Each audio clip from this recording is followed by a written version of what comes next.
Wonder if we're allowed in here. Oh, the door opened all by itself. Taking that as a yes. Aw, the Atomi sword from earlier. It's really here.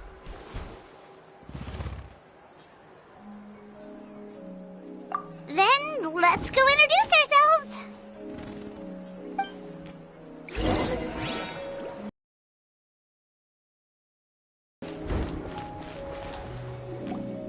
Hello there, okay. Probably doesn't understand what we're saying. Doesn't look like any cogs are turning in there.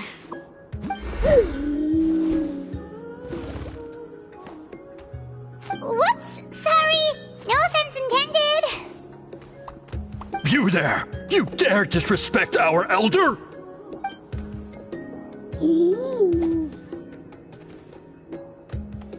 Oh, you mean... Oh, I see.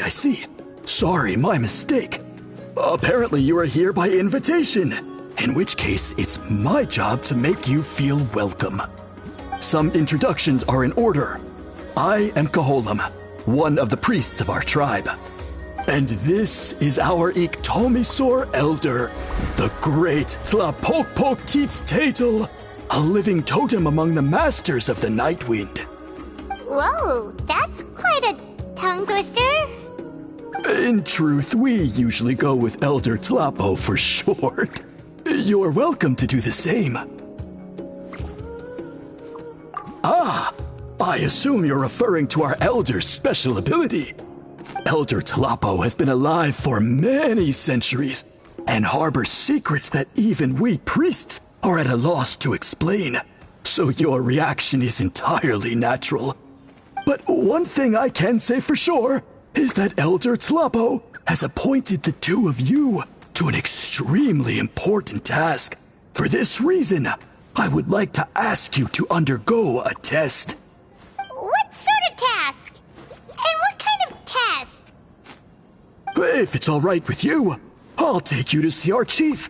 He's in a much better position to answer your questions.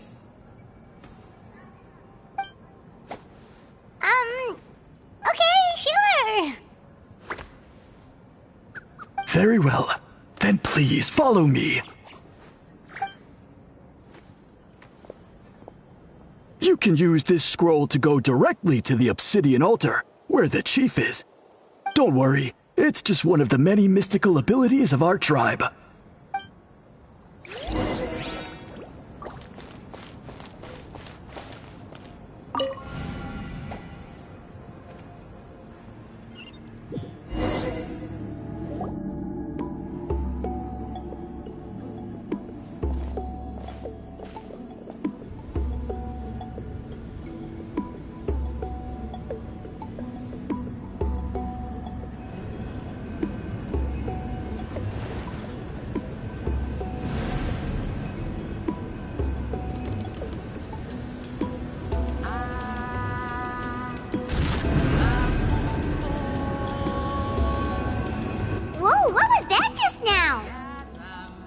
One of the routine duties of a priest.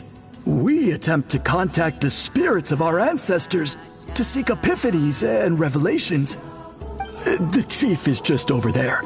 Please wait here while I have a word with him. I'll just be a moment. Well, the Masters of the Nightwind are definitely living up to their reputation as the mysterious ones.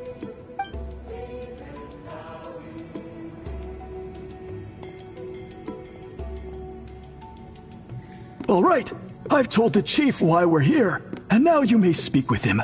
Right this way. So, you two are the appointed ones.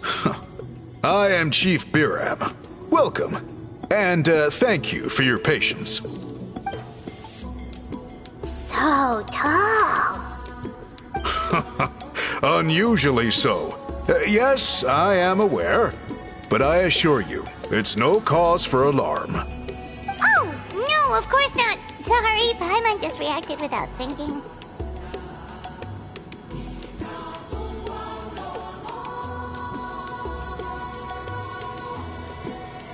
Ah, yes. Caholam told me about that.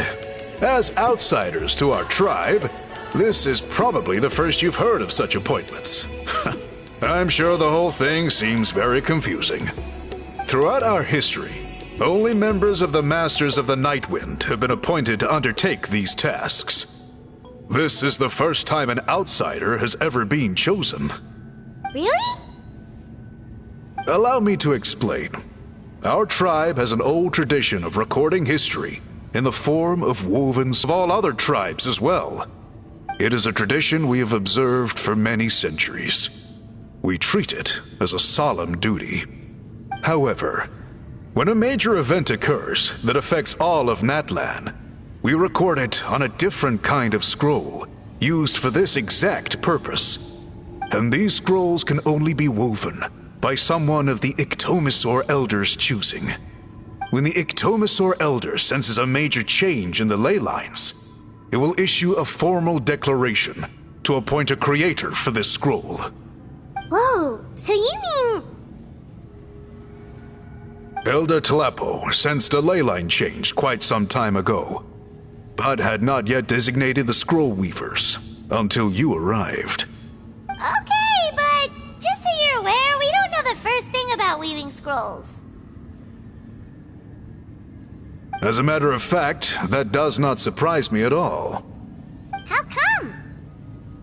In the 200 years that Elder Talapo has held this position, none of the appointed ones have ever been experienced scroll weavers.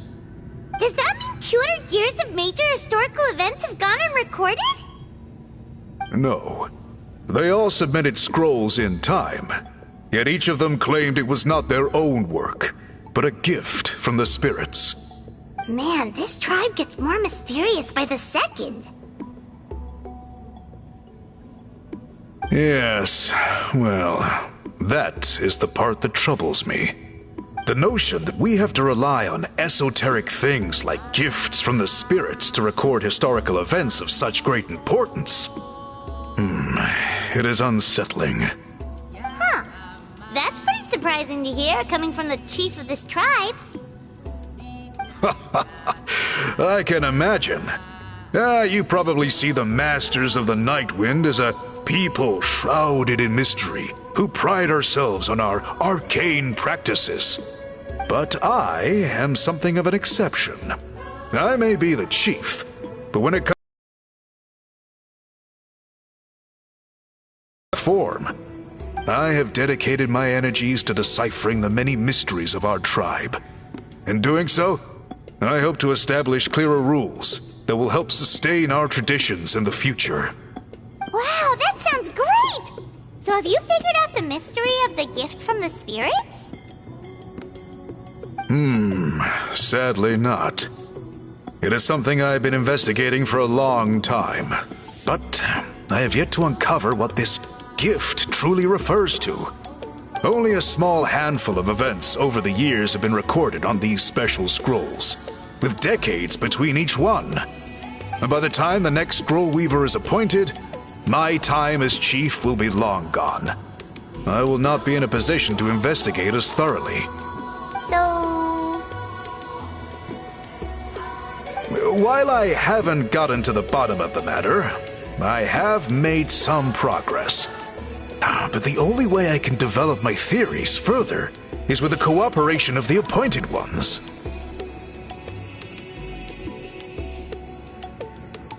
Precisely. It's nothing to be worried about. Simply a means of validating my current hypothesis. It shouldn't take you long, nor will it put you in any danger. I can explain everything in detail when we get to the site of the test. But first, please wait a moment while I change out of the soul-shielding cloak. This garb is one of our important cultural relics, handed down by generations of chiefs. It is only to be worn when conducting certain ceremonies.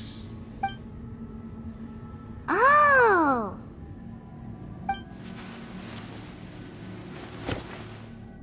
Please, follow me.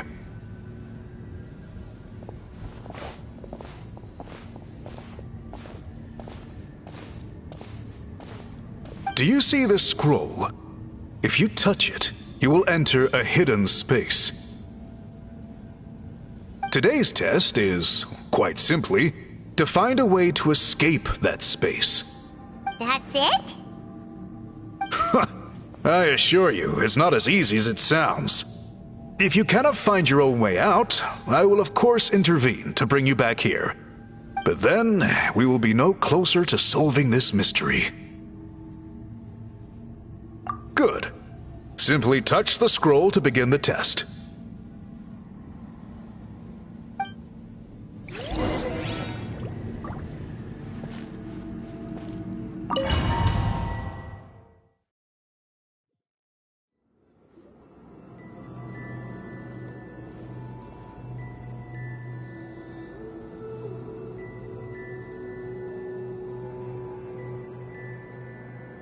Whoa, we really did get teleported. It seems like this place is completely sealed off. Doesn't look like there's an exit anywhere. Let's take a look around and see what we can find.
There are so many woven scrolls here. Paimon remembers seeing some of them before in other tribes. They seem to record historical events. This one really stands out from the rest. For starters, it's the biggest of them all. Wonder what story it tells. Yeah, you're right. Over there, something just flashed. Traveler, did you catch that?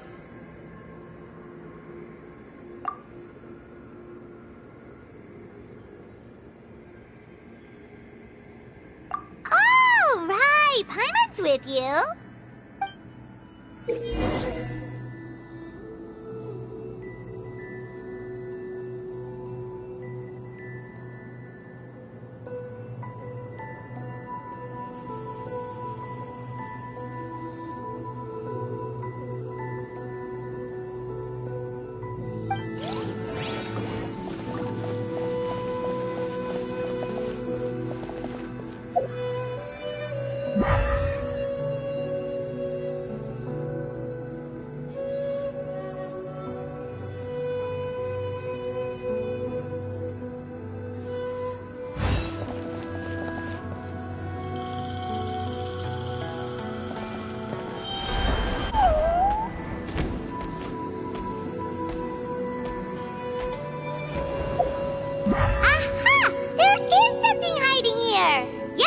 Looks like our ticket out of this place.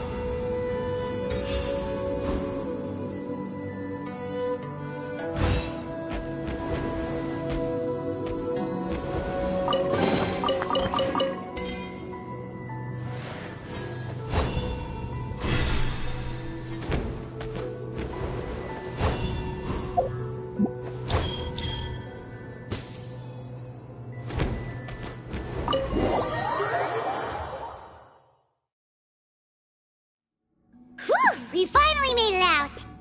It is just as I thought. You are indeed capable of undertaking this mission. Yes. You saw many distinctive-looking scrolls there, didn't you? Sure did. This specific kind of scroll was left to us by our ancestors. Upon investigation, I discovered what sets it apart is the use of a color not featured in ordinary scrolls. It is a most mysterious color that most people cannot even detect. I myself had to employ special techniques to confirm its existence. Yet there are those who are born with a natural ability to perceive it. And that is why I wanted to test you. You mean... That space you just entered was an exhibition room for storing this variety of woven scrolls. Centuries ago, a great shaman by the name of Huitzilin put in place a security measure so that anyone who entered the room without permission will become trapped inside. It exists to this day. And although I have not managed to decipher how it works, I have at least found out how to turn it on and off. Once someone is trapped inside, it is all but impossible for them to escape without outside help, unless they share the great shaman's ability to perceive that strange color.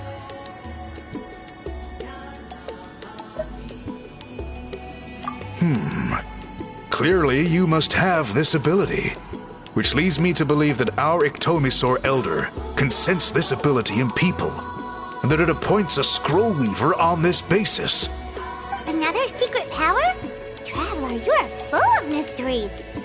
Still, having this ability doesn't change the fact that neither of us know where to start with weaving a scroll. Don't worry about that. The method for weaving this kind of scroll appears to be largely the same as for an ordinary scroll. The main difference is in the dye that gives it its unique color. If my suspicions are correct, this dye is the key to weaving the scroll, and your special ability is the key to obtaining it. The dyeing process is also a little different from the norm, but I don't anticipate any major issues there. As long as you two can source the dye itself, I can assist with the application. Cool! We'll follow your lead! Great! Then please use your abilities to source the necessary ingredients. And in the meantime, I will have someone prepare some fabric for test dyeing. We'll make a few sample pieces to test out my hypothesis. And if that goes well, we can begin the scroll in earnest. If you agree to help, you can expect to be handsomely rewarded once this is all over. So, what are your thoughts? Agreed, especially if there's a reward in it. What is the reward, by the way? Is it food? Paimon hopes it's food. Given the stakes involved for our tribe, I was thinking a substantial sum of mora would be appropriate. Surely that would be preferable to just a free meal. Mora works too. Anyway, how do we go about finding these ingredients? Are we supposed to just keep walking around Natlan until we stumble across them? Thankfully not. I've already identified a location where I suspect they may be found. And I've arranged for someone to guide you there. Your guide is waiting just outside. You can set off at your leisure.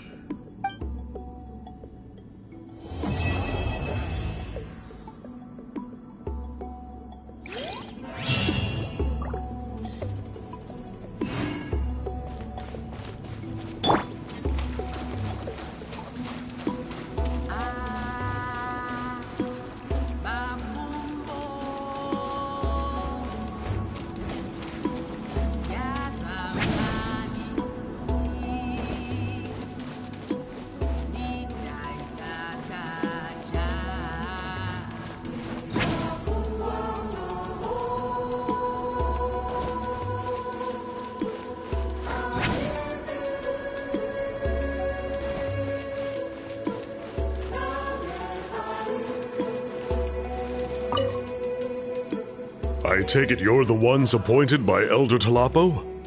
Yep, and you are... Call me Toltec. The chief asked me to be your guide for the day. His messengers already filled me in on the situation. So just follow me.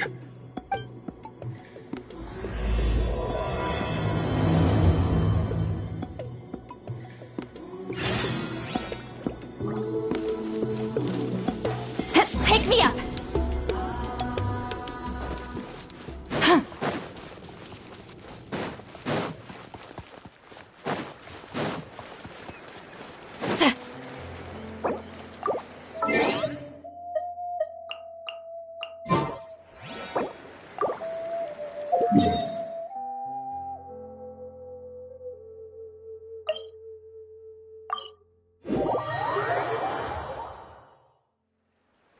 So the dye is somewhere in this cave, huh?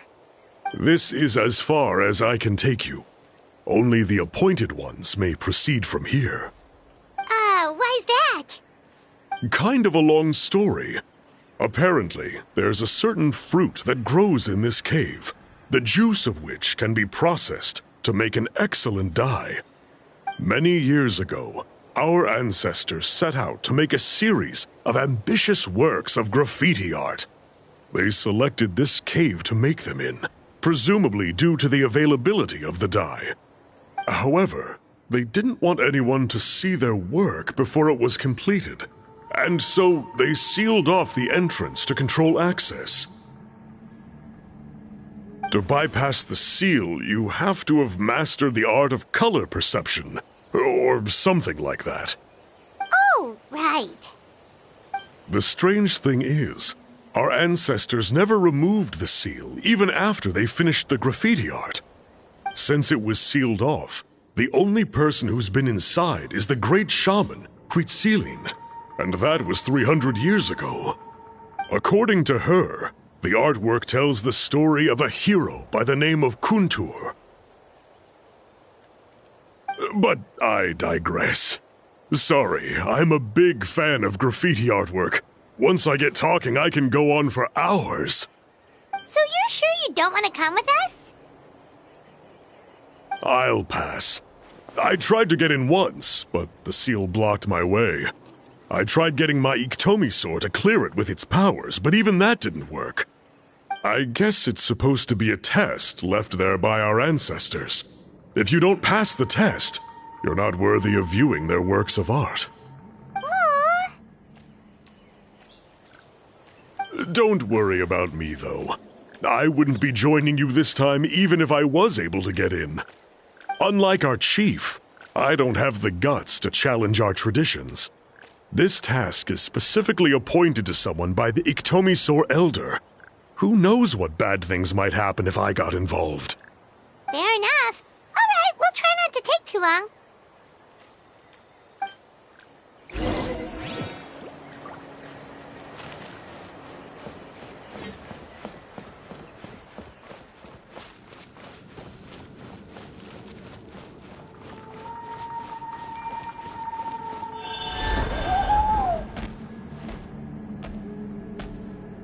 Looks like there's no way past.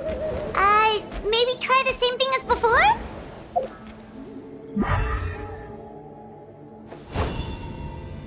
Hey, it worked! Let's head in and take a look.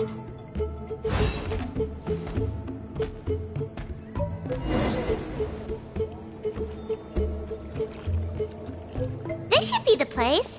That fruit Toltec mentioned should be the one on the wall, right? Now, the only question is, which ones do we pick?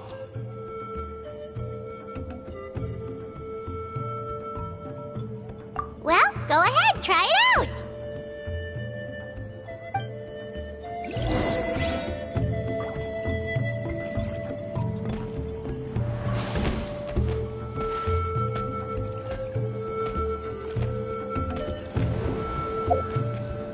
You saw something, right? Whatever it was, grab it!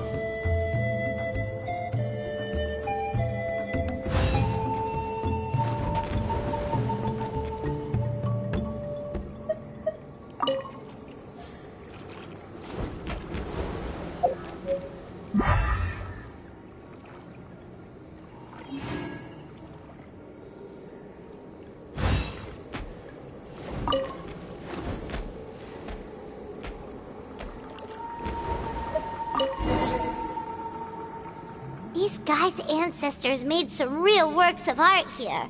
But based on what we've seen so far, it seems like there should be more to the story. Do you think maybe there's more artwork further inside? Seems kinda strange.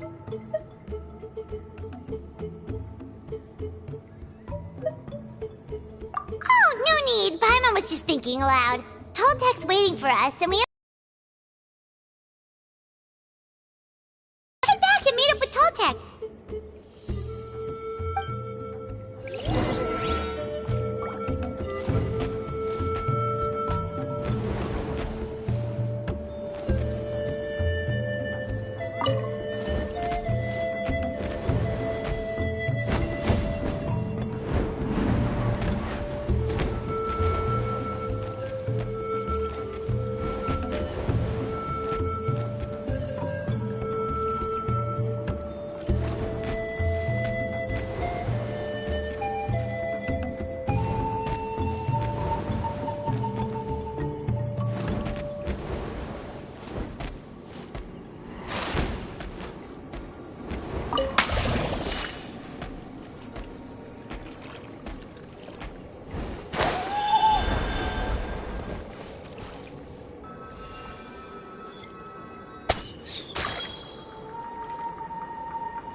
Is it too much to carry?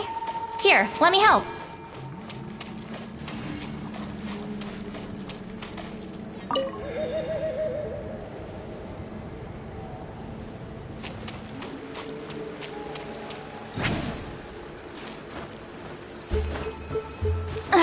I'm tired already.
I knew you couldn't Let's resist! finish this fast!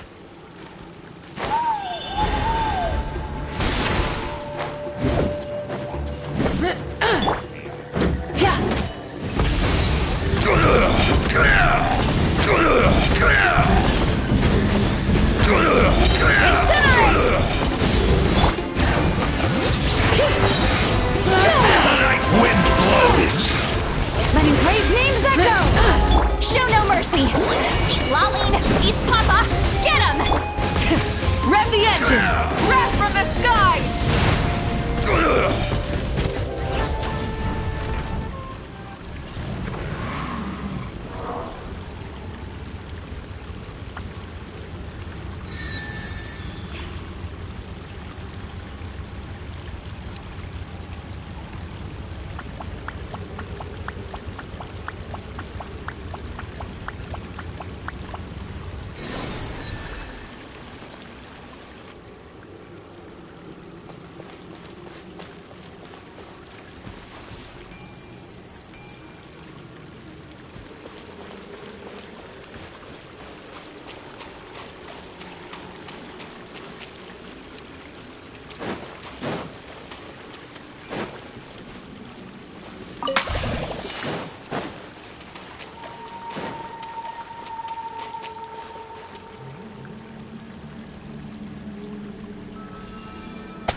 Steady now.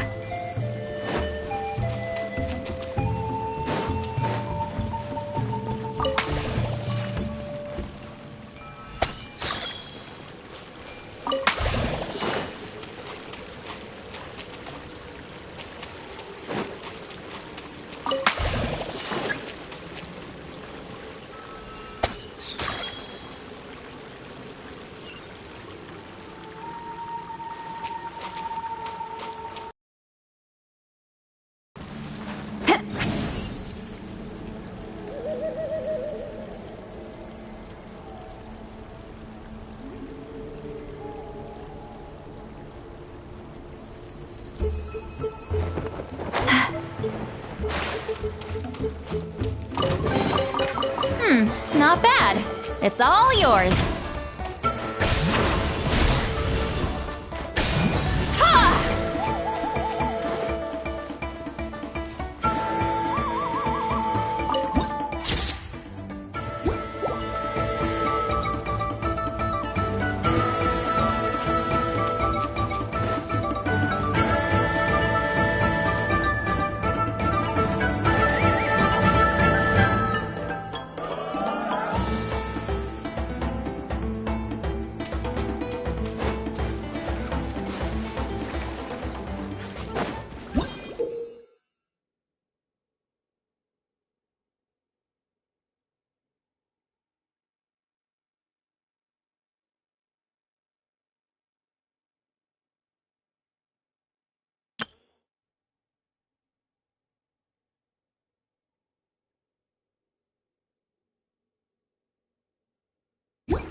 Publishing house. Pretty normal, right?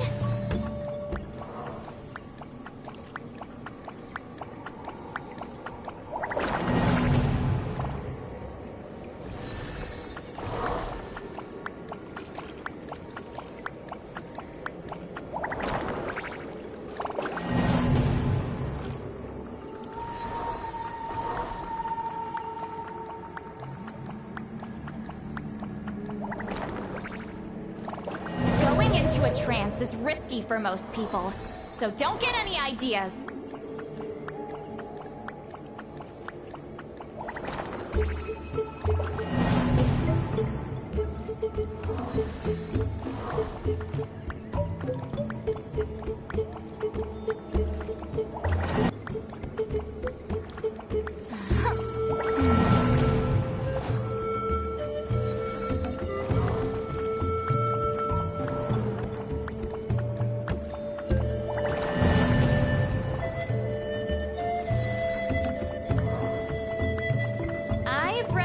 Every novel from Yai Publishing House.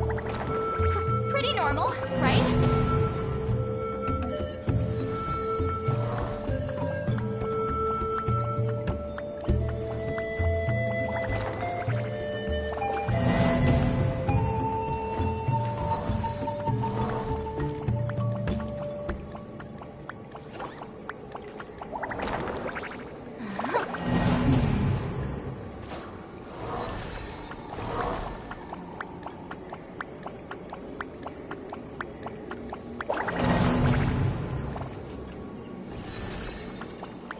Going into a trance is risky for most people, so don't get any ideas.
drinks keep flowing, and the Mora keeps rolling.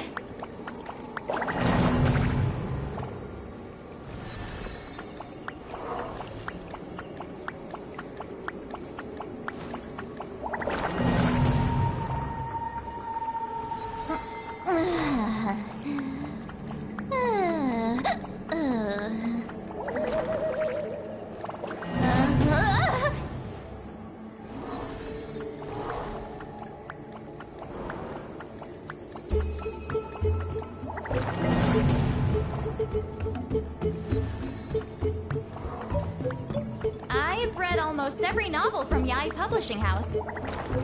Pretty normal, right?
Here's to a life where the drinks keep flowing and the Mora keeps rolling.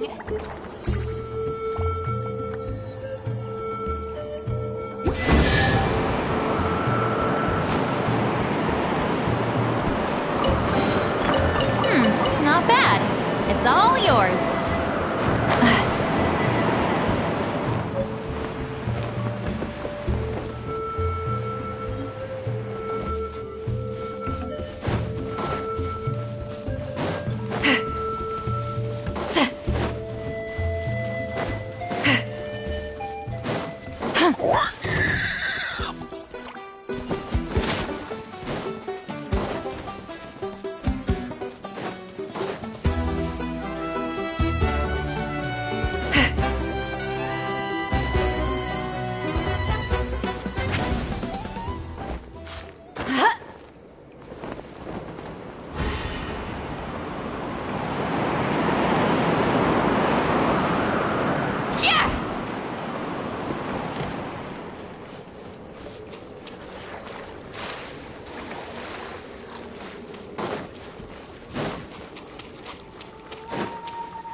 To work.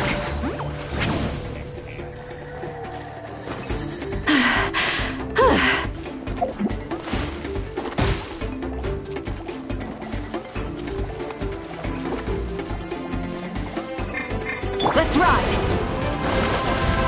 Incinerate! Incinerate!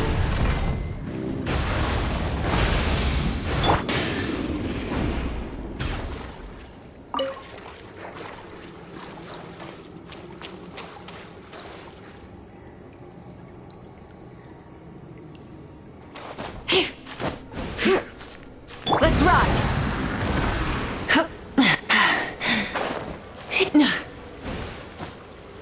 Hit!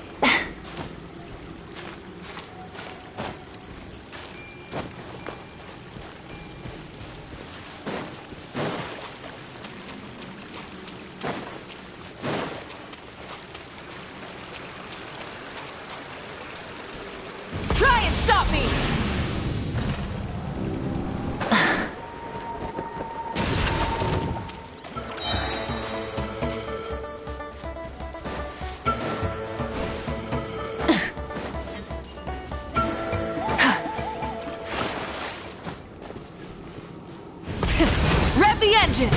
Incinerate!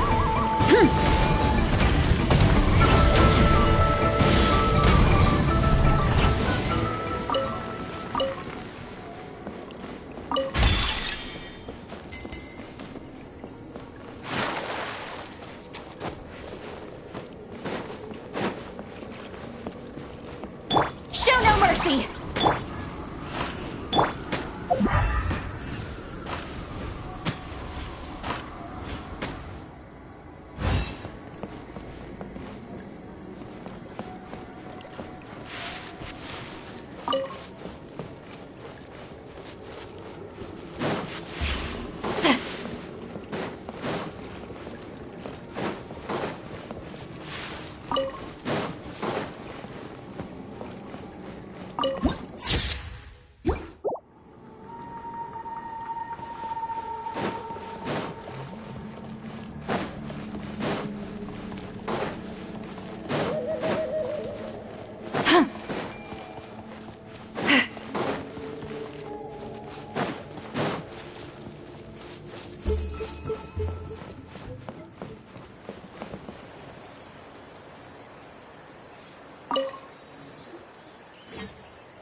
We're back, and we found the ingredients for the dye!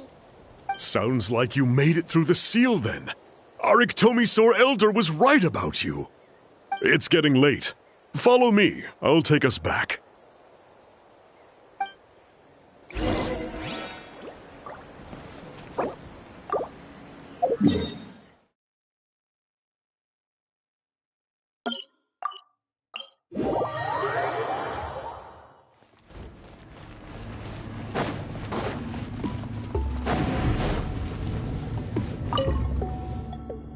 Toltec has updated me on your progress. Well done. I appreciate your efforts. Sure thing! Here's the stuff for the dye.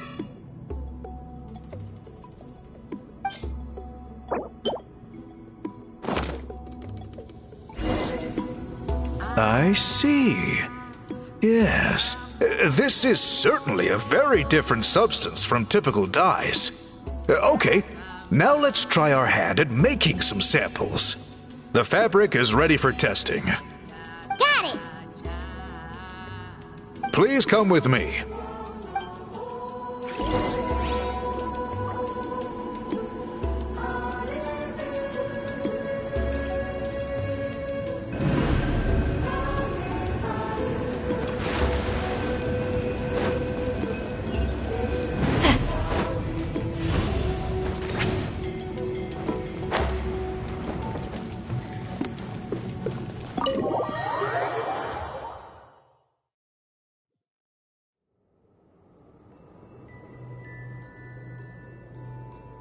Take a look at this. It's a woven scroll made by one of our ancestors. This is the kind of thing we're trying to make. Ooh! The person depicted is the legendary shaman, Huitzilin. She lived 200 years ago and was once appointed by the Iktomisaur Elder, like yourselves. She was especially skilled in the art of color manipulation, and of course completed her task with flying colors. This scroll is a record of her deeds, and was most likely the work of her own hand. The quality is simply breathtaking, even compared to other scrolls of this variety. Sadly, since she passed away, all of our Iktomisaur Elder's subsequent appointees have had to rely on the gift from the spirits to complete their work.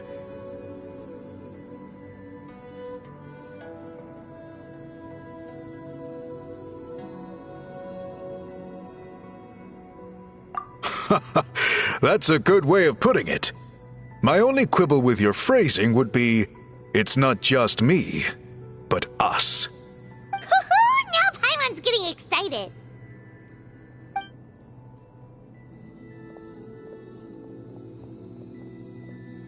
Bring out the samples.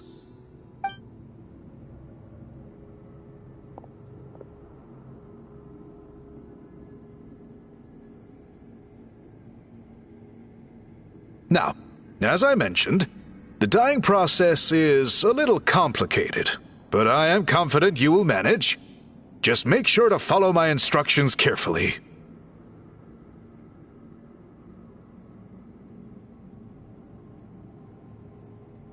The pattern has already been sketched out on the sample, so you just need to dye each block with the correct color.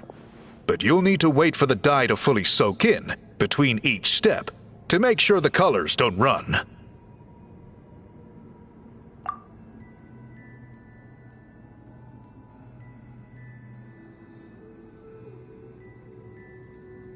Ha ha ha! Good! The dye has taken to the fabric, and the pattern is crisp and clear. Next, apply all the remaining dye, and we should see that elusive signature color emerge. Okay, final step.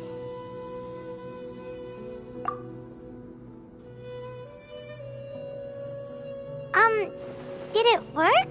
Paimon doesn't see it. Oh, that color isn't showing up. Oh, the dyeing has failed. No, your technique was flawless. You did everything exactly as instructed. It would have made no difference if I'd done it myself. Then what went wrong? It could be the weaving technique, or maybe the dye has to be applied in a different way. Oh, whatever the case, it looks like I have failed to get to the bottom of this mystery. Sorry, Paimon wishes we could do more to help. I am the one who should be apologizing. I made you do so much work, and it was for nothing. I will, of course, honor my commitment to compensate you for your trouble, but I do hope you won't give up on this task. I plan to keep investigating, and will be sure to keep you updated with any progress. Don't worry, we're not quitters. Paimon does have a question, though.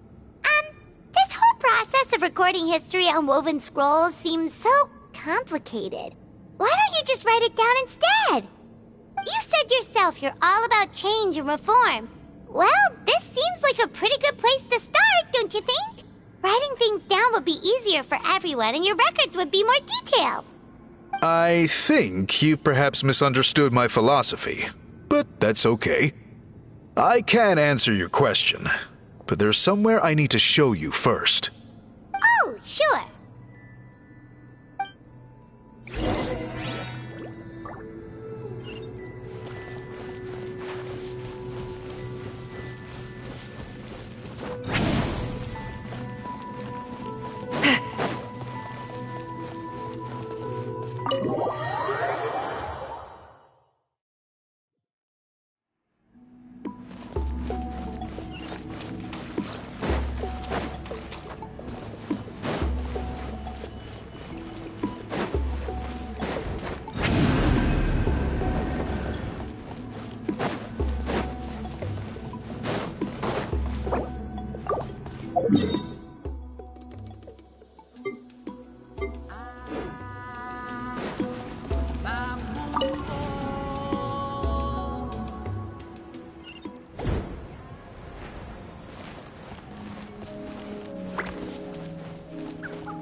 Cool. Look at this view. What do you think? It's gorgeous! Now, try looking a little further. Whoa, that graffiti! In all the years since the founding of our tribe, those colors have been with us every step of the way. It is true that I seek to bring new life to this ancient tribe through change and reform. But I also understand there are certain foundational things that we cannot afford to throw away. The foremost of these is the way we record our history. Oh, that makes sense. Since the very beginnings, our tribe has always sought to bring color to history. And I have a deep sense that this is one part of our heritage that we should not give up. So, whatever it takes, I must find a way for us to continue producing our traditional woven scrolls. You're completely right. Paimon's sorry for what she said earlier. It was out of line. It's quite all right. I'm just grateful you're able to understand where I'm coming from.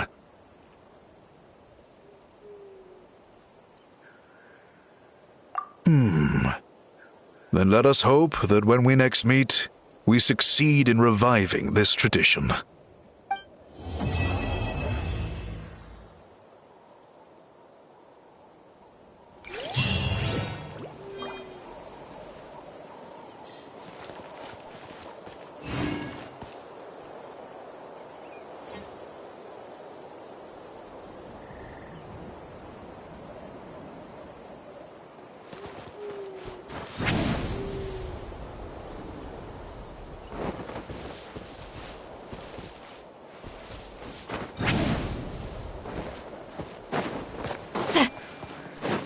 Let's ride!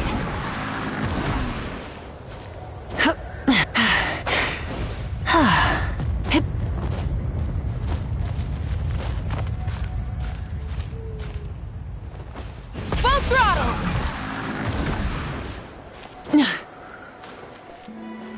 Full throttle!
Hey, not a bad haul.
Huh? What are the Fatui doing here? That's a little concerning. Let's go over there and see what they're up to. Also, how did they get this close to a tribal settlement?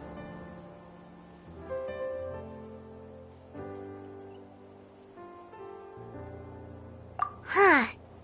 All the Fatui left in Natlan are probably the captain's subordinates. That basically makes them followers of one of Natlan's heroes. Still, once a Fatus, always a Fatus. Something seems off seeing them here. Let's go check it out.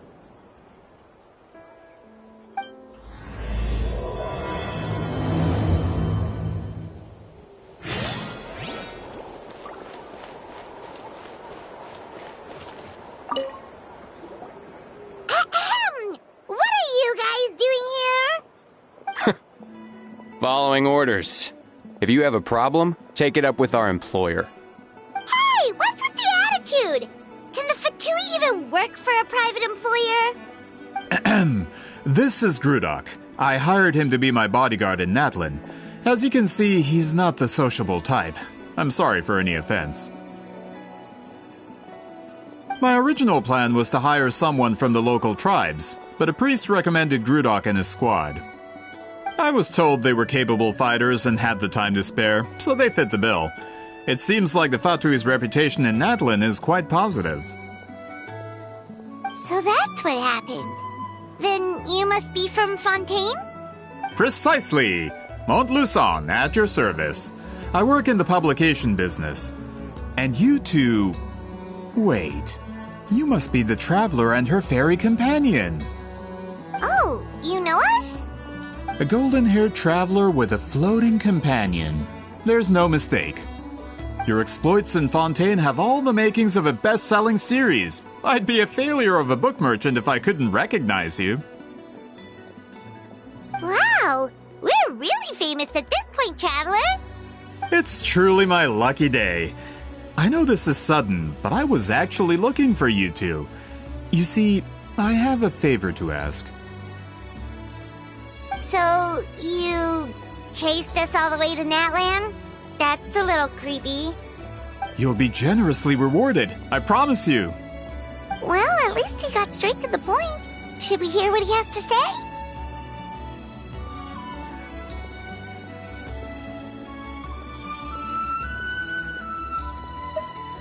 All right, we'll hear your request. You know the great shaman Sitlali, right? I need her help with something. Yeah, but the chances of her helping a random stranger just because we asked?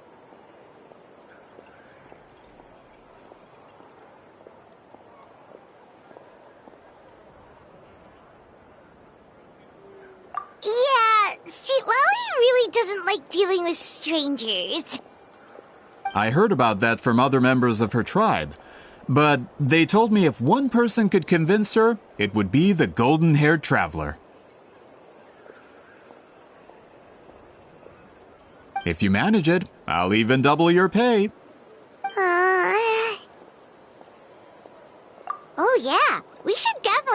bottom of that first. It's kind of a long story, and there's tribal history involved, so you should hear it from an expert. Alie, if you could. Of course. I don't often have an eager audience for this kind of thing. Nice to meet you. The name's Alie. I'm a researcher from the Fontaine Research Institute. Unlike most researchers, I have a keen interest in ancient ruins. That's why I was invited to join Monsieur Montluçon's team. Have you heard of the legend of the great shaman Huitzilin? Yes. According to local records, she was a color mystic who lived over 200 years ago, and the most adept in her tribe at using that particular technique. Out of all of her exploits, her most celebrated is the Battle of Seven Colors. According to legend, the battle was triggered by an abyss invasion, one of the most brutal in Natlan's history, even from a greater historical perspective. Amazingly, Natlan was able to turn the tide despite being at an extreme disadvantage. The key to victory was none other than a color Huitzilin created on the battlefield. The color was extraordinary, illusory in appearance while also seeming to possess physical form. Legend has it that Huitzilin used the color to construct a magnificent maze on the battlefield and trap all the enemies inside. This allowed her allies to launch a counterattack and ultimately secure victory. Anyway, that's the gist of it.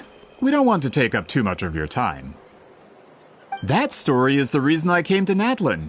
I often publish books about the history of other nations. They always end up faring well on the market. When I heard this story for the first time, I wanted to include it in my next collection, but historical records about Natlan aren't very detailed. We haven't been able to determine where the battle took place, or find any definitive evidence that it occurred at all. Even within the Masters of the Nightwind, people dispute the legitimacy of the story. Some believe it to be a myth. If that were the case, the story would not be fit for publication. But if you're just including it in a story collection, why does it matter if it never happened? Well, you see, the slogan for the collection is Restoring the Truth of History. Naturally, I need it to be factual. That's why I'm here. The Masters of the Nightwind are said to have a tradition of recording past events, so I wanted to consult their records.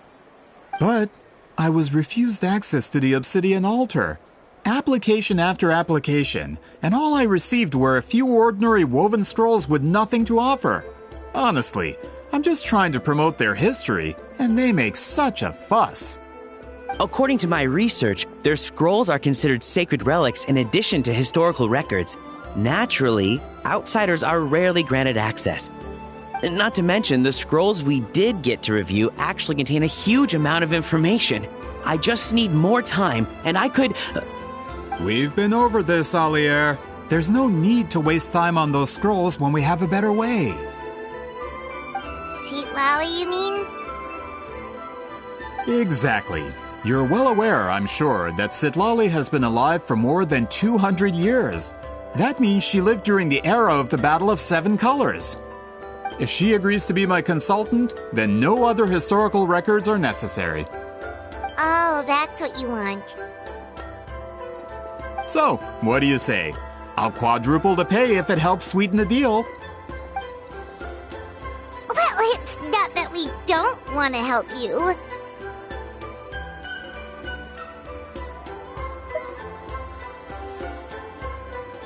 Oh, right!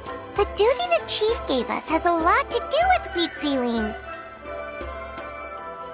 Who knows? The Battle of Seven Colors might lead us in the right direction. All right, we'll help you convince Citlali. Just let us do the talking, okay? Of course.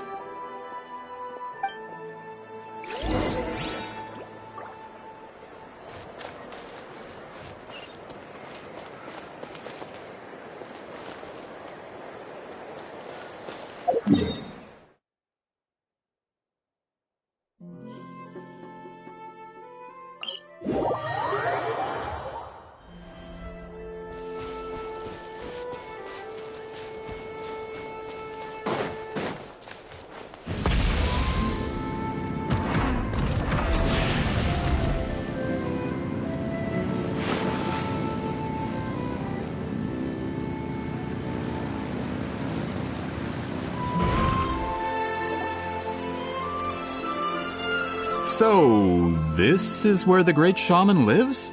A bit far from civilization, isn't it? I hope the person who pointed us in this direction wasn't mistaken. For someone like Citlali, it actually makes a lot of sense. Is this graffiti her work too? I wonder if it's a cultural practice. If I could just copy it down, We're here for a reason, Alier. As agreed, you two can do the talking, and we'll wait for you here. Okay, we'll go knock on the door.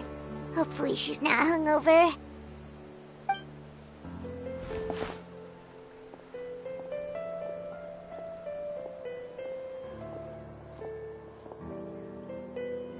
Citlali? Are you there? We need your help with something! Oh, no response. Maybe she's not home. Oh, Granny Eatsley? Are you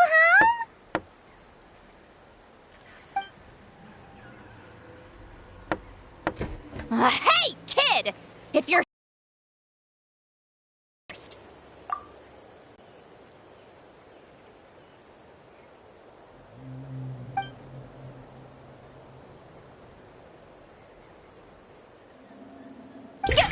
traveler!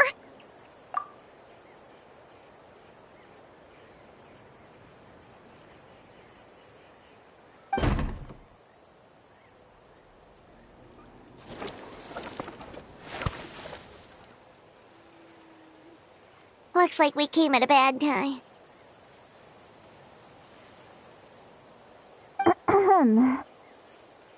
Are you still there? Just come in. We can talk inside. Well, at least we didn't get turned away.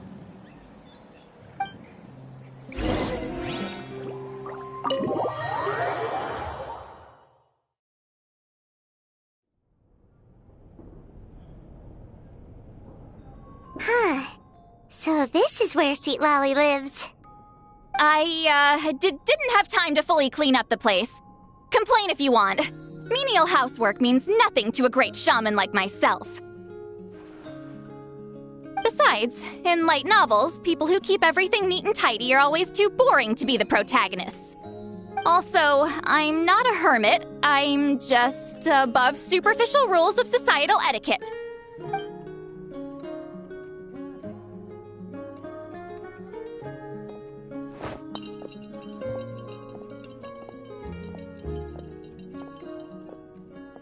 She sure does care a lot about what we think of her. Oh, and that spell I used to transfer my senses to you? You're not still, experiencing the side effects, are you? It's my duty as a great shaman to check that kind of thing. Oh, you mean when we could hear your thoughts? Nope. It's been so long, we don't have to worry about that anymore, right? Then why do I hear the traveler's thoughts in my head? What?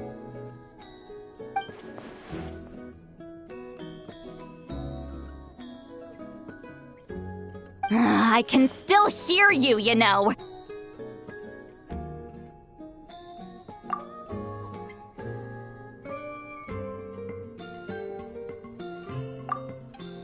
Don't bother. I'll find a way to fix it. First you hear my thoughts, now I'm hearing your thoughts.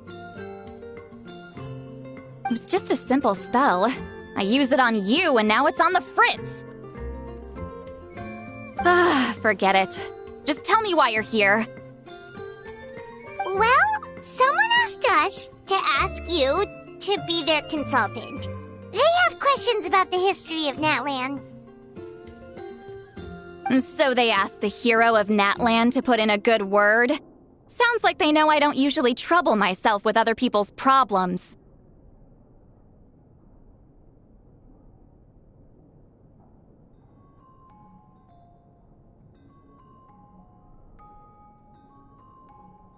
The pay is really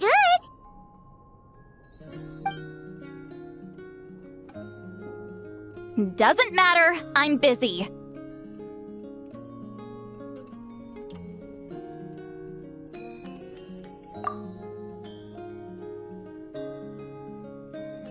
She sure doesn't look busy. Paimon knew this wouldn't get us anywhere. From you? Yeah, we were given a sacred duty to help your tribe weave a special scroll. Huh?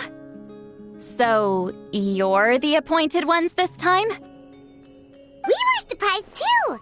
After all, we have no idea how to weave a scroll like that. But with Chef Biram's help, we were able to make some progress. We still haven't succeeded, but we learned that the key to weaving the scroll is a special kind of color. The historical event those men want to ask about also involves color. If you help them, you might end up helping us too.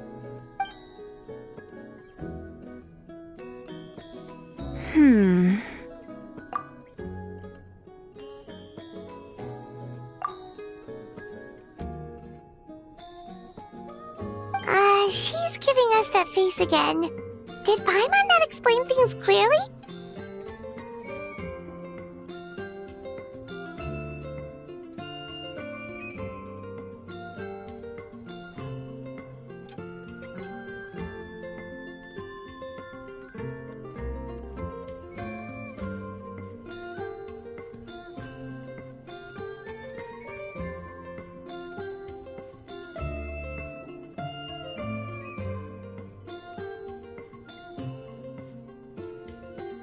I can't decide whether this twist is completely out of the blue or if it was foreshadowed all along. Does that mean you won't help us? I need to think about it. Then there's still hope.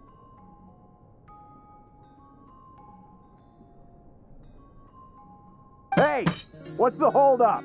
Just give us an answer already. You agreed to let us do the talking!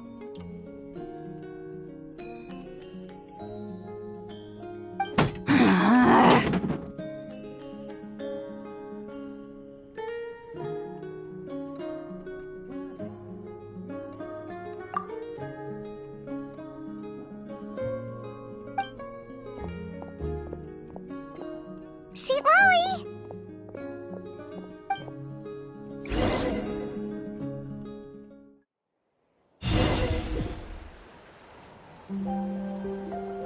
Stand down, Grudok. As your employer, if I tell you to wait, then you wait.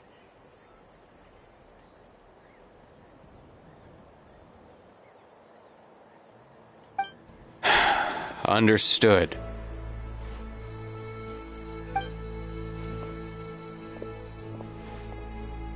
You're the great shaman who's been alive for centuries? But you're so... Apologies for the disturbance. Grudok is a recent hire, so difficult to restrain sometimes. You're lucky you didn't force Sweet Lolly's hand. Well, since you're here, how about a discussion? Do you have any idea who I am? Did you think Granny Eatsley would be fooled by your little performance?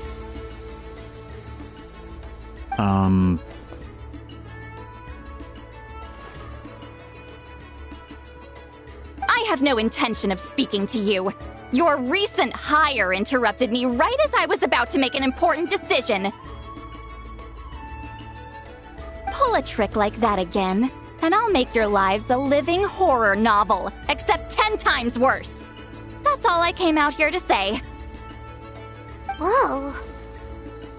Traveler, we have a discussion to finish. You live up to your name, Granny Itztli. I apologize for the offense. I'm just surprised the Battle of Seven Colors didn't pique your interest. You're investigating the Battle of Seven Colors?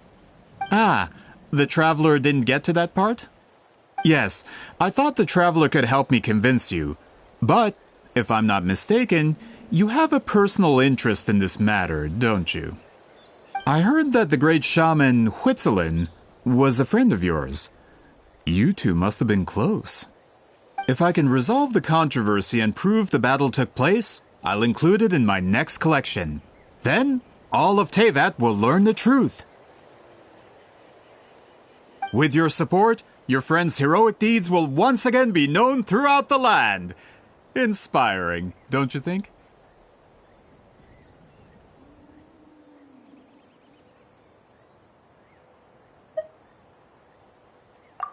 If this is really about that duty, then...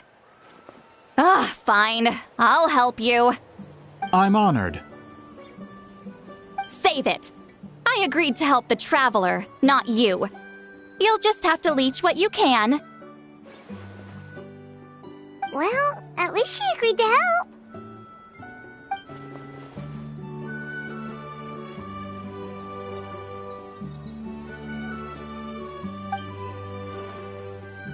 Who are you calling heartless? Not a problem. I always planned to work with the Traveler. So, did you directly experience any events of the battle? Do you have any idea where it took place? Can you think of any relics we could use to prove it? Talk at me, why don't you? Fine.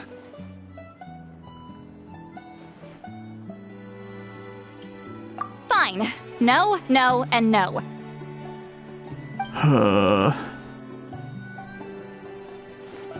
I did live during the same era as her, but that doesn't mean we experienced the same events.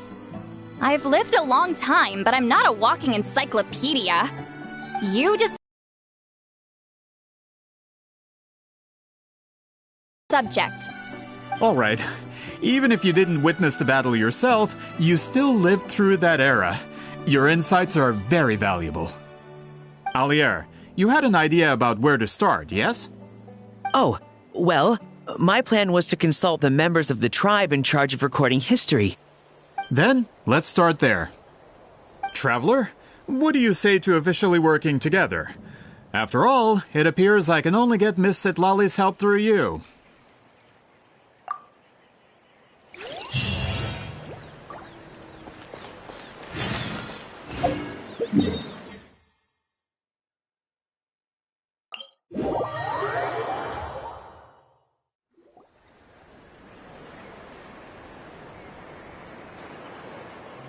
You don't seem super invested in this whole thing, Sitlali.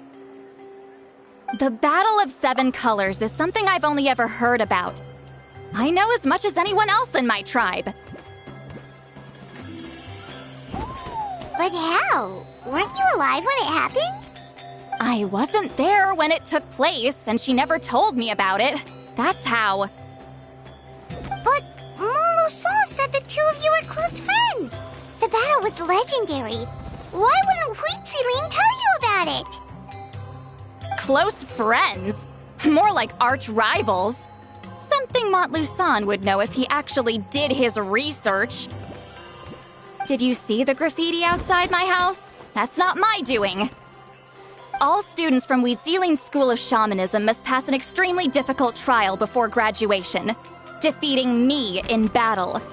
Those graffiti drawings are how they challenge me. Of course, none of them ever succeeded. So, after Huitziling's death, her students had no choice but to modify the requirement. Instead of defeating me, all they have to do now is last long enough. As my rival, Huitziling only had one achievement that surpassed my own, and that was the Battle of Seven Colors. I can only assume she had some kind of secret technique at her disposal. It makes perfect sense that she kept it from me. I'm a fast learner. Telling me about the technique is no different than handing it to me on a silver platter. As if she would give away her one advantage. Oh, that makes sense. Anyway, all of that is secondary. Like I said, I'm only here to help you fulfill your duty.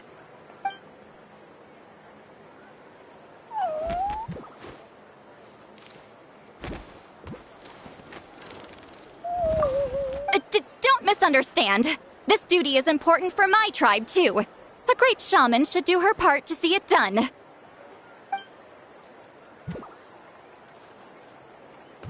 Excuse you? I fail to see what housekeeping has to do with my duty as a shaman. Why is it that you're the one whose thoughts are exposed, but I'm still the one suffering? I need to get to the bottom of this.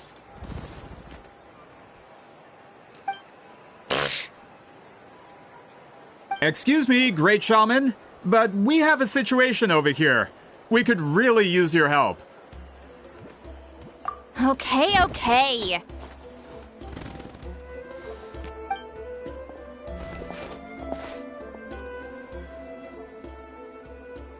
Of course the Battle of Seven Colors happened. The woven scroll proves it. Wheat Ceiling used a mysterious color to construct a maze and trap the enemies inside. That's just your interpretation. There's more than one way to understand that scroll. Besides, constructing a maze out of color is ridiculous. Wheat Ceiling was one of the most powerful shamans of her time. She definitely could have pulled it off. That's the biggest problem. She had students. Why not pass it down? A technique that powerful, and no shaman since has ever used it? Her students are keeping it a secret, of course. If you knew a technique like that, you'd be a fool to show it to just anyone.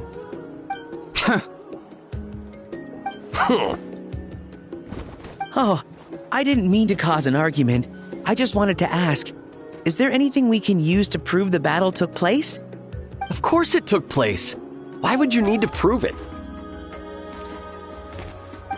You'll have to excuse him. Some people in our tribe insist on clinging to outdated views of history.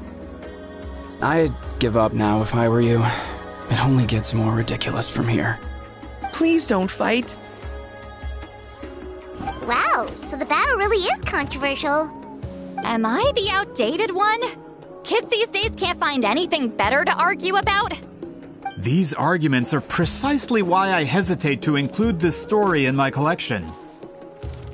Neither side was able to offer anything useful. What should we do?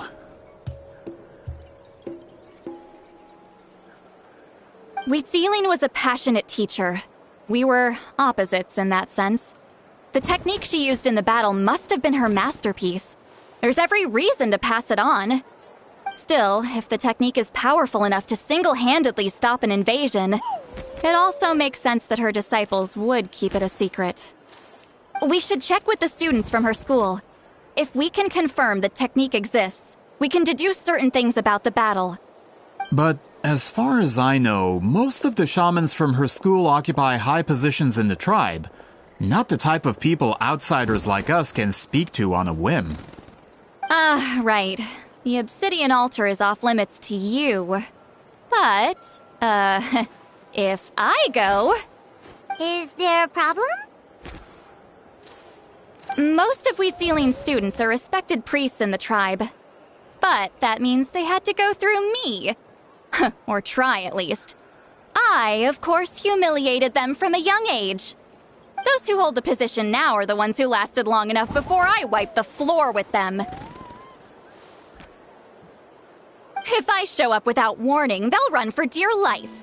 That's not gonna get us any answers. Yeah, Paimon can see it now.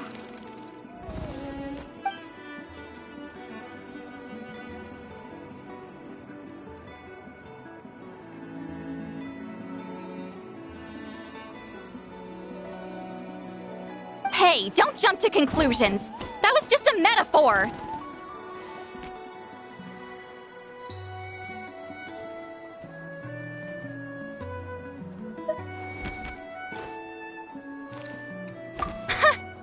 Only you have the guts to joke like that with me, Traveler. Fine, I said I'd help, so I'll help. But don't blame me if it goes wrong.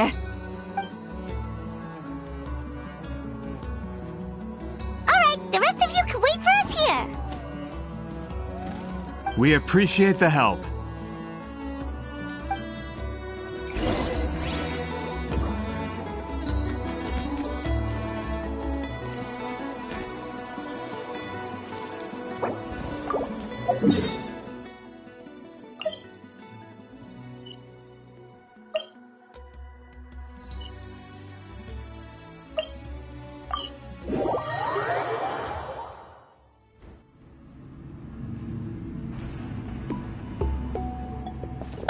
Are you in the middle of a ceremony?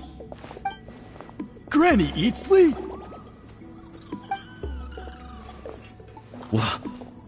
What is she doing here? Did some coward not show up after challenging her to a fight? Or is she here to officially take over the tribe? Whoa. It's like they really do see her as some kind of tyrant. No matter what, we'll defend our dignity as priests to the end! Ugh, you talk a big game for someone who lost to me the most out of the entire priesthood. What? All I want is to ask some questions. So, you're here to interrogate us? Someone didn't sit pretty for their beating? Is that it? You want their name, don't you? We should just run! Yeah, with the hero of Natlan here, Granny Eatsley will be on her best behavior. Sure, whatever you say. Oh, it's the Traveler and her companion! That does make me feel better. How can we help you? We wanted to ask about the technique you inherited from Huitziling. Huh. So you can eradicate our school once and for all? Disciples of our school have challenged her year after year, just as our master instructed.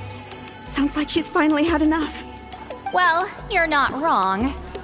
If we want to protect our legacy, one of us needs to run! Not this again. Just how much did you traumatize them, Sweet Lally?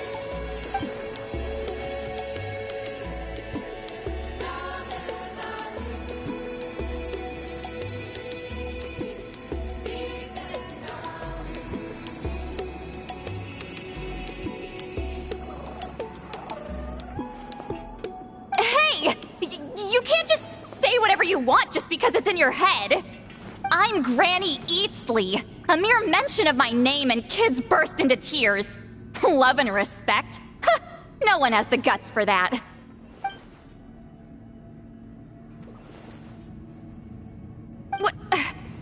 You know what? Forget about your duty. We really need to fix this mind-reading situation. Sorry to disappoint, but if you're here to question whether we're qualified to inherit our master's legacy, we're not going down without a fight. We're not getting anywhere. What should we do, Traveler?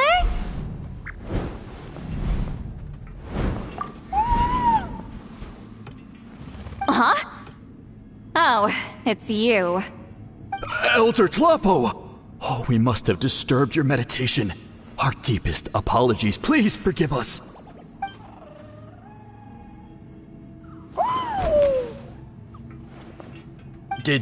Did Elder Tlapo just issue a declaration? From what I can tell, in a single word, the message was... friend? Is Elder Tlapo telling us to treat Granny Eatsley as a friend? That's not possible, is it? Oh, you forget yourselves, my friends. You are esteemed priests of our tribe. Where are your manners? But Chief! I didn't expect to see you here, great shaman. My sincere apologies for the lack of hospitality. Well, I wasn't exactly planning to come to this crowded place. So you can save the pleasantries, Chief. I'd rather get this over with. Understood. Now, as successors of Huitziling, I understand your friction with Granny Eatsley. However, Elder Tlapo's declarations have always showed us the correct path. You would do well to respect his counsel. So, mind your manners and allow Granny Eatsley to ask her questions. Good thing Elder Tlapo and Chief Biram are on our side.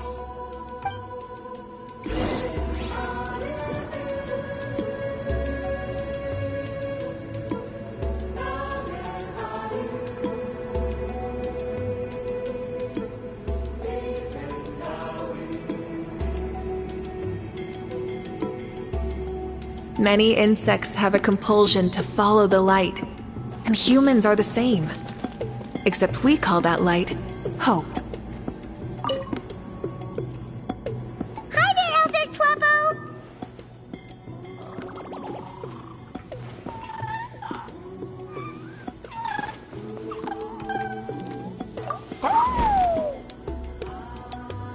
Hey, he seems pretty happy to see us. He's the one who put you in charge of the scroll, right? Yeah, Elder Tlabo appointed us to the task. Elder Talapo, huh? He's still Claw to me.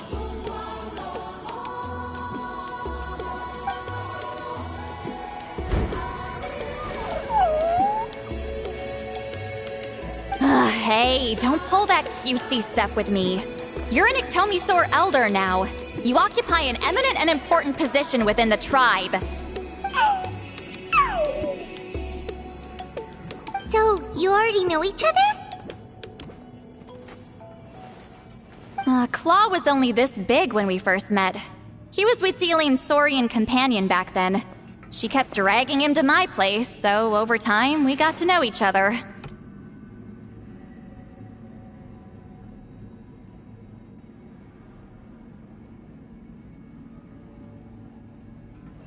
She only came to my place to fight me. But at the same time, she always claimed to be my friend. She was the only one who dared to try, at least. Well, you've lived a long time. You've probably made a bunch of friends over the years, right? The more time you have, the more friends you lose. Oh, Anyway, let's get back to business. I hate talking about the past.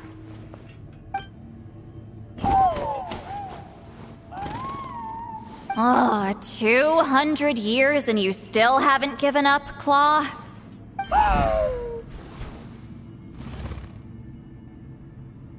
I still haven't made up my mind, so you should head back. Traveler, Paimon, let's go.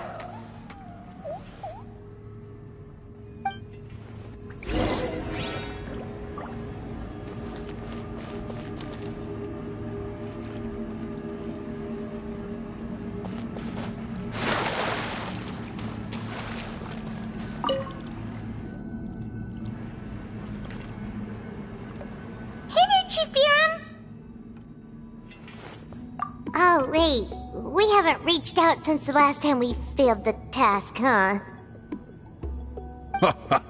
I'm just grateful you haven't forgotten that duty.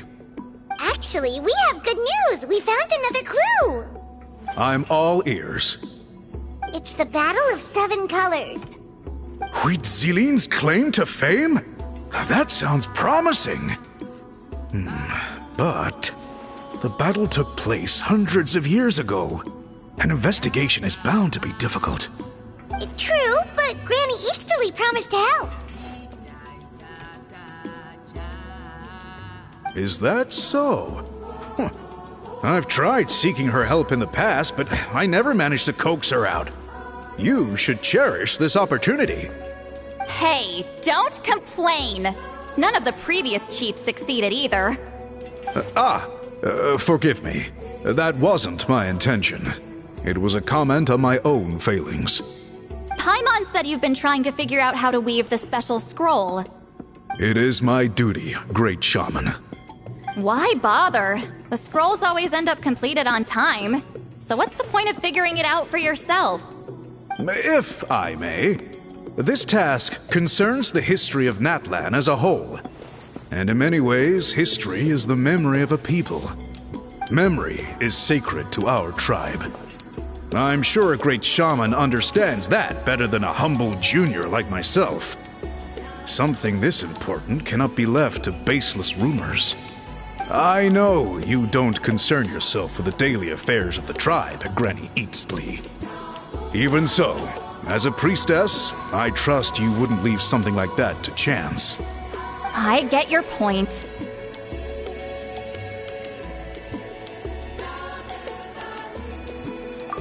Of course, the one time I wish you could read my mind, it doesn't work.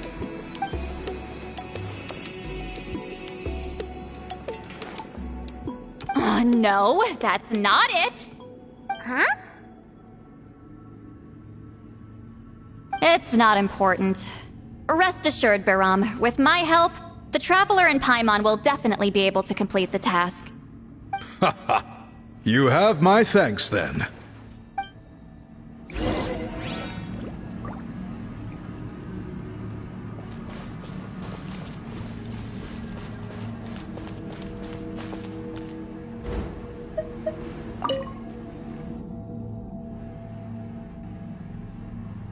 Huh.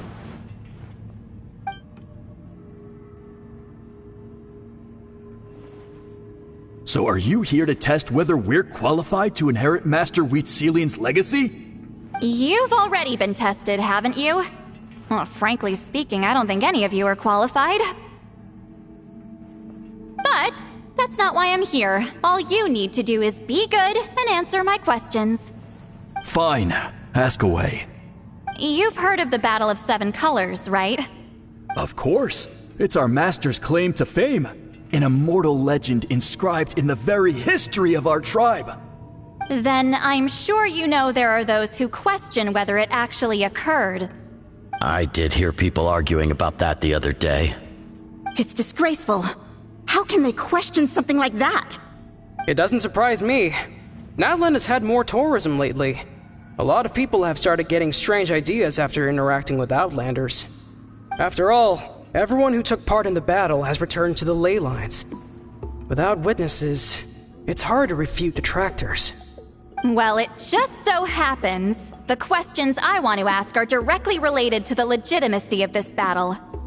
Listen, we know you were rivals, but do you really have to question her legacy? You think she's like you? Someone who can't survive a little scrutiny? No, of course not.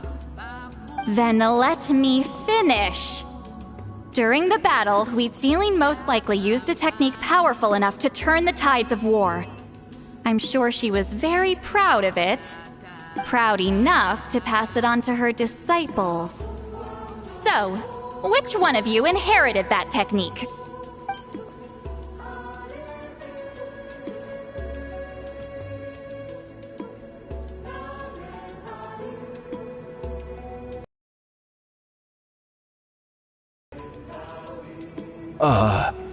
I don't think any of us have heard of it. Listen, I'm not trying to take it for myself, so be honest. With or without it, I can wipe the floor with any of you. Yeah, no objections there. But I'm telling the truth. None of us have ever heard of that technique. What's wrong with her? Why would she let it go extinct? Master's body of work is massive. No one student could hope to learn all her techniques. Mastering just a few already takes a lot of effort. Master had no choice but to recruit many students, split up what she knew into different portions, and pass it down through various individuals. So even though we see ourselves as representatives of Wheatsealing's school of shamanism, what we know isn't the sum of her legacy. Actually, I know of a shaman family that inherited some of Master's techniques. The family fell on hard times and lost the right to the priesthood. Still could be worth a shot. But if they inherited Wheatsealing's secret technique, shouldn't the family be thriving? Well, it's the only thing I can think of. All right, give me their address. I'll mark it out on your map. To be honest, I'm not optimistic about the future of this investigation. That's because the request came from you. You don't know the power of your own words, do you?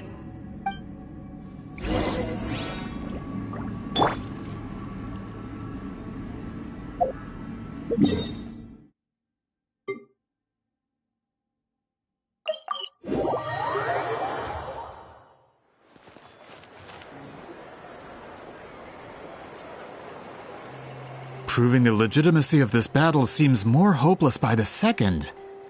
Nothing we can do about that. Well, even if our investigation ultimately proves the legend to be false, that's still a worthwhile result. Although I'm here for business purposes, I have a personal interest in this as well. I'm drawn to matters of historical truth. That's exactly why I chose to follow you, Monsieur Montluçon. Listen, I'm just updating you on the situation, not asking for your opinion. I don't really care whether you continue your investigation.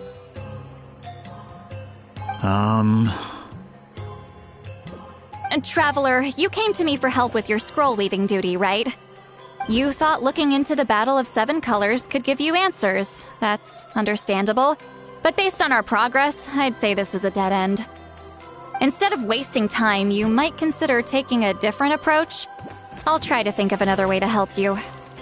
Respected traveler, let's not forget about the compensation I promised. You shall have it in full. Extra, if that's what it takes.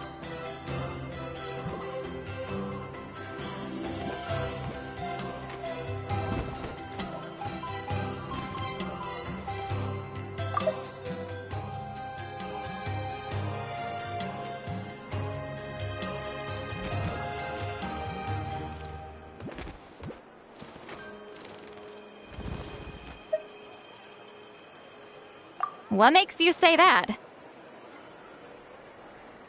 Yeah, based on what you've told us so far, it kinda seems like there's unresolved tension between you two. You think so? She claimed to be your friend, but picked fights with you non-stop, and never told you about her biggest accomplishment. By figuring out the truth behind the battle, maybe we can finally help you get closure. Closure? I'd say we're 200 years too late. But fine, if you want to keep investigating, be my guest. Ah, that's wonderful news. Alright, let's go visit the Shaman family.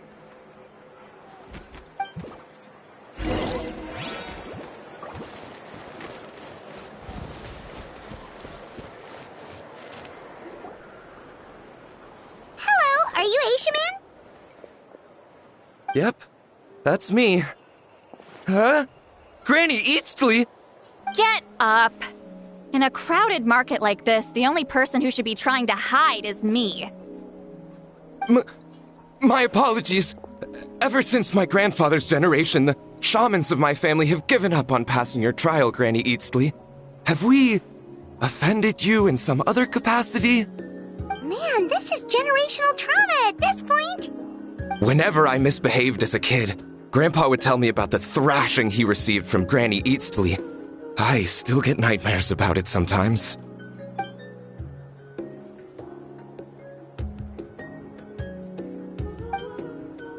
Hey, don't get any funny ideas. This was your idea, remember? Keep asking your questions. I'm going to find somewhere quiet to wait.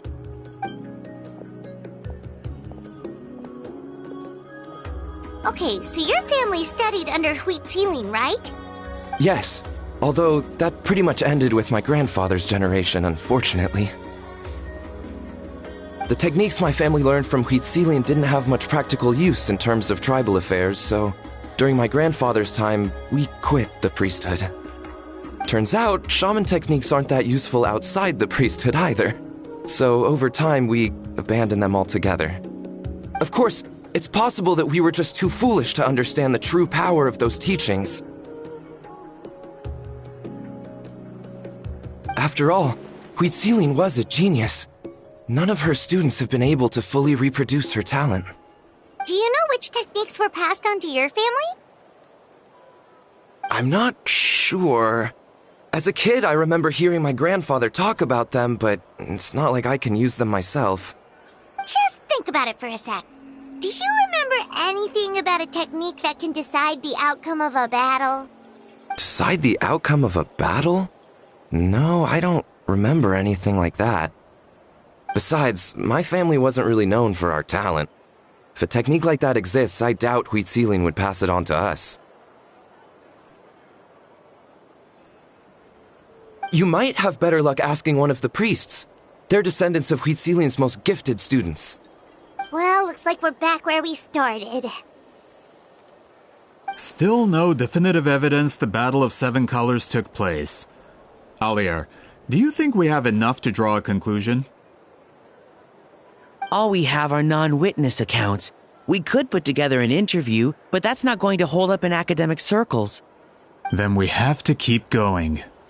Oh, you're investigating the Battle of Seven Colors? Yeah, you know about it? Not a lot, but there's something special about my family.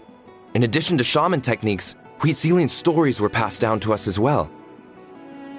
Say what you want about my ancestors' dedication to shamanism, but they definitely paid attention to those stories. And of course, the Battle of Seven Colors is the most exciting story of them all. We don't need another story. We need something concrete. Does no one in your tribe understand that? I'm not sure if this is helpful, but the story passed down in my family is a little different from the one told in the tribe. Really? Well, it's Huitzilian's personal account of the event, so it's a lot more detailed. For example, in the version I heard, the battle took place in a location known as Chico Mostuk Cave. That means you can tell us where to find it. Have you ever been to this place? Unfortunately not. I studied maps of Natlan before we left, Monsieur Montluçon. I don't remember ever seeing such a name. Could your ancestors be mistaken, Mr. Eshemin? It's unlikely. My family may have let the shamanism side of things fall by the wayside, but we're serious about these stories. In the words of my grandfather, some things deserve to be passed down more than secret arts. If Huitzilin's version of events differs so much from the general understanding, that makes it even more likely the battle is completely made up. Yeah, that's disappointing. Oh, hold on. You mentioned the Chico Mostuk cave? Oh, yes? Can I clear something up for you? It's been more than 200 years. Huh. I never thought I'd hear that name again. What do you mean?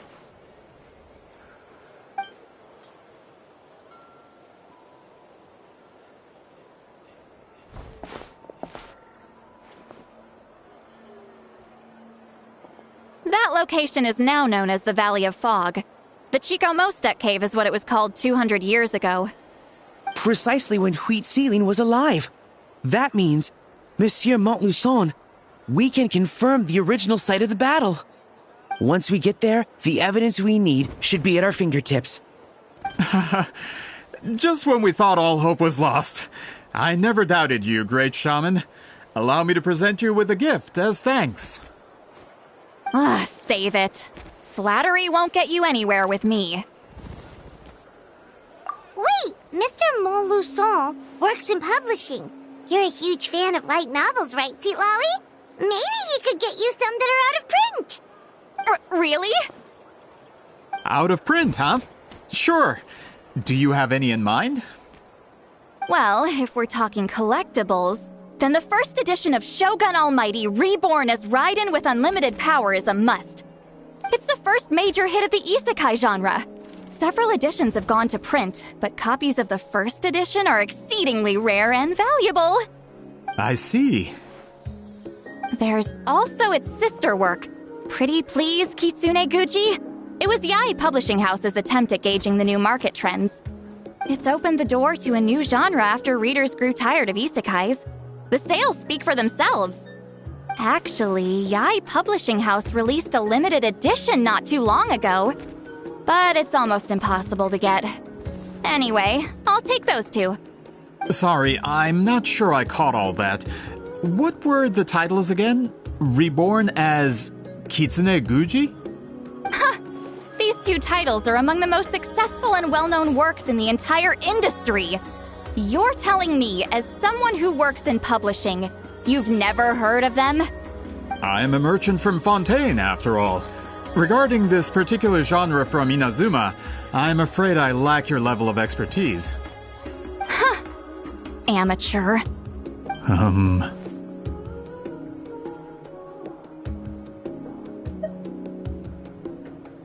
Of course! Sounds like a perfect arrangement. Now, there's no time to waste. We should head to the site of the battle right away. Once we get there, it'll take a bit more work to determine the actual location. Right now, all we have is a general idea. Well, I'm sure Miss Sitlali can help us with that. Have you even looked at the time? It's already evening, and I have important plans tonight. You expect me to work through the night? Well, what do you think, Traveler?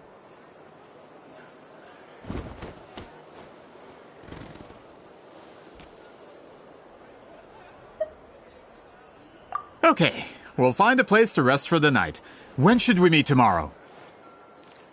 He's persistent, huh? How about noon? Do we have to wait that long?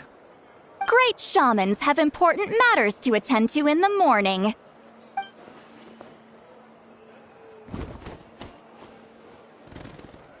That's only because I have important tasks to complete at night. All right, as Miss Sitlali instructed. Let's meet back up tomorrow at noon. We'll be waiting at the exit of the tribal settlement.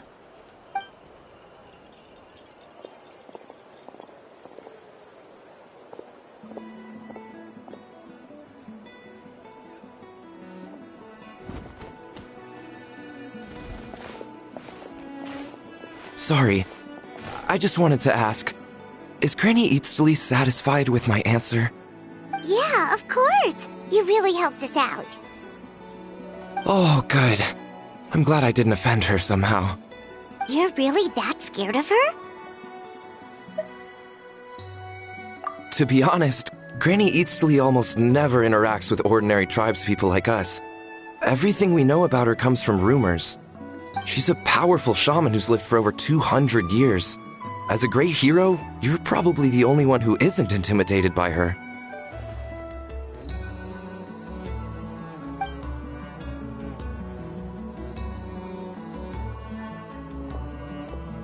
Well, thanks for today, Sitlali.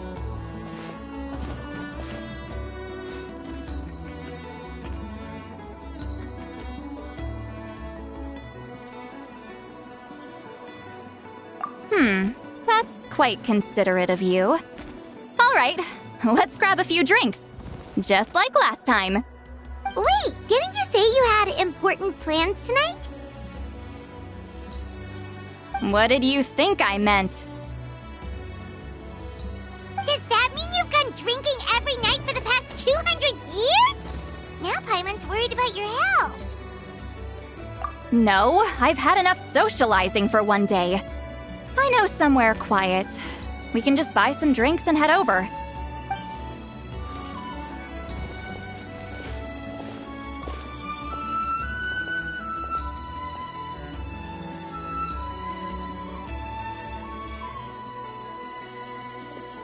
Which will also give us a chance to solve the mind-reading issue. Considering the necessary spell work, I'd rather do it in private.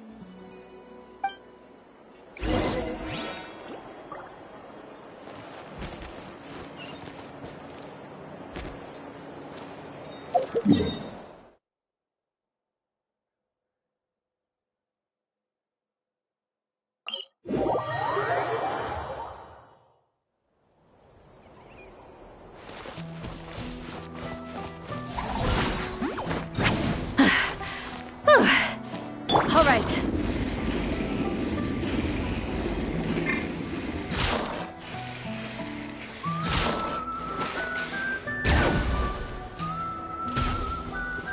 Is this the place? No, further up. Further up?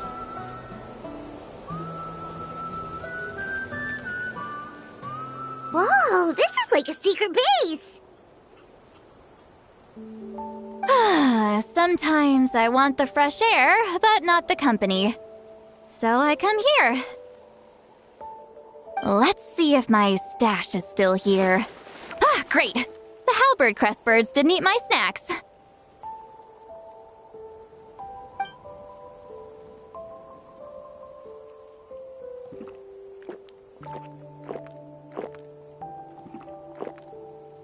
for the mind reading issue. Give me your hand. It might take a little longer, actually. I just need to share my senses, make a clean break.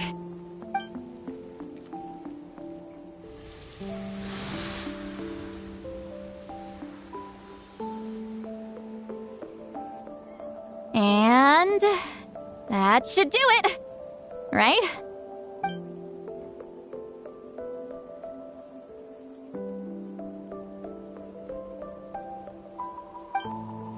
You're not wrong. Hold on. Why do I still hear you in my head? Oh, did I not separate our senses completely? Maybe using my palm isn't enough? Close your eyes.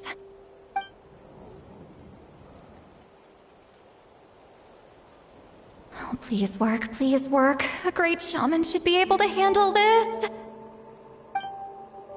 Okay, what about now? Huh? And now? Huh. Whenever I try to remove the effect, it just flips direction and gets worse.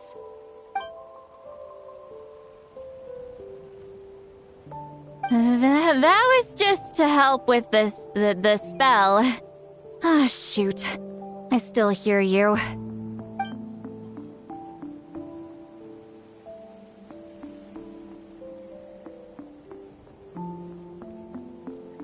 For a human soul, to lose the boundaries of the mind is to drown in the sea of consciousness without a concept of self. Wait, that sounds bad. I read that in a light novel. When it comes to the real world, I think it's pretty accurate. Is Lily drunk? She's not making much sense. Anyway, we'll just have to leave it for now. Hearing the traveler's thoughts isn't that bad, right? You should just tease her. That's what Paimon would do.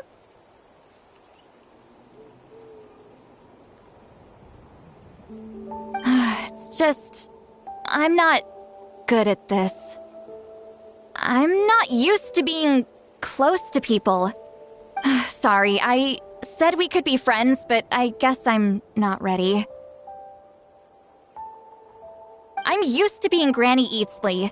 Someone intimidating, someone people are scared to approach. I don't have to deal with people that way.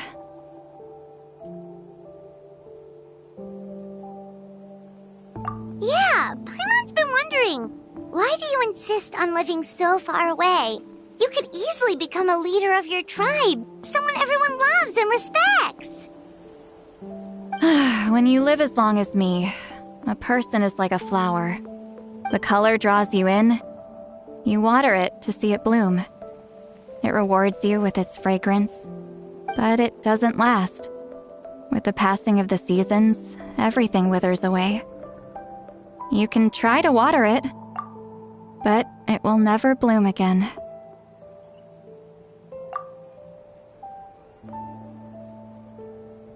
Even if the same plot of soil is covered in flowers the following year, the one you remember won't be there.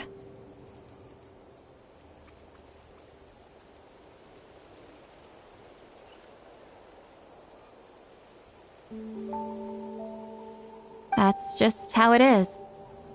Most of the people in my life will be gone one day, just like a flower.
Getting close means losing friend after friend for hundreds of years, until the weight of their memories crushes my soul.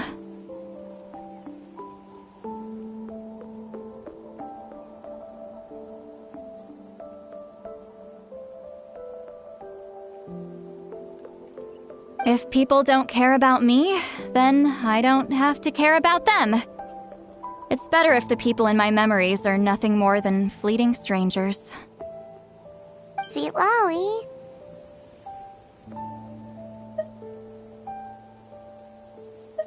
You won't live as long as me, so you don't have to worry about that.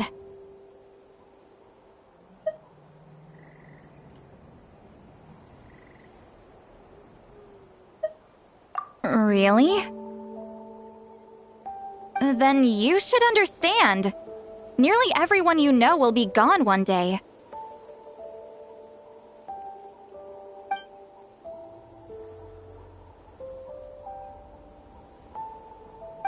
Traveler?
Is something wrong?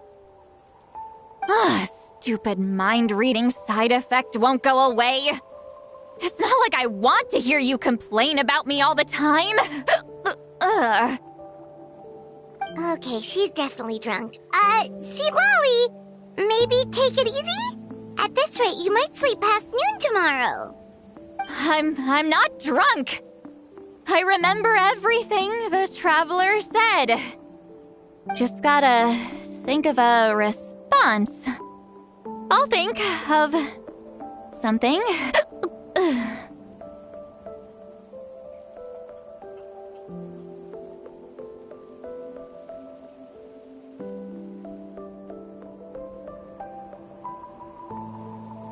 Uh-oh, not this again.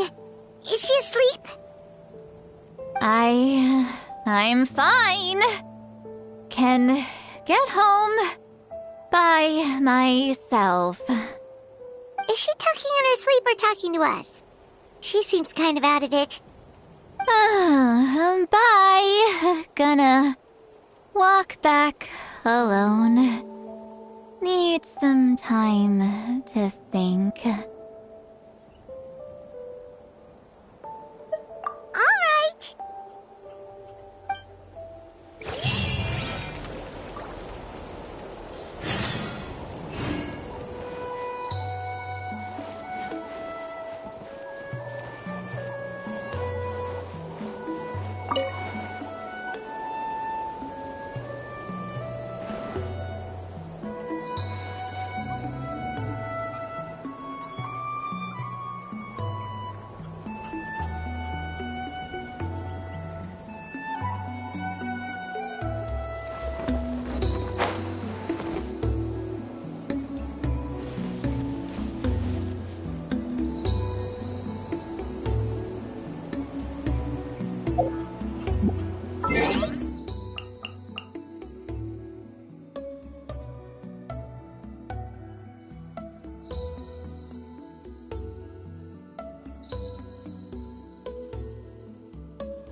This should be the place we decided to meet yesterday.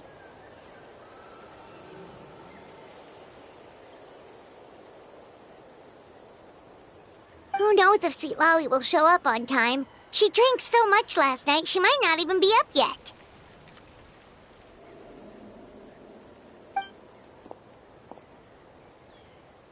Ahem.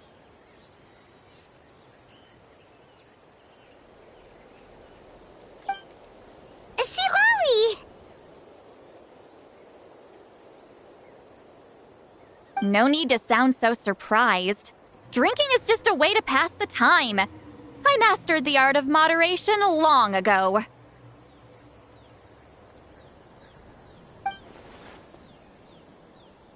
Last night doesn't count. It was a minor slip-up, that's all. Anyway, I gave everything a lot of thought, and I think you're right about something. The Battle of Seven Colors holds the key to a lot of the answers I've been searching for.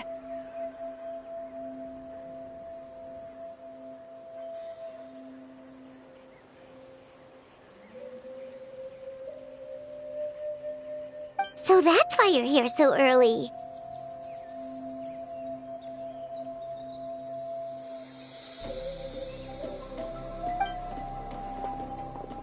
Traveler, great shaman. Sorry to keep you waiting. Shall we head out?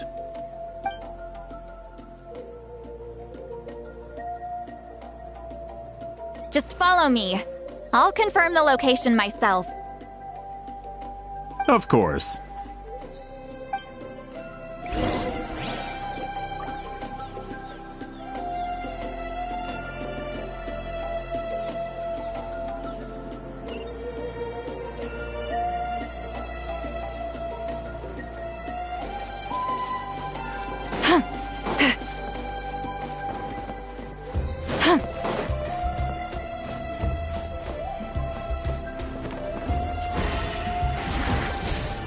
Watch out!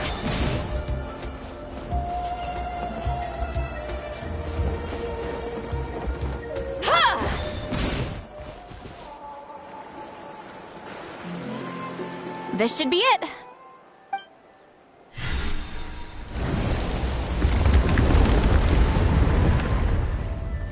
So the battlefield is inside this place. That could explain a lot of our academic questions. Don't lose focus. Once we get to the actual site of the battle, all the evidence needed for publication will be at our fingertips. Everyone ready?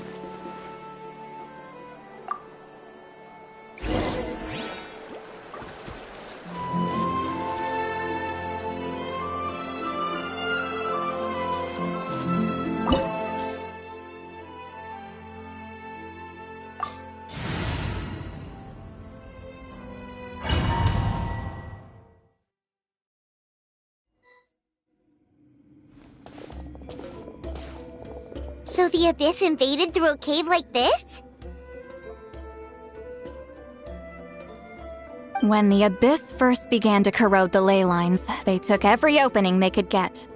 All the items here should be useful for our research. You're not to touch a single one without my nod of approval. I don't support invasive excavation techniques either. Ah, of course. I'll defer to the experts on this matter. Well, shall we continue?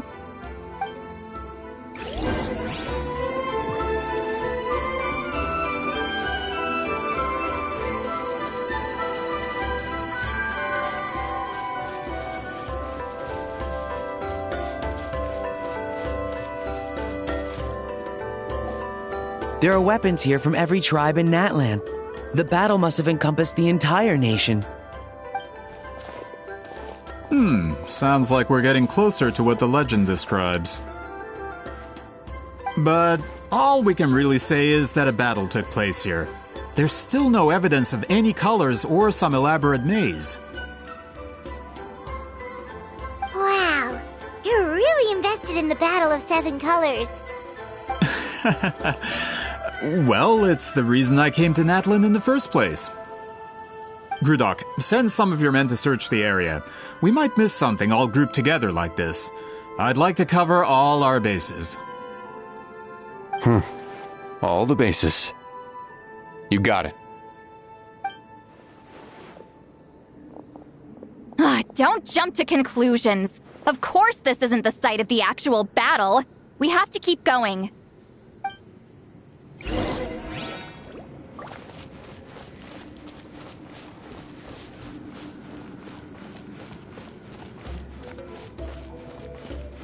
This wall is in our way! I might have an idea. Traveler, try removing that sphere.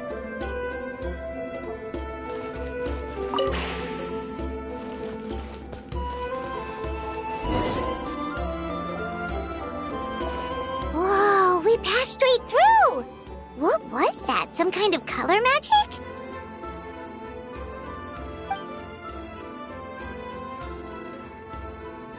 It's very close to the technique Wheatsealing might have used.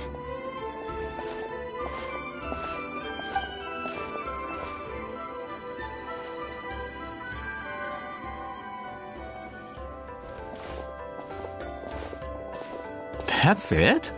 Doesn't quite compare to the scale described in the legend. Still, what a terrific archaeological find! Enough chit-chat. We should keep going. The deeper we go, the more we'll find.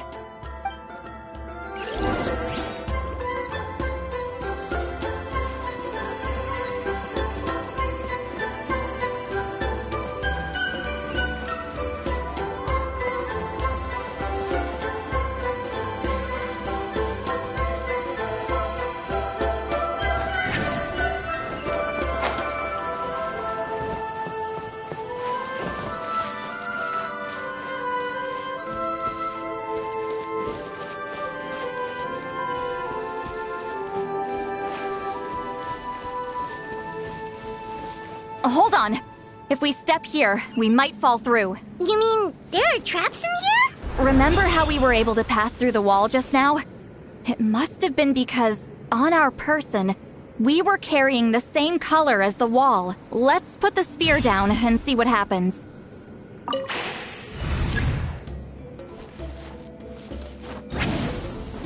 Whoa, you're right. We can keep going now.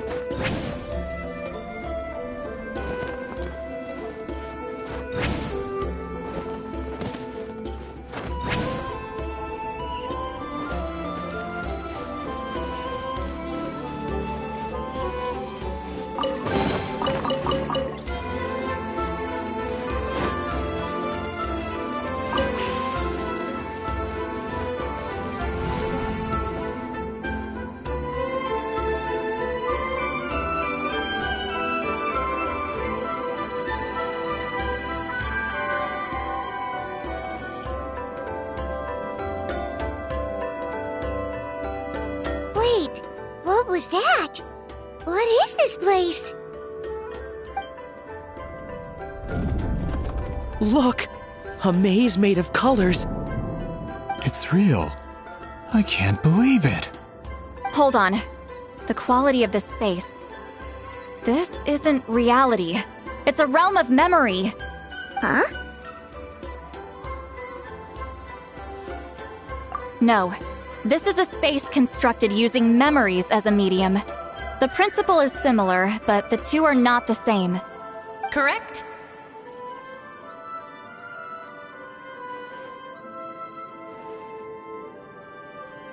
Wheatsealing? What? No. It's just a trace of her consciousness left behind after creating this space. Friends, this is my question to you. What is our strongest weapon against the Abyss? In my opinion, it's memory. After all, is it not after losing the capacity for memory, love, and compassion that our enemies fell to the Abyss? That is why, with our memories, we possess a power the Abyss cannot hope to match. I have discovered the perfect medium for us to wield that weapon. You know it as color.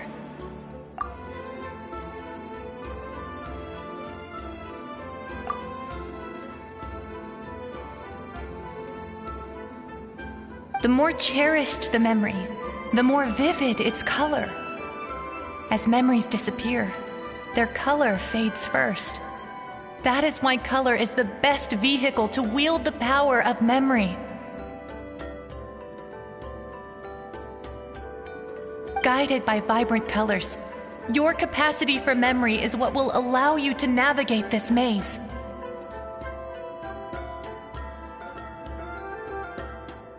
Without that capacity, enemies will fail to cross the barrier in front of them and be trapped here for eternity.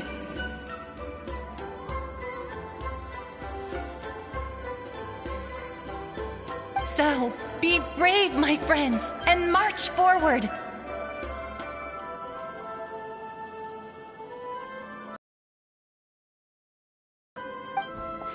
Any ideas, Sweet Lolly? Sounds like she left a tutorial. Not surprised. Follow me.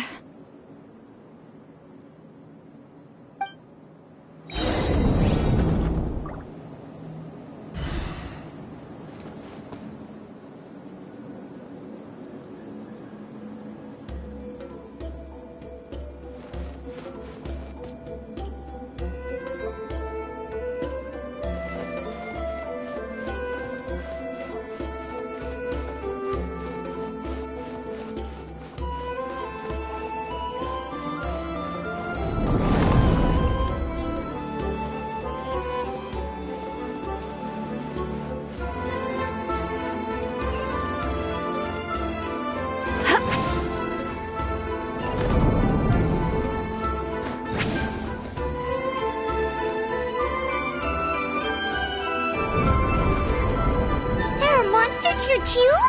Abyss creatures. Likely trapped here for some time. Looks like a few monsters made it out of the battle all those years ago. Quibbly, that wasn't very nice. Let's ride. You two! Time to end... Pyroclastic surge!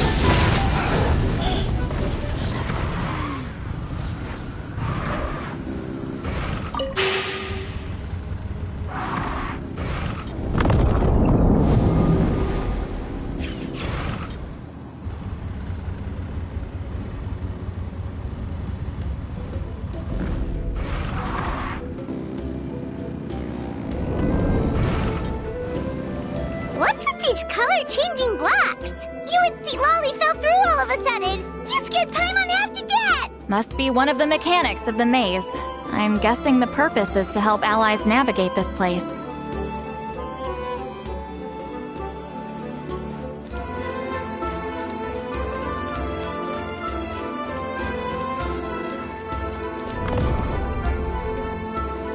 Oh no, more monsters? Ah, shoot. They're blocking the way forward.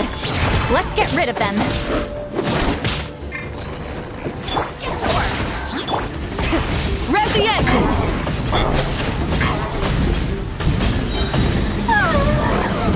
Incinerate!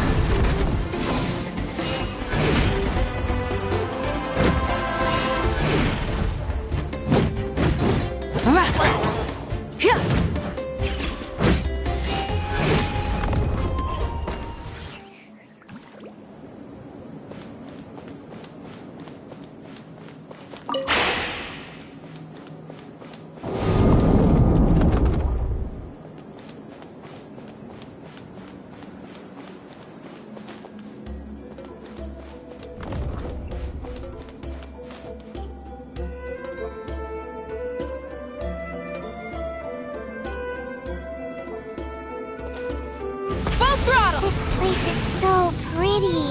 If not for those monsters, Paimon would have never guessed this was a battlefield. The ship.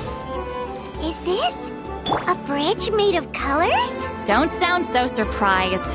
We just need to cross and we should reach the end.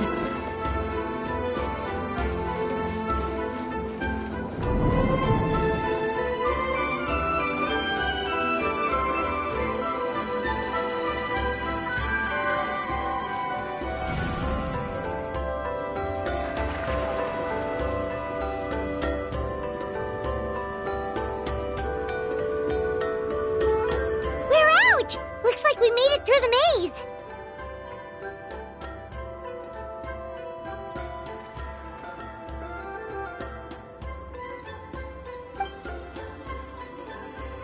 Hold on. This is...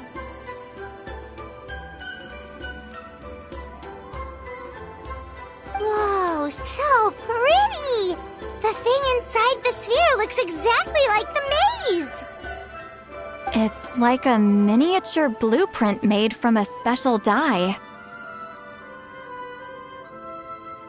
That color.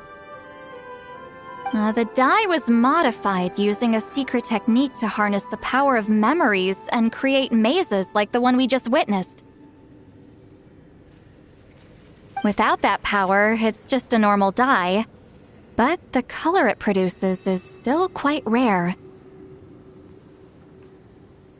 I would say this is the most direct evidence that the Battle of Seven Colors actually took place. The expert has spoken! Perhaps I could take a closer look? It's an important piece of physical evidence, after all. No, you may not.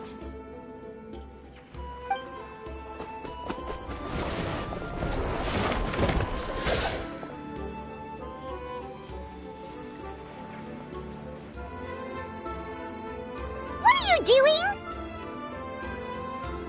Ah, you noticed my signal. Not bad, Traveler. We make a good team. Huh. So, you've been watching me. A self-proclaimed book merchant who's never heard of Shogun Almighty reborn as Raiden with unlimited power? Please, that work was a commercial success across Teyvat.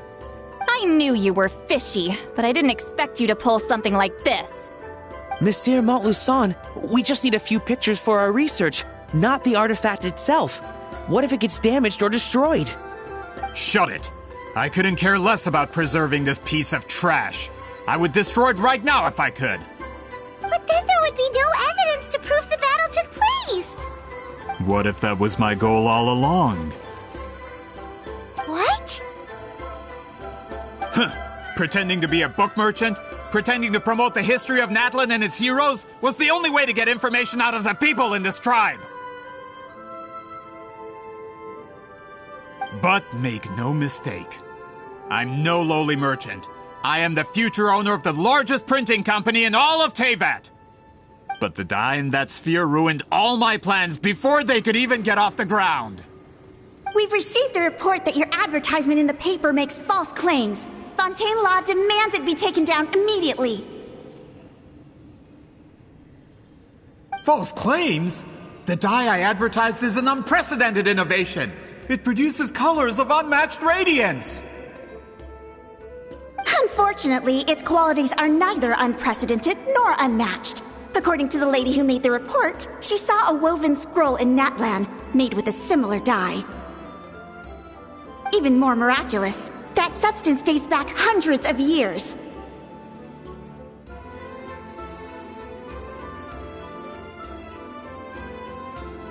How? Creating this dye is the culmination of my entire life's work! You're telling me I'm hundreds of years too late? Calm down, sir! Sorry, it's just... I know this product will be a hit. The economic boost to Fontaine will be huge! We just need to advertise it as written. Fontaine's publishing industry is one of the best in the world. All we need to do is publish something in the paper, and all of Teyvat will think it was our invention first. We don't need to worry about more reports. Fontaine is far more advanced than Natlan. No one will believe such an innovative product could come from a place like that. That goes against all of Fontaine's advertisement regulations. We can't do that! What if I give you a portion of the profits? All you have to do is let the advertisement stay. You're trying to bribe me? Careful. I'm dangerously close to reporting this to Monsieur Novelette.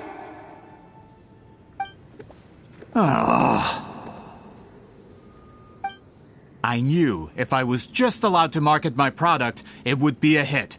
A bestseller, even. I would be a giant in the printing industry. But now, no one will see it as anything more than a poor imitation marketed centuries too late. No matter how good the product actually is, not a single one will sell. I will never accept that someone from this backwoods, ignorant nation could come up with that die. Not 200 years before me! Even when the truth is right in front of you? Ha! Truth is in the eye of the beholder. I'm already in the printing industry. I can go into publishing, no problem. All I have to do is destroy the sphere, write a detailed report about my findings, and publish it around the world. Then, the so-called truth becomes your word against mine. Once my report is accepted as fact, no one can accuse me of making false claims. That's awful. What happened to restoring the truth of history? That plan hasn't changed.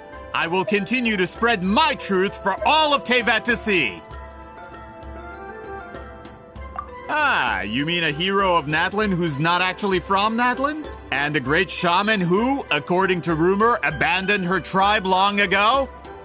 From a practical perspective, there's no reason for either of you to stand against me. Shows what you know.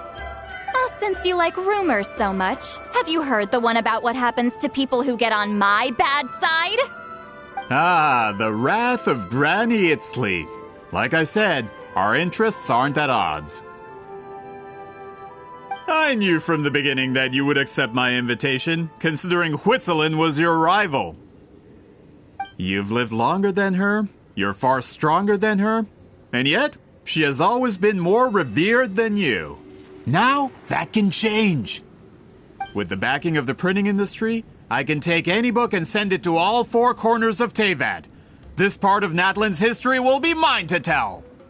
And in my version, I can erase the Battle of Seven Colors. You can be the one to have all the glory. That's not real history. That's a no, then? Your history means nothing to me.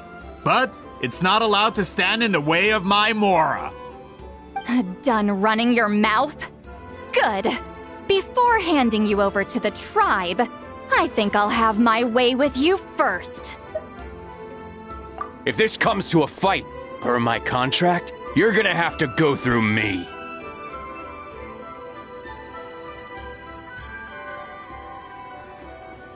That's right. I didn't pay all that Mora for nothing. Wait, aren't you subordinates of the captain? Why are you helping someone who wants to erase Natlan's history? The captain. You actually bought that? United in the pursuit of Mora, we travel the land to collect debts. Our loyalty is to Regrader, his interests, and his wealth. Regrader? The captain means nothing to them. They serve a different harbinger altogether. Regrader! This man has the potential to become a giant in the printing industry and disrupt Fontaine's economic system. This aligns with Regrader's interests. It's all been a lie from the very beginning!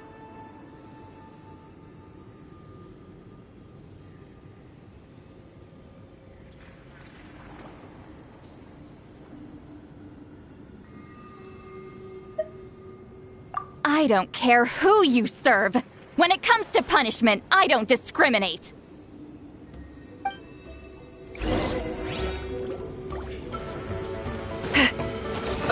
Alright. Do this quickly. Letting brave names echo. Fulfill our pact. Lolene, Papa. Try and stop me. Have a load of this. Crash from the sky. Time to work. My duty. Can't run from death.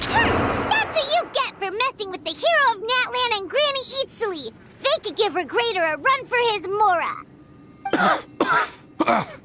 When did this person get so strong? Looks like the men following the captain failed to update us on the latest intelligence. Not good. This is becoming more trouble than it's worth. You're on your own! Hey, what about our contract? Your boss signed it himself! Our boss never signs a contract without loopholes. Even a veteran businessman like yourself fell into it. You! The other stipulations have been fulfilled. I set up explosives around the cave, strong enough to destroy this place, as instructed. Oh, and for security purposes, all explosives have been rigged to blow at a specific time. Shouldn't be too long now.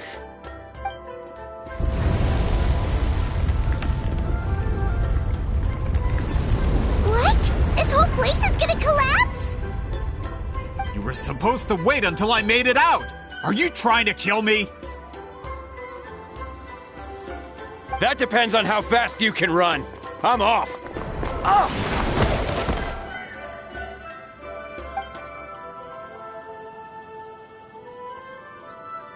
You think you can just waltz out of here?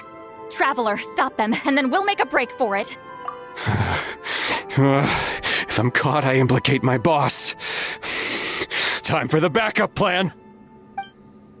Wait, don't!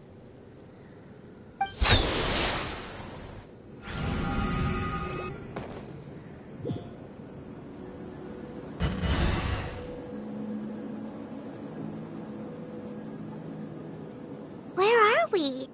Back in the maze? Our surroundings look different, though. What did that Fatui guy do?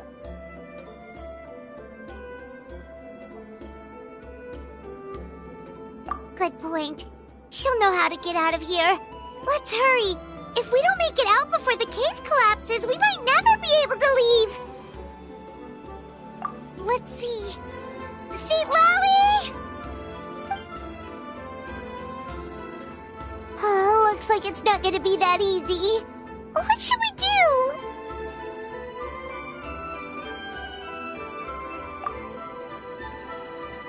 The special color? The one you saw in that woven scroll? Why would it appear around here?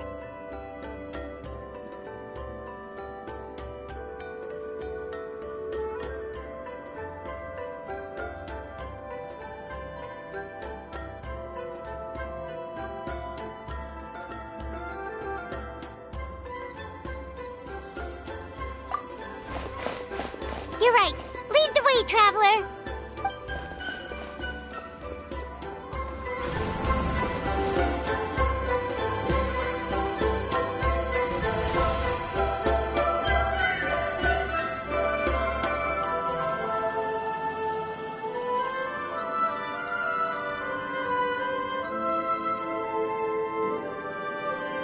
He triggered it just like that? If the technique isn't activated correctly... Instead of a realm of memory, the subjects in question will be trapped in a temporary space like this. If you cannot escape in time, it's mutually assured destruction. But I can't fault someone for using it as a last resort. I knew it! Someone of your skill wouldn't leave behind memory fragments just to parrot instructions. You must have the capacity for conscious thought. I appreciate the compliment. It's been a long time, my friend. This is no time for a reunion. The cave outside is about to collapse. I know time flows differently in this place, but that still doesn't leave us much time. Can you help me get out? You misunderstand, Seat Lolly. I'm nothing more than a fragment of memory. There's not much I can do. What do you mean? This space can be manipulated, right? The exit of your maze. I remember its structure. If I create an exit here, I can leave. You just need to tell me how to manipulate this space. The maze you saw earlier was constructed using the memories of many warriors of Natlan. When people leave deep impressions on each other, their memories form connections. These connections are particularly strong between comrades in arms. That is how I created my maze. The connections between the memories were my needle and thread, and the special color was my fabric. But if that color is crudely combined with an isolated memory, one without connections, you get a place like this. This space is a combination of my color and your memories, there is no way to alter or construct anything within it. Because there are no connections at your disposal. Over 200 years, and not a single lasting connection. This is my punishment, huh? Well, at the very least, you have a connection to me. Otherwise, I wouldn't be able to appear in this space. That's only because you never gave me a moment's peace. Still, it's a shame you're not around.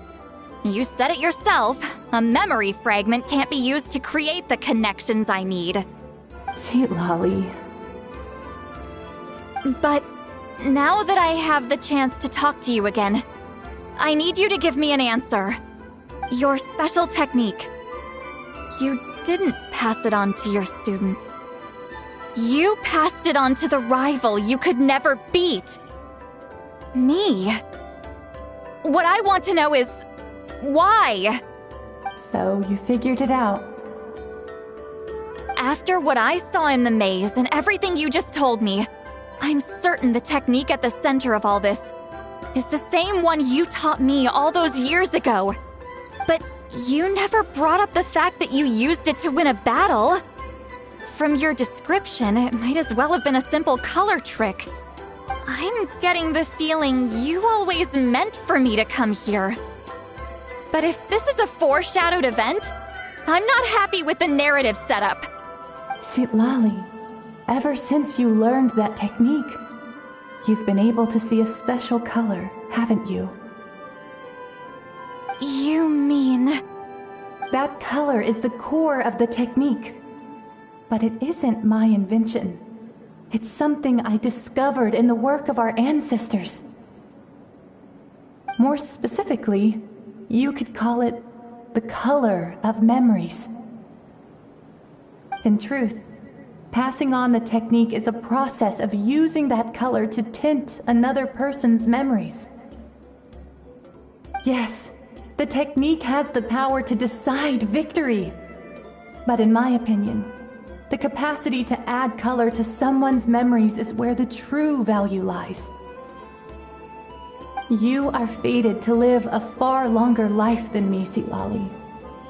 I couldn't bear the thought of all those years existing as a blank canvas in your memory. So I wanted to leave a little color behind.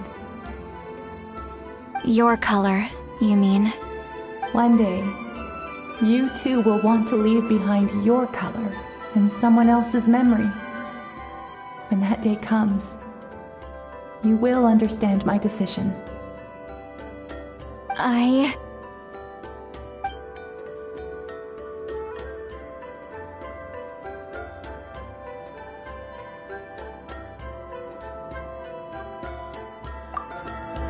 have to get out of here. That's the only way to rescue them.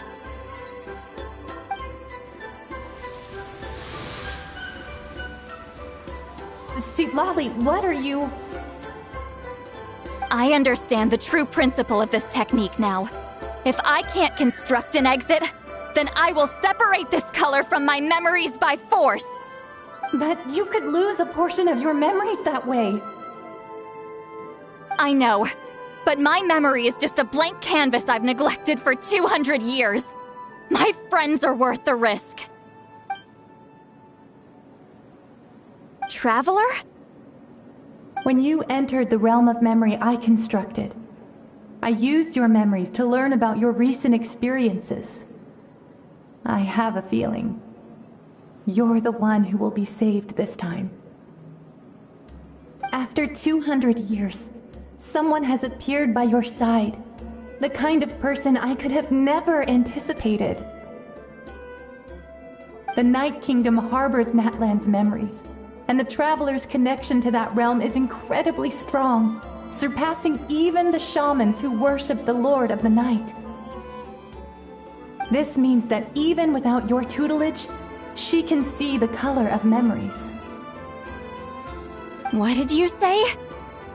Although she doesn't know how to wield it, she unknowingly left behind a trace of color in your memories. That was enough to guide her to this space, You now have a connection at your disposal.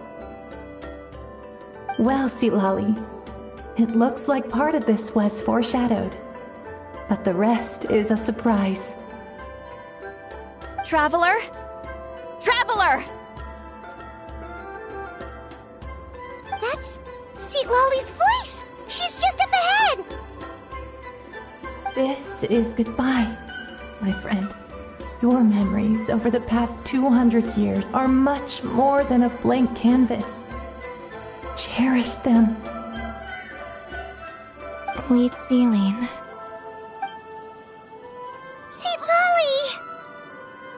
Lolly! Paimon! Traveler! Hold my hand.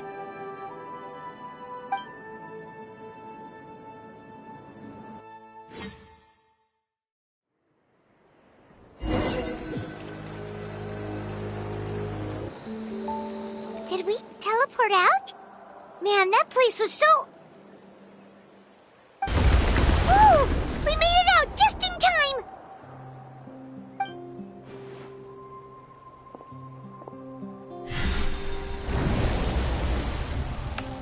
Wonder what happened to the Fatui guy and the others. He was most likely trapped inside that space, just like us. The external structures supporting that space would have collapsed with the ruin.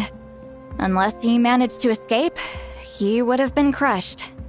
He still preferred that to being caught, huh? They were standing a bit further away, right? They probably weren't pulled into the space.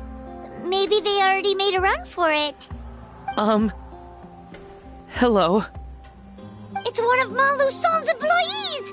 Quick, restrain him! Oh, I can explain. I had no idea Malu-san was such a terrible person. I couldn't stop him from running, so I stayed behind and tried to find people to help rescue you. I'm so glad you managed to get out of there. Either way, the guards will take you back to the tribe. You'll be their problem. I understand. Anyway, I'm not here to harp on you. I just need to know one thing. Which way did he run? He went that way, but I'm not sure if you can catch up. That way?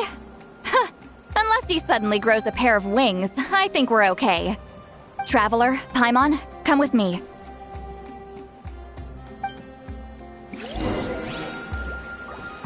Full throttle!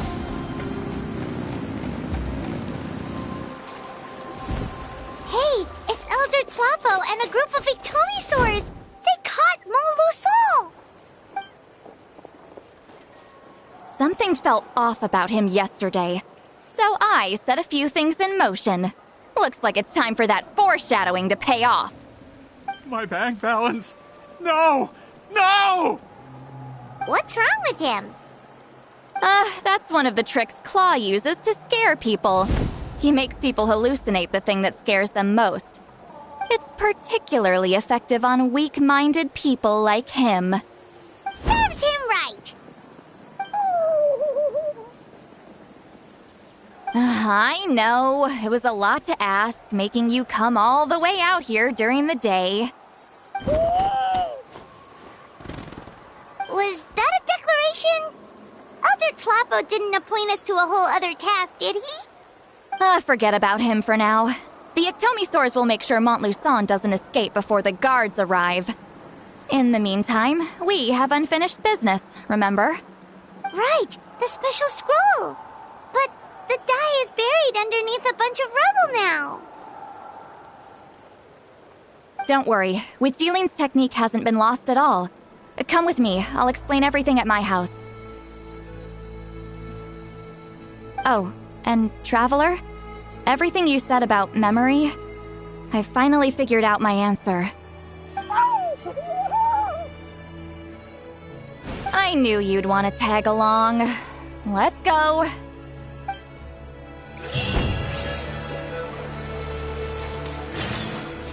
Full throttle!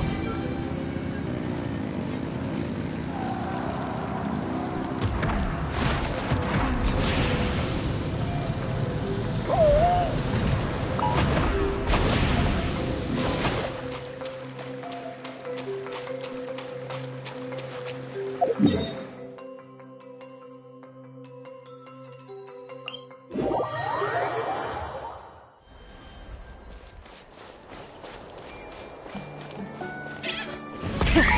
the engines!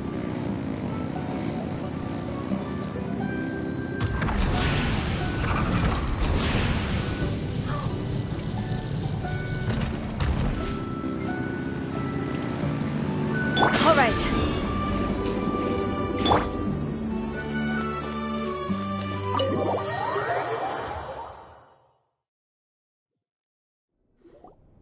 Now, when it comes to weaving the scroll itself, you don't actually need to lift a finger. But if we're going to pass on Wheatziling's technique, your participation is critical. What are you saying, Sweet Lolly? Follow me.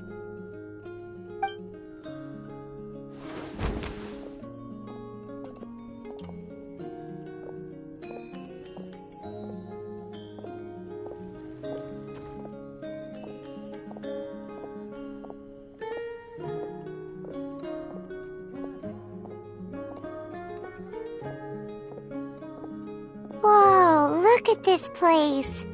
Do you weave scrolls too? Scrolls. Scrolls? I thought you were going to show me your masterpiece. That I am, old friend. The technique I'm about to show you directly relates to woven scrolls. Fine. What is it? Something that can turn the tide of war or prevent a great disaster? You probably want to challenge me, right? I know you don't have the strength for a real fight, so I'll let you beat me with words.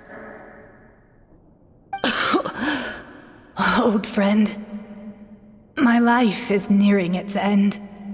I'm afraid I don't have time for another match. Hey. Don't worry. I trust in the belief of our tribe that death is not the end, but the beginning of a new existence in the Night Kingdom, where everything is made of memories. So, do you know why our ancestors insisted on using colorful, woven scrolls to record our history? Because history is the memory of a people. We give our scrolls an orange hue, so the dead can still feel the warmth of the setting sun. We decorate them with kernels of grain fruit.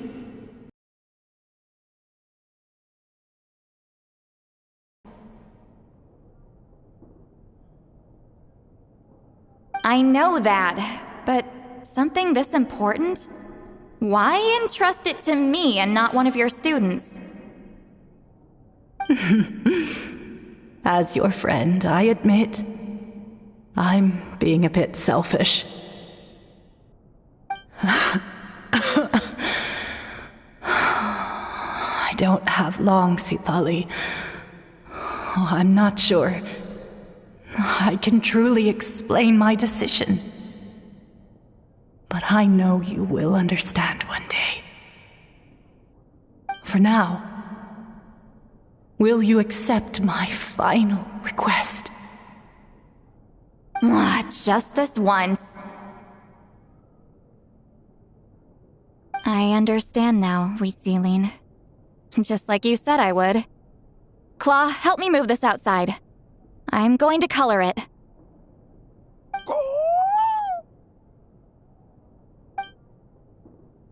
Traveler, Paimon, come with me.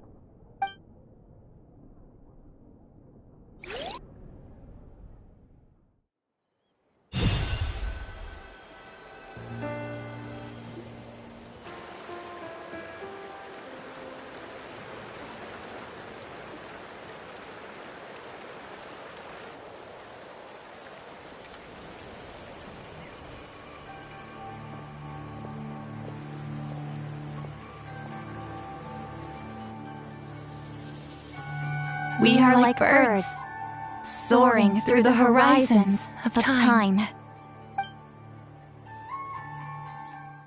I linger between brushes of memory, seeking the color of my final journey.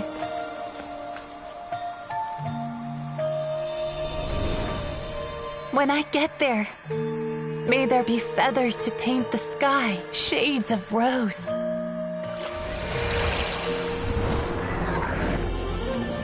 And fields of green to beckon adventurous souls. And azure oceans with which to sail into the unknown.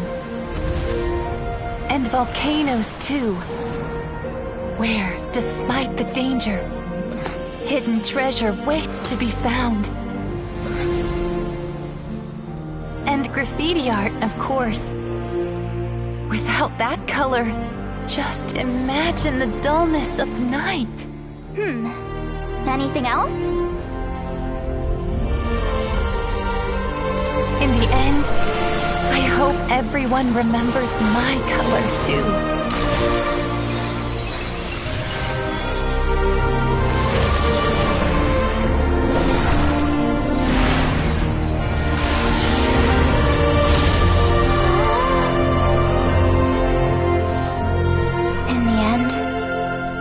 I hope everyone remembers your color too. All in all, it was just a technique for coloring a scroll. The task I'm entrusting to you is much more than that. Farewell, my friend.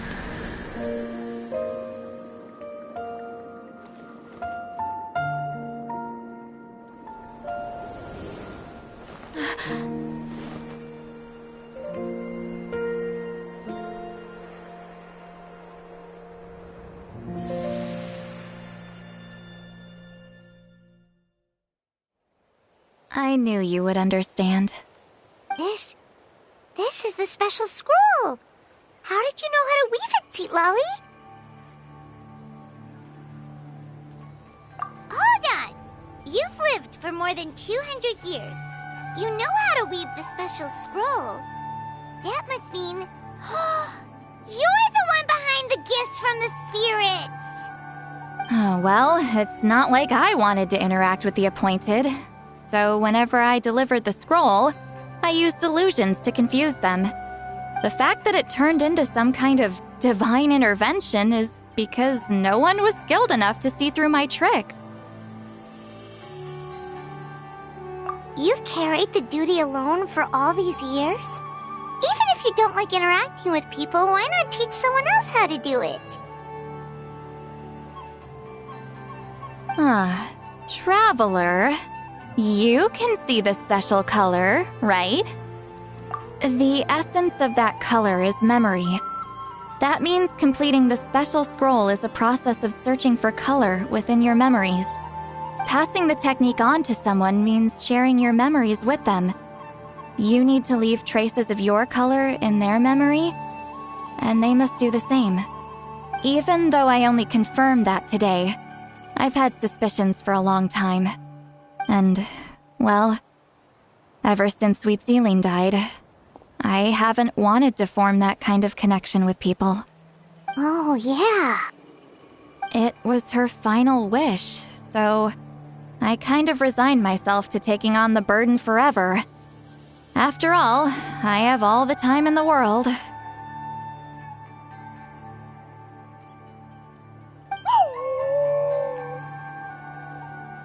But Claw never stopped appointing new candidates to weave the scroll, despite knowing exactly how I felt about the situation.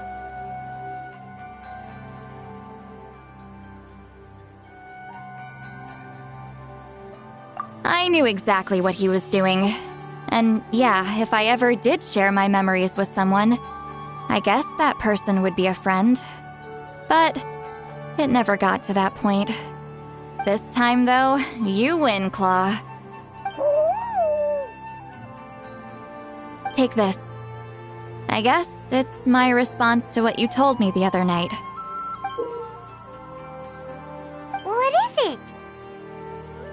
If I had to choose my color, it would be the color of this handkerchief. Countless people exist in my memories, and I know one day that will be my fate too. A memory living on in someone else's head. Since you have a long lifespan, you're the perfect candidate to bear this memory and carry my color in your mind.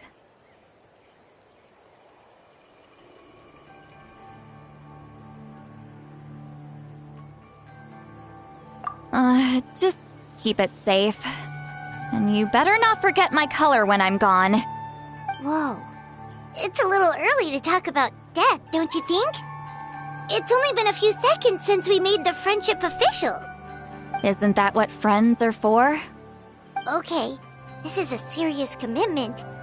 Well, Sweet Lolly, if the Traveler's going to leave their color in your mind too, it'll probably be gold, right? Actually, their mark is already there. Remember the mind reading effect I couldn't fix?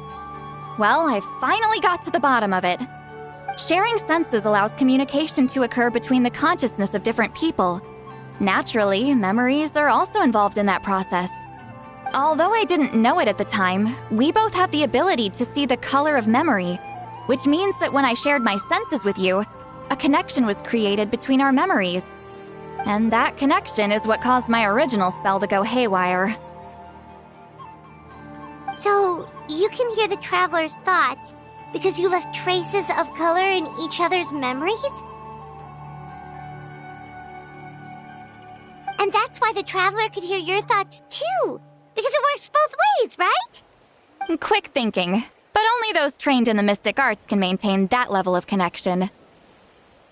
That's why I can still hear the Traveler's thoughts, but not the other way around. There's no need to worry, though. Now that I've figured out how it works, I'll get rid of it in no time. Oh. I lied. Hearing each other's thoughts actually depends on the strength of the connection between our memories.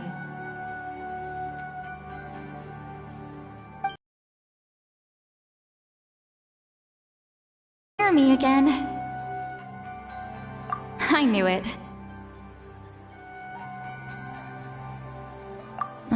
Since the connection between our memories is already there, the only way to get rid of the effect is for one of us to forget about the other.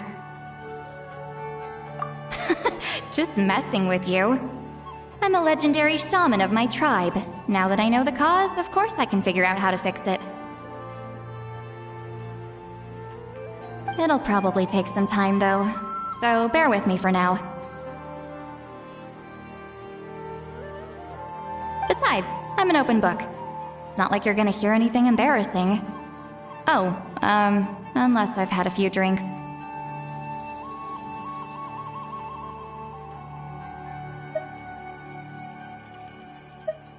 A shame? I mean, if you ever miss this whole telepathy mess, I could always share my senses with you again. No promises, though. Some thoughts are better kept to yourself. Huh?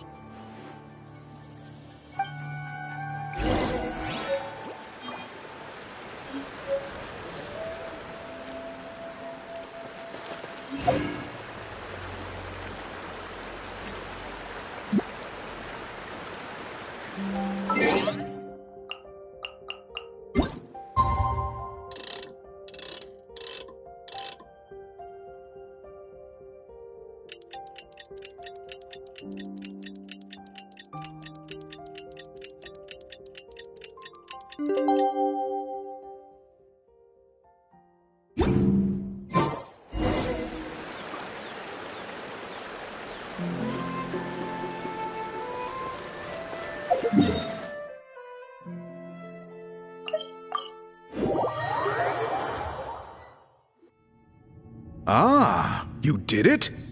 Your investigation into the Battle of Seven Colors must have been fruitful indeed. I do hope you share what you learned. Wow! The scroll is finished already! Elder Talapo's wisdom is never wrong. Yeah, we should explain. Take it away, Traveler!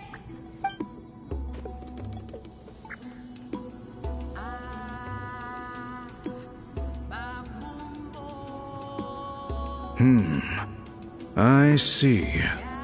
You don't look surprised at all. It makes perfect sense. History is the memory of a people. If we want to depict it, a dye derived from people's memories is, of course, the best choice. Now, it's just a matter of preserving this secret technique. From your description, it sounds like learning the technique requires the previous holder to share their memories. Well, yeah. In that case, I must work with our priests to reinvent the technique based on the principles you described. After all, memories are precious things, meant to be shared with those closest to us. I cannot take that choice away from you, Traveler. You completed your task admirably. Finding a way to carry on that legacy is now our duty. All right, we'll leave that to you. And please pass along my thanks to Granny Eastly. We interrogated the Fontanian merchant she apprehended, and it turns out he's the reason some among our tribe started to question our history. He hired people to spread misinformation about the Battle of Seven Colors. The recent friction within the tribe is entirely his doing. We now have a record of his crimes, and will begin working with Fontaine authorities in a few days. So he was behind the controversy in the first place. Guess it's easier to investigate when people are already questioning something. Anyway, that clears it up. People don't just question their history out of nowhere. Until we meet again.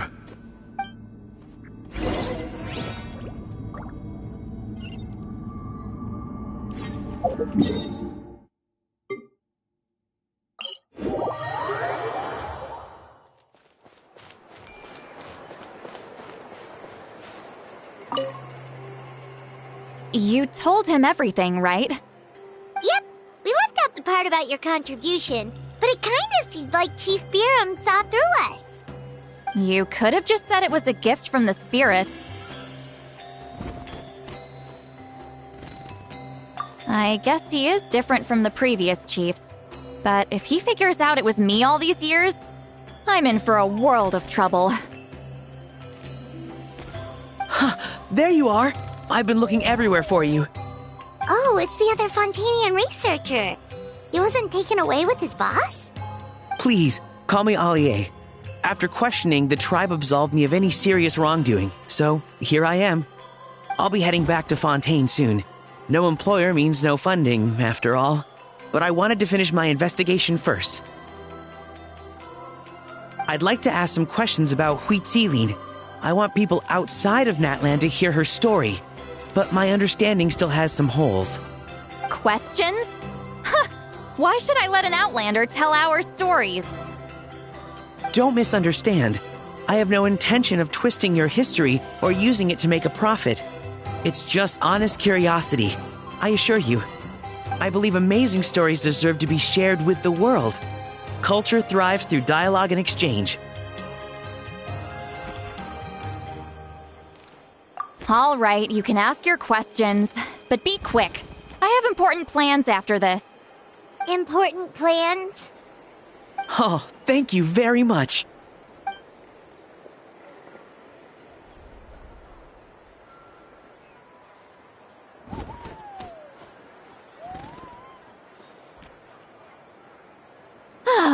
Another day, another drained social battery.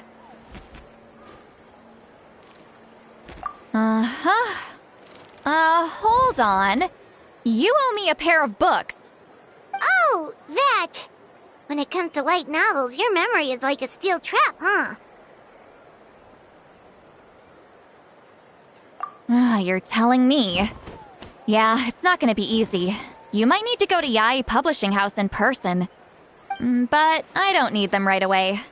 Just don't forget, okay? Of course! We'll get them sent to you as soon as we can! Sent to me? Nuh-uh. I don't want a stranger knocking on my door when I'm hungover. Here, just take this. And this is? The key to my house. Don't bother knocking next time. You'll disturb my sleep.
Sleeping well and eating even better.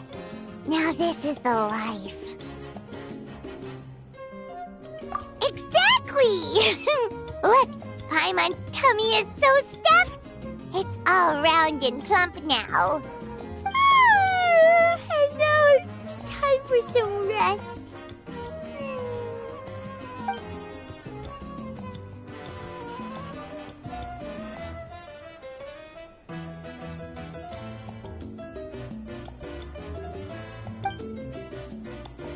We've got trouble.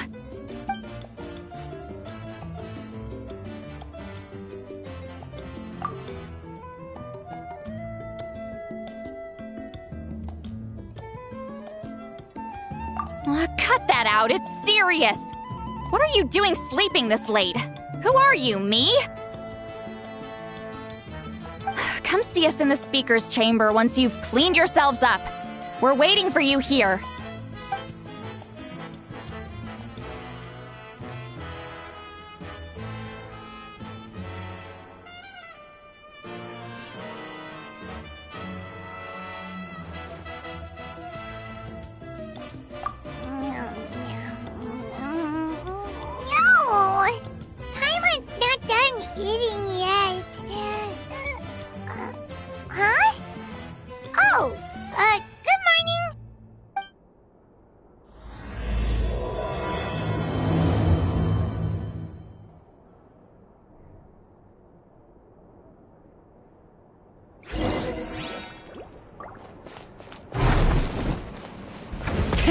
Rev the engines!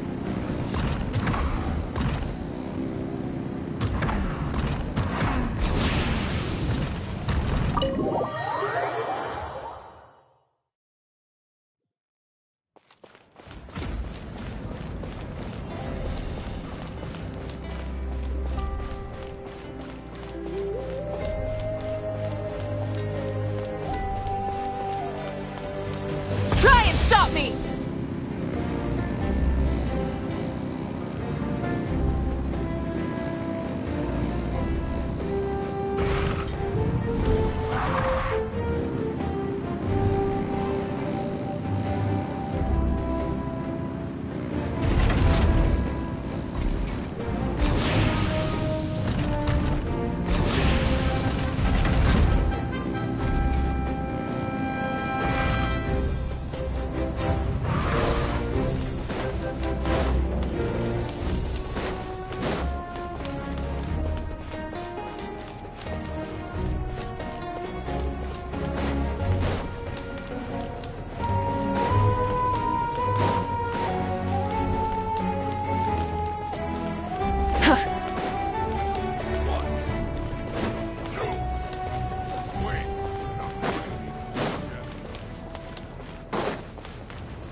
Try and stop me!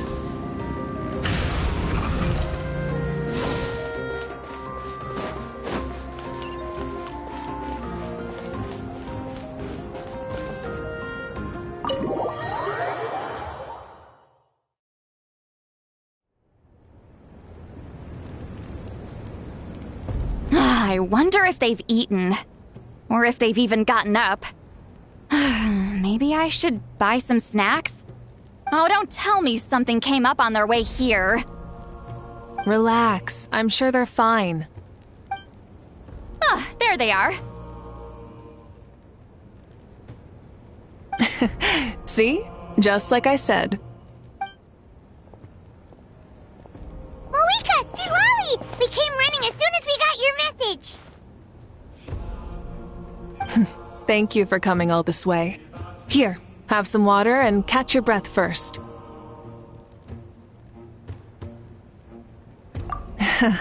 Well, you could certainly say that. I'll let Lolly explain. Strictly speaking, I'm just passing on something I heard as well. Basically, the Wyab passed a truly shocking piece of news to me through the smoke last night. You're aware that Mavuika's not the first Pyro Archon, yes? On occasion, there were those who lived longer than an ordinary human. Not unlike my situation. But all in all, the title has changed hands many times. And now, the Wyab have sensed a special surge within the ley lines. A truly ancient soul is about to return to the mortal realm. His name is Xbalanque. Xbalanque? But isn't he the very first? Yes, that's him. The first Pyro Archon. According to legend, he was the greatest of heroes and leaders, and the one who made a deal with the ruler of death, thereby creating the rules that saved Natlan's ley lines. Hasn't he been dead like a really long time? How can he be resurrected? Even in Natlan, it's impossible for someone as ancient as him to ever return. Still, nothing's off the table when Xbalanque is concerned. Hence why this really is something major. Let me be clear about this. I did not mishear, nor is the Wyab mistaken. We would never jest about something like this. Don't worry. Both the Traveler and I have complete faith in your abilities. Whose interpretation of the Wyab's will could we trust if not yours? Yeah, that's the one thing I'll never be modest about. But the fact I'm not wrong about this only further begs the question. Just why is Lord Xbalanque suddenly about to be resurrected now? As you can see, Citlali's even more concerned about this than I am. Still, it's understandable. Waiting to find out the whole truth must be torture for a great shaman who can only peep at the outcomes without knowing the causes. Mavuika, I hope you'll approach this with a measure of caution. Depending on how things go, everything could change or nothing at all. Well, I think you know what I mean. I do. Xbalanque's arrival will shake our nation. After all, we still don't know if he's satisfied with the outcome of this war. Wait, do you think he'll come and find you? Well, you can't just up and say things like that. You scared me half to death. That's actually pretty likely. Think about it. People in the same line of work tend to have some similarities, right? Maybe all Pyro Archons share my disposition. I don't want to meet him. I haven't really mentally prepared myself yet for such a grand occasion. Anyway, my job was just to pass on the message and bring the Traveler over. Now that that's dealt with, you can discuss the pilgrimage. I'm done here. Wait! Where are you going, Citlali? Back to bed! You have no idea how much that scared me. I was up all night. Ugh, can barely keep my eyes open. Nighty-night. It's like I said before.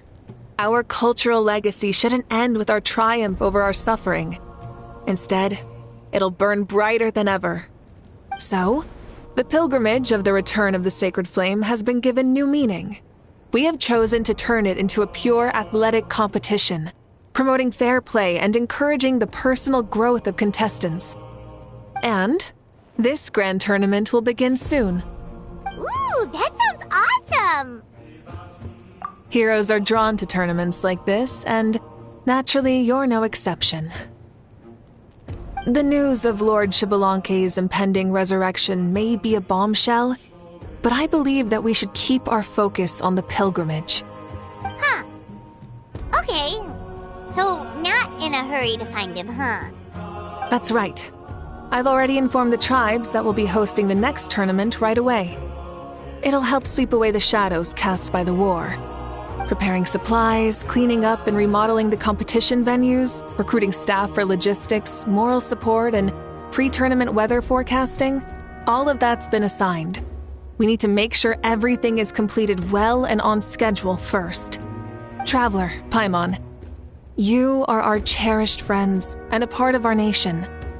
I'd like to invite you to serve as special supervisors for this event. Paimon can do it too? Of course. On that note, my two new supervisors, would you come with me to check on the progress of each of the tribes? Sure!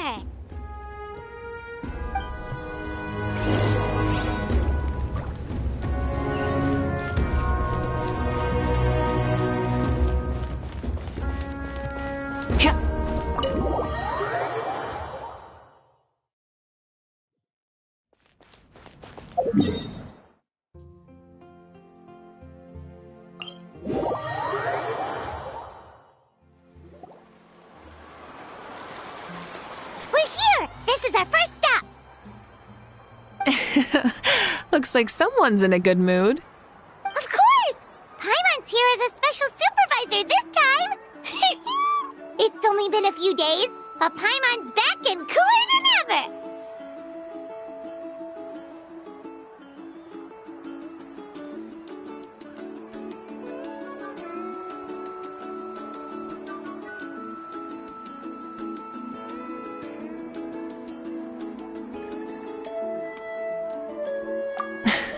It's nothing. We've got a long road ahead, so it's good that she's so motivated. Pretty much all we need to do is talk to everyone and confirm how the preparations for the pilgrimage are going. Hold on a sec. Take a look over there. See that? Someone's fishing. It's them!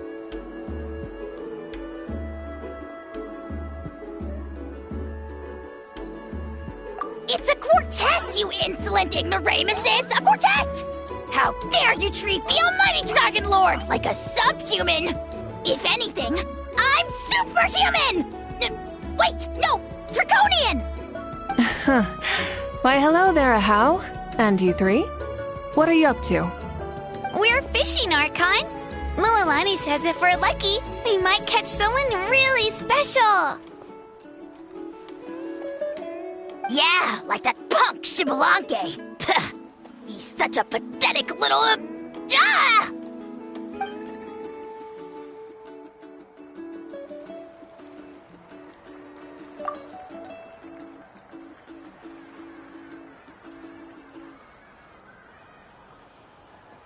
Lowly servant! How dare you beat up the almighty Dragon Lord for some ancient fogey that you only know by name? You'll pay for this! I'll start with some chili in your water skin. Ah, so you've heard about his impending return. Did Seatlali mention that to you?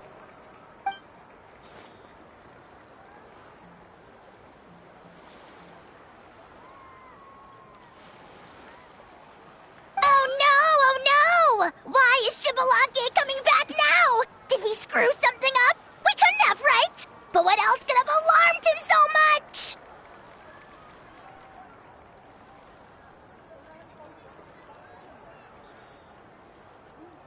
Wow, that sounds just like her.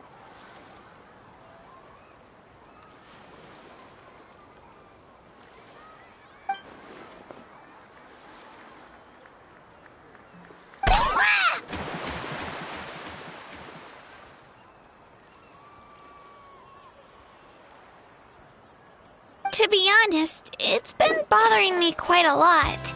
Under normal circumstances, it shouldn't be possible for us to meet Lord Shibalanke, right?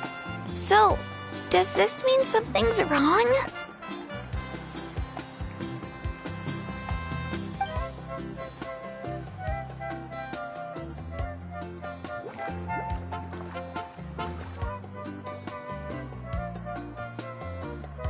Hey, we've got a bite!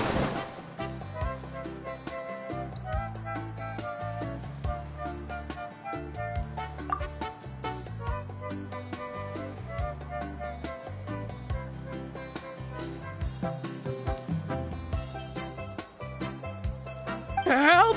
Help! Something's pulling on me! It's what's going to save your life! Are you having leg cramps? Help!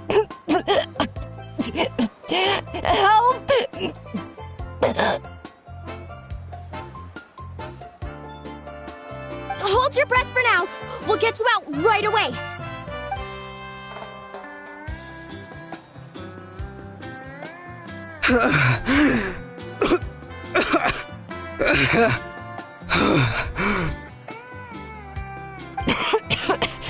Thank you so much, everyone.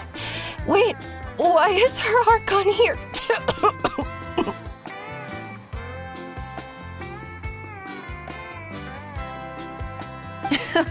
Well, would you look at that?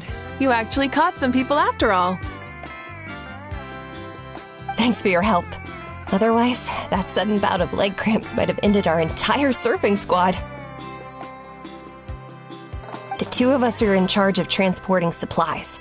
After safely delivering some of the equipment, medicine, and a few other things for the tournament, we had some time to spare, so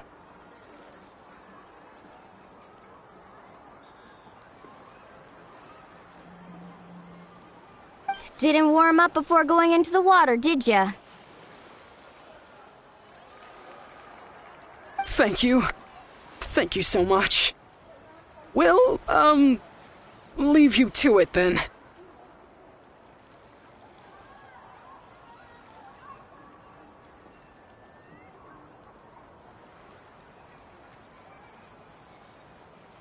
We'll never forget how you saved us. We know you're busy though, so no need to worry about us. We'll see you around.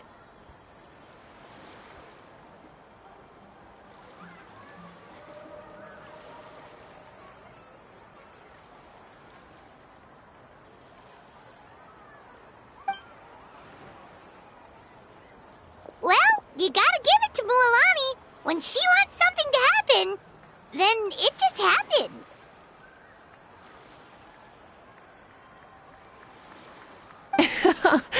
Then it won't be long before she reels in Xbalanque himself. Now that'll be a wonder of wonders. I was just thinking, what if he enjoyed swimming like the rest of us? It's easy enough for anyone who loves the water to end up here, so might as well give it a try. It'd be a great chance to say hi to him. I used some commemorative badges for the stadium as a special bait. He's never been to present-day Natland, so it'll all be new to him. I'm sure he'll be thrilled.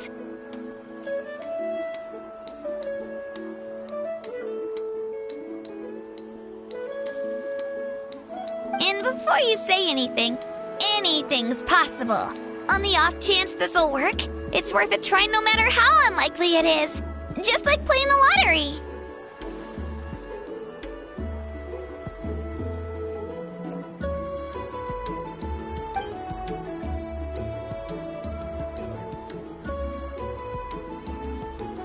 Well, what about you then? Given your personality, isn't your continued presence a testament to the power of friendship too? Ha! She saw right through you, my foolish lackey. Silly, naive child. Now, witness the scorn of Kahula Hat! Ow!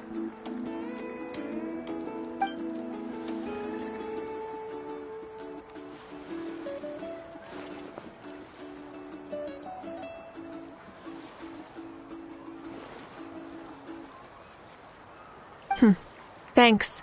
I'll keep that in mind.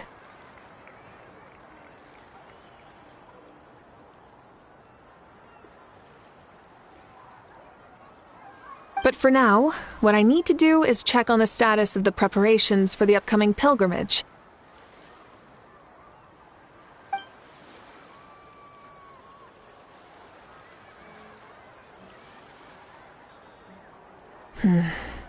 Seems like the people of the Springs have done a great job.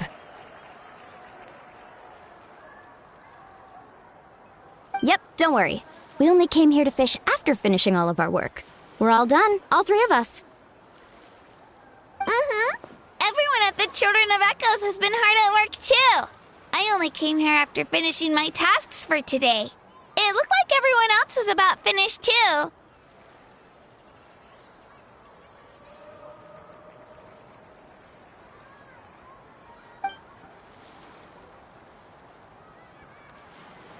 Huh. Now that's efficiency. I trust you. Well, looks like we won't have to make the trip to your tribes then. Everyone, this iteration of the pilgrimage holds great importance to Natlan as it is now. We must pull together and work as one, creating the best atmosphere possible for all our participants. Sure. Don't know why you'd worry about this stuff. You're always so ready to pounce on and fight just about anything. Why, you even dare to disrespect the almighty Dragon Lord! Remind me again, has Ahau done anything besides talk?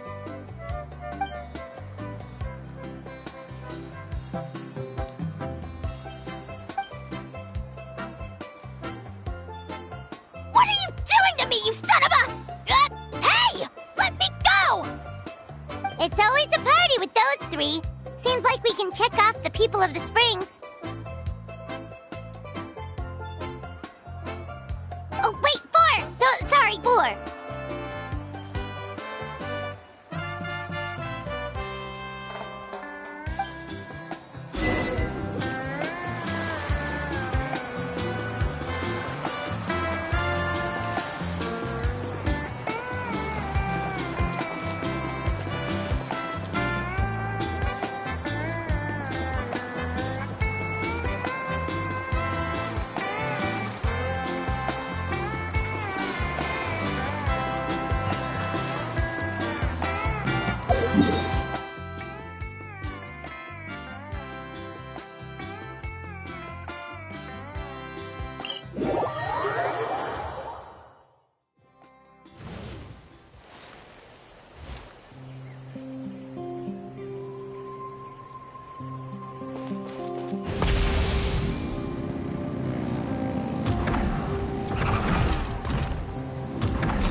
is, right over there.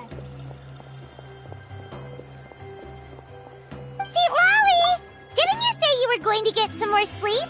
Why are you still here? The chief came to me for help just now. Not like I can just ignore someone in need and go back to bed, now can I? What? You didn't tell him that you stayed up all night? I just told him about Xbalanque's imminent return, and told him to be prepared. There was no need to mention anything else. Right! You still got a reputation to maintain, huh? Can't have people thinking Granny Eatsley would lose sleep over something like this. Now you're making fun of me too, huh? So even children are ridiculing me now. This cannot stand. And you! Do you also think I'm just trying to keep up appearances? And you too! What about you, Mavuika? No, of course not. Relax, Lolly. Xbalanque was no ordinary person. He loved this land as much as we do and managed to forge a miracle through the ruler of death. I don't think he'll give us too hard a time.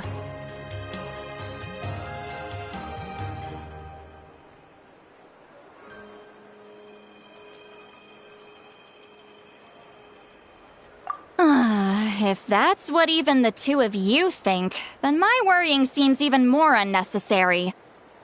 All right, I get it. That's just the kind of paranoid old hag I am. That means I can go get some shut-eye then. You can take a look around yourselves.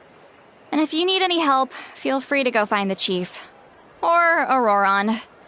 The chief should be overseeing the preparation of the woven scrolls required for the tournament right about now. And as for Auroron, I believe he said he was going to do some handicrafts at the valley entrance. Come on, you're making it sound like it's my first time here. Rest well and stop worrying so much. We'll discuss the tournament with Auroron. All right then. Good night, everyone. And don't go thinking that Granny Eatsley doesn't like hanging out with you just because she's not around all the time.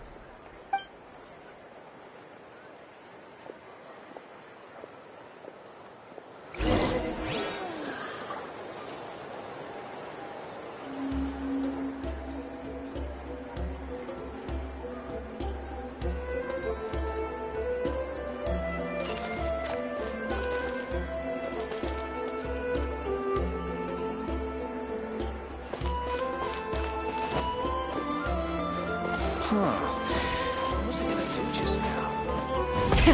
Rev the engines!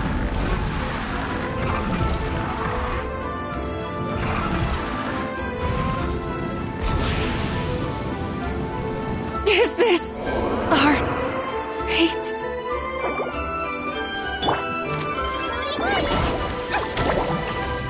Let's ride! Try and stop me!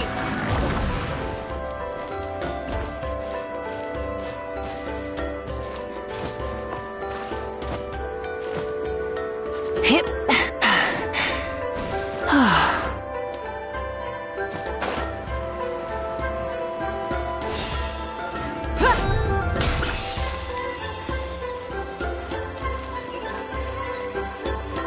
Full throttle.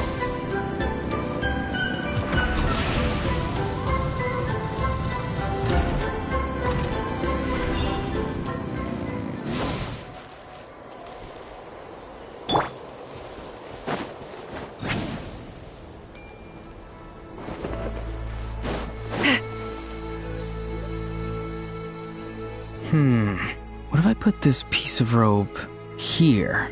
Oh, and this wooden dummy. No? Then what about this? No way, bro! That voice. Sounds like Auroron's talking to someone.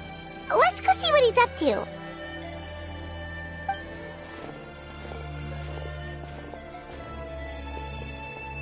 What you up to, Auroron? Oh, hello. Oh dear, oh dear. A bird? No, a juvenile Cucosaurus. This one looks a little different from the others, though. Yeah, a very special look indeed. The heck are you on about? Whoa, he's quick on his feet. That retort was instant. For real now? Do you even hear yourself, bro? Did Paimon just say something wrong? Oh, wow. No way, bro. What the heck? Don't worry about him. He's just... how should I describe him? No, he's an assistant at Aoife's clinic, and one of my friends. His name is Kakuku. The heck are you on about? Is that not his name? Oh, wow. No way, bro. Yeah, that's what he does. Those are all Aoife's catchphrases, so Kakuku picked them up after hearing them day after day. The last time I delivered some vegetables to the people of the springs, I ran into Ahau, who was there for a soak in the hot springs. Ahau and Kakuku were stuck in an endless back-and-forth argument.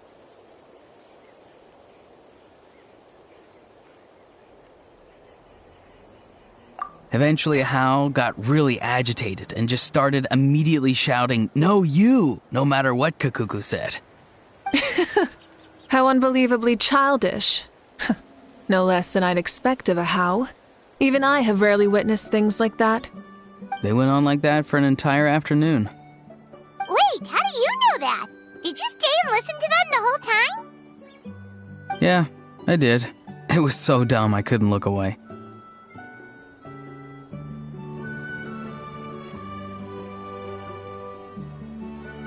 Anyway, I'm here because I'm trying to capture Xbalanque. Capture, huh? Wild choice of words. Then how about hunting for Xbalanque? Sorry, you're trying to do what now? We've never seen someone so ancient come back to life before, right? So I wanted to see if I could intercept him. See, this is the trap that I made. I've used it before. It's quite good at catching wild animals. Don't worry though. I've already told everyone that there's a trap here, so they won't get too close. See, I've even made a notice board.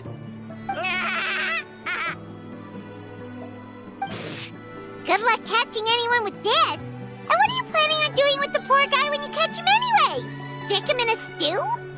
No. I just want to see what he looks like, and then I'll probably invite him to our tribe as a guest.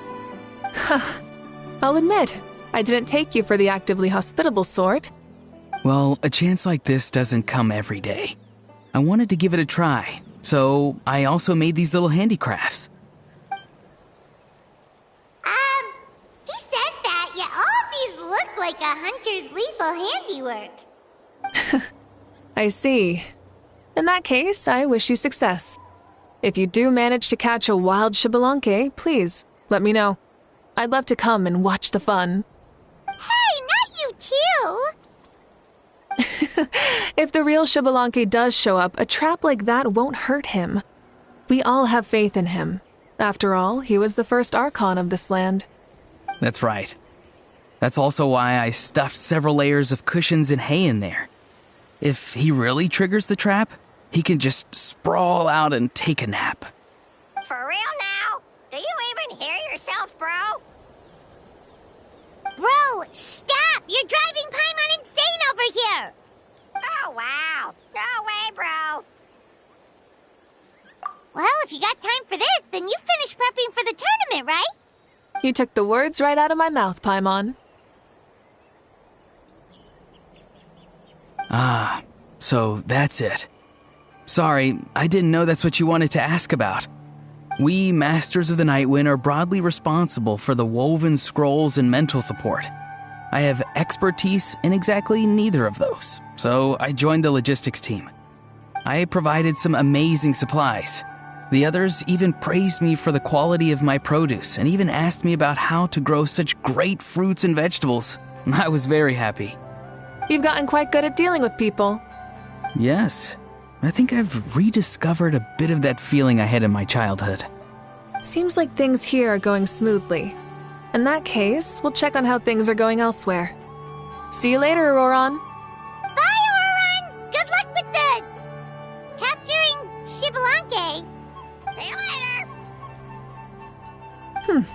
so he also knows how to say goodbye. See you later then, bros. Huh? Alright. See you later, my bros.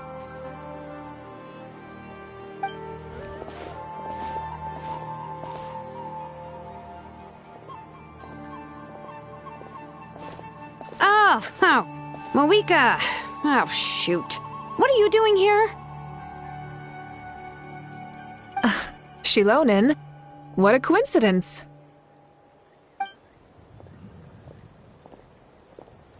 Oh, hey there, Shilonen. Did you come here for work?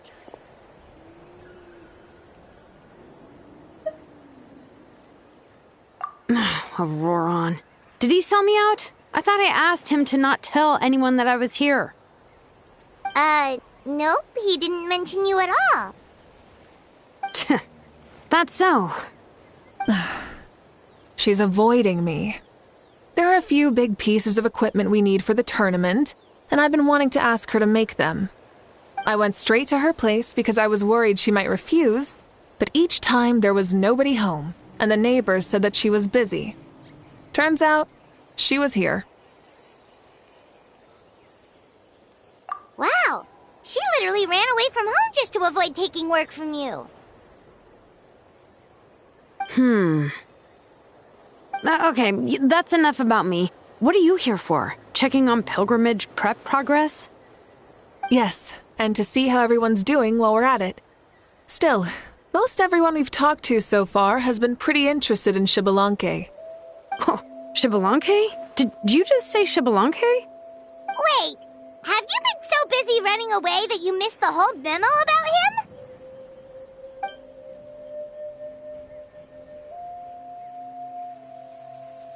Yeah, I'm still trying to wrap my head around it, but if that's what Lolly said, then it has to be true.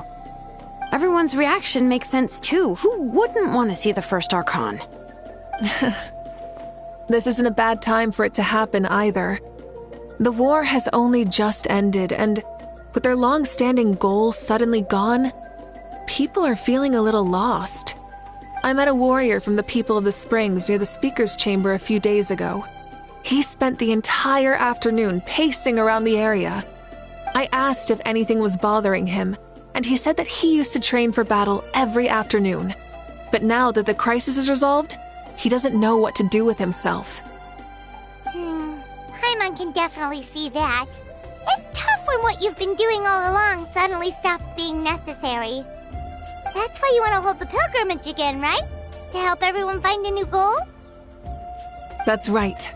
We will have competition take the place of ceaseless battle. It'll give us an outlet for our pent-up energy and offer a reward for the blood and sweat we've put into improving and growing. That's the meaning of the pilgrimage of the return of the sacred flame today and in the future. Sounds pretty good to me. I am starting to like this new pilgrimage already. But, how do you feel, Mavuika? About Xbalanque, you mean? It's okay, I guess. Shouldn't you be, a little more nervous? He's our nation's progenitor. You sure he's not coming to just supervise your work? You sound like someone who's finally gotten the chance to strike back after years of oppression. Hey, don't put it like that. All right, maybe a little. It's not every day that someone who could bring you down a notch shows up. I knew that's what you'd think. Don't worry. If the real Xbalanque does make an appearance, then, naturally, I have my ways to meet him. Really? How? No spoilers just yet. Take a guess. Wait, you have a playful side too? Of course she does. This whole glorious righteous leader thing is just one facet of her. And it's the side of her you've seen the most so far. But... Tragically, this is how my longtime companions think of me. Shilonen's always saying how awful I am. Hey, don't just put words into my mouth like that. I've only ever said that you can be quite terrible sometimes. Sure, whatever you say. Come on, Traveler, Paimon, let's head to our next stop. Oh, and Shilonen? Now that you've been busted, be sure to stop by my office and pick up the documents I left for you. I wrote down everything you need to do for the tournament. Good night. And she's fallen asleep just like that. Well, she's gotta wake up eventually. Let's go. Good night, Shilonen. And sleep well.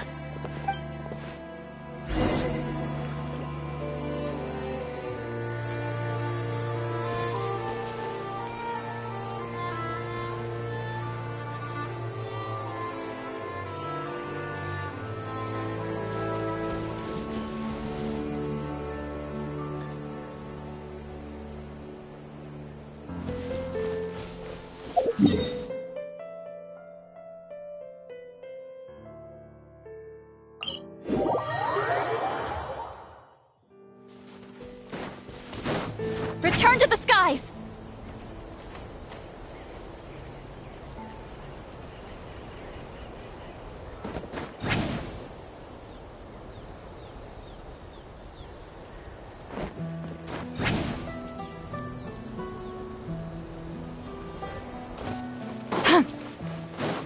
Return to the skies!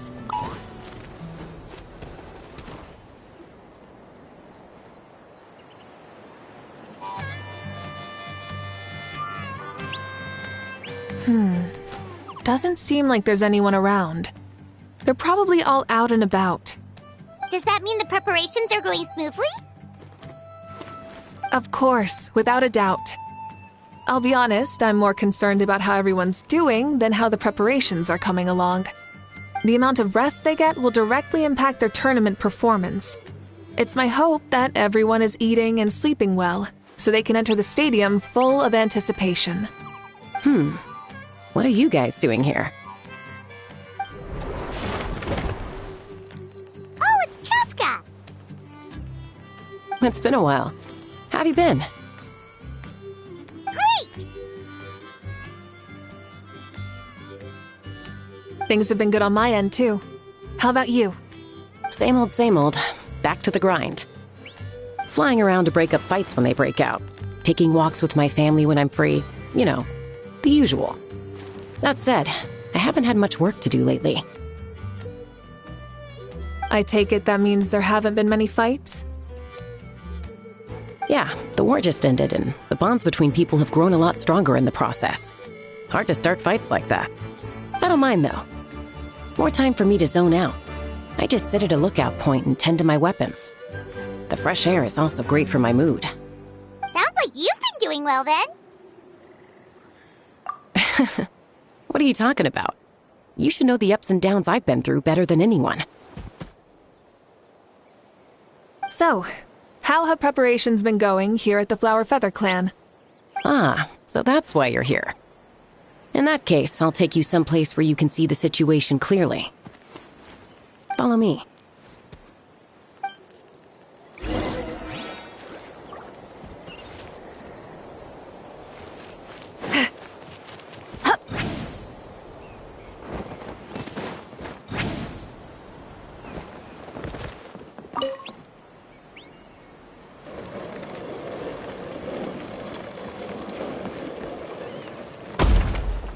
Everyone gets opportunities.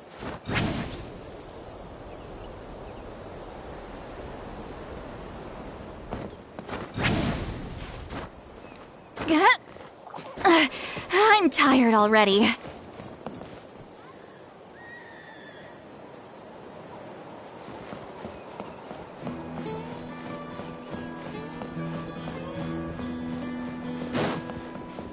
Take me up! Are these private letters or... Rise like smoke!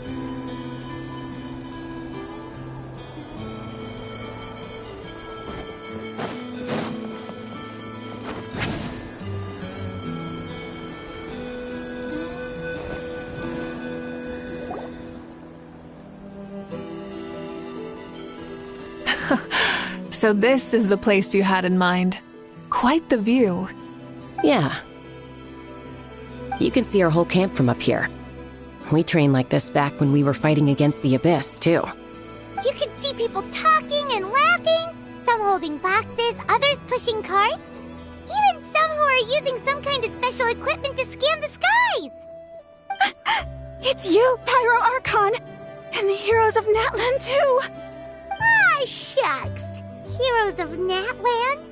Paimon's feeling kinda shy now. What brings you to the Flower Feather Clan?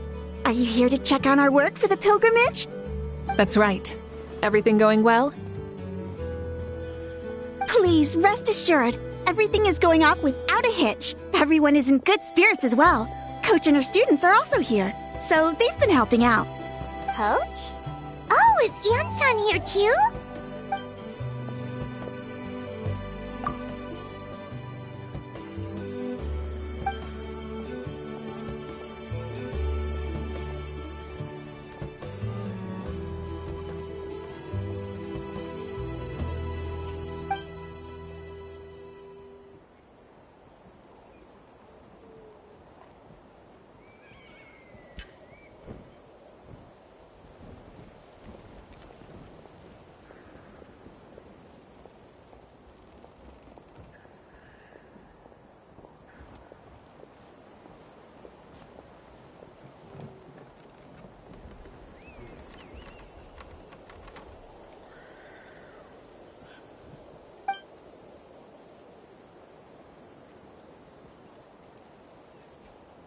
Hey!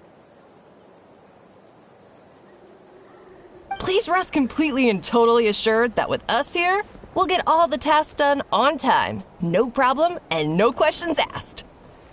Whoa, they're all so reliable. Like coach, like student, huh, Yansan?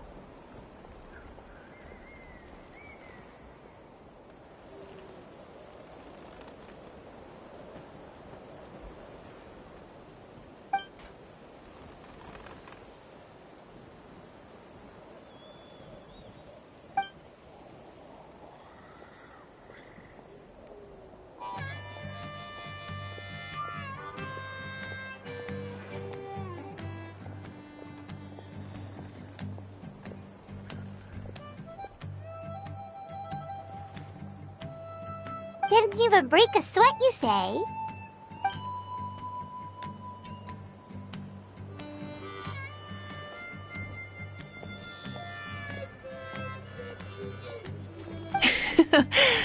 Especially not compared to the toughest coach in all Natlan.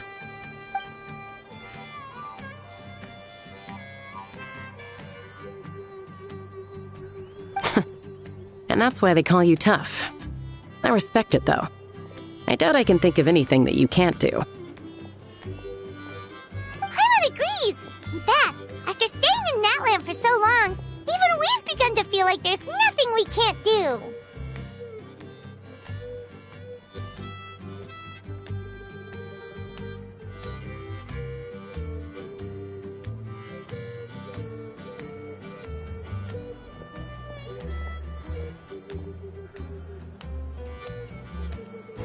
So you think it's something about this place? Yeah, exactly! Now Paimon often finds herself thinking, compared to those super tough battles we fought and won, this is nothing at all! I'm glad you feel that way. It's not often that people can focus on the silver lining after everything that's happened.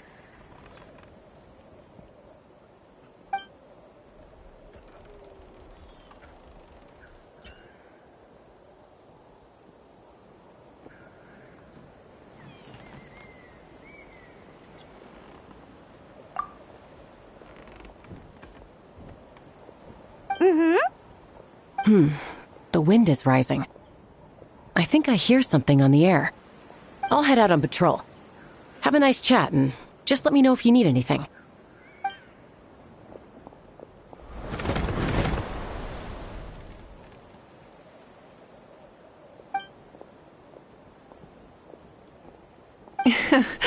I'd say that it's effortlessly cool moments like this that make her so endearing.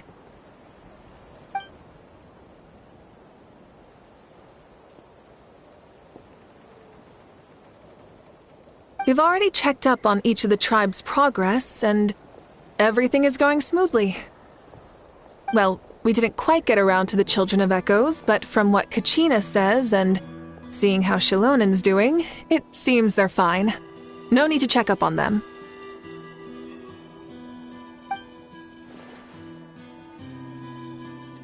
So, that's it for the day. The only thing left to do for the next couple of days is persuade Shilonen to finish her part of the work.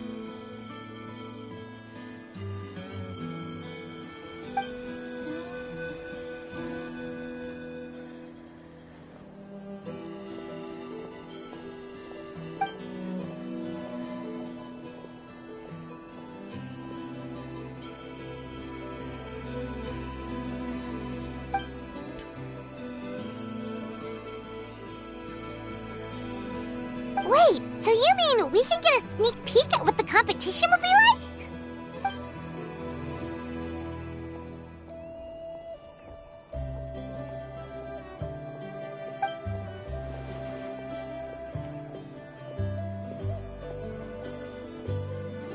Say no more, or my hair might spontaneously combust. Come on, just show us the course already.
You mean this entire thing?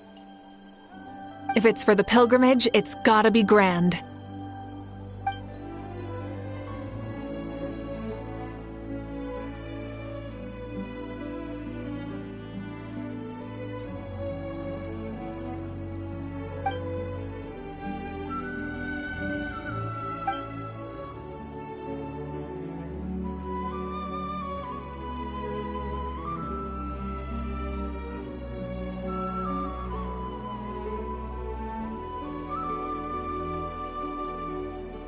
Yup, this round counts as a knockout round. There'll be other events as well, and the 8 contestants with the highest total scores will move on to the final individual battles. Oh, you're keeping those? Yeah, everyone loves a good duel. It really gets the adrenaline pumping and allows people to go all out with their skills. A warrior should always feel fortunate to meet their match on the battlefield, even if it only happens once in their life. No one can resist such a good fight.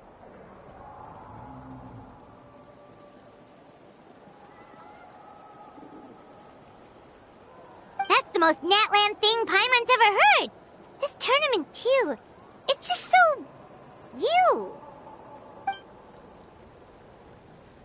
Well, the competition's all about chasing the kindling, and you're all chasing something too, right?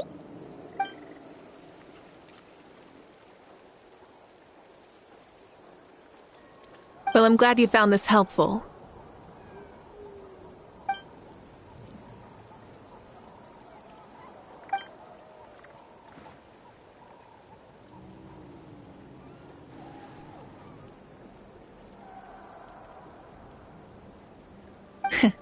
No problem. I'll go get ready. Whoa, Mavuika looks so excited. She must really be looking forward to this. Do you think that she seems a little bit different after the war and all? Like, you know, maybe in her sense of playfulness? She seems less serious than before. More willing to just loosen up and have fun. Whoa, you heard too? So, Paimon's right, right?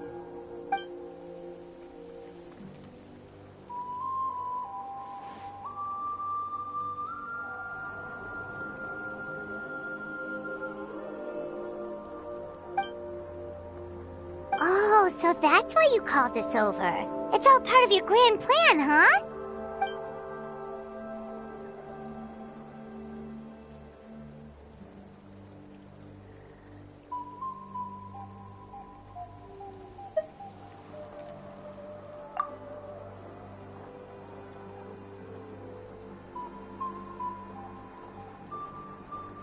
Wait, Coach, what about Paimon? Does she not even get to be a substitute?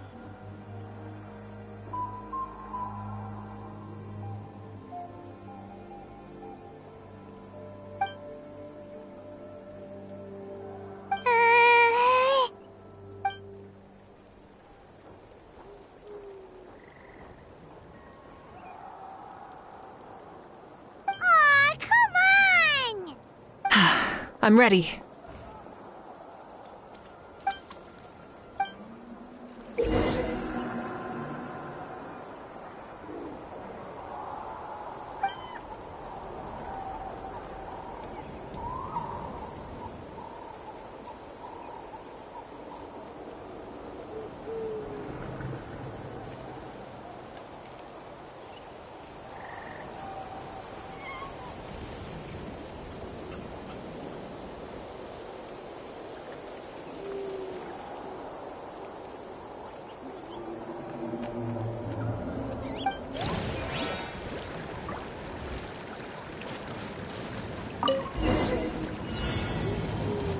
Try and stop me!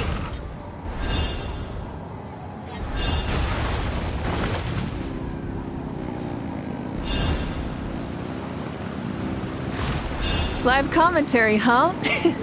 Very nice.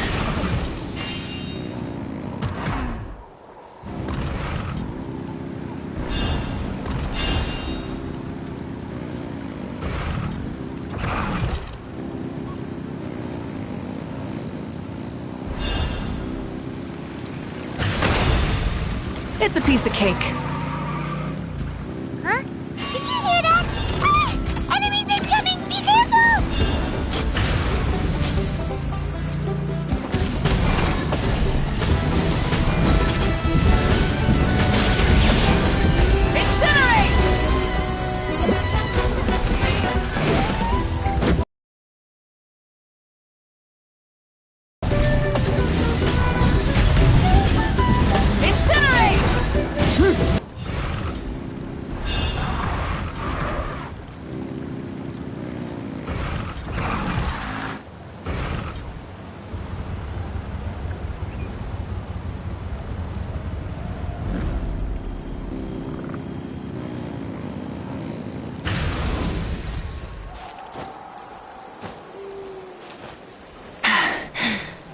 Phew.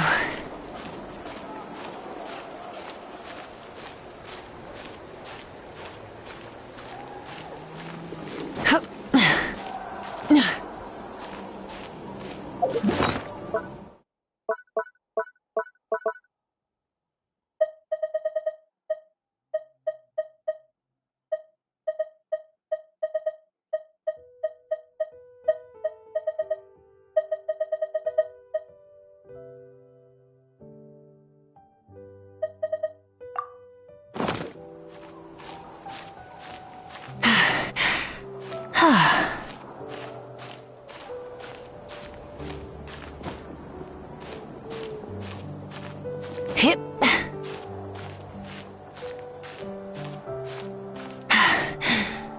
Phew.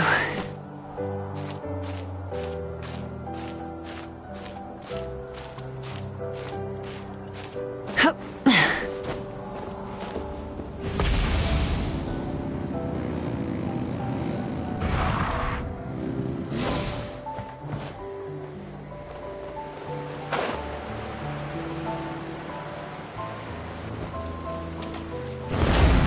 I gotta say, this is pretty interesting. Come on! You said you wanted to challenge people, so let them rise to the challenge! Good job, contestant. Here, have some water. You're too kind. Thank you, my dear audience. And thank you, Coach.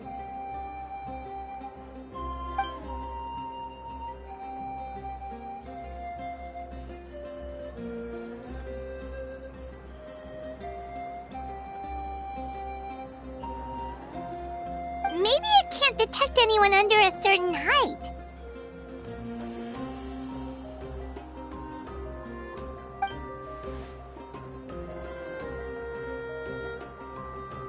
Oh, good point. It's a solid course, but, there are a number of small problems. For example, take the chase at the start. I feel like it's too short to separate the best from the rest. Why don't you find a few more people to test it out and adjust the distance based on their feedback? Ooh, you're really thorough. And yeah, getting multiple opinions is a great idea. Also, about the vertical section. It's only so-so, and contestants might get dizzy from the sudden change of direction, which might cause some of them to fall if they get motion sickness. Also...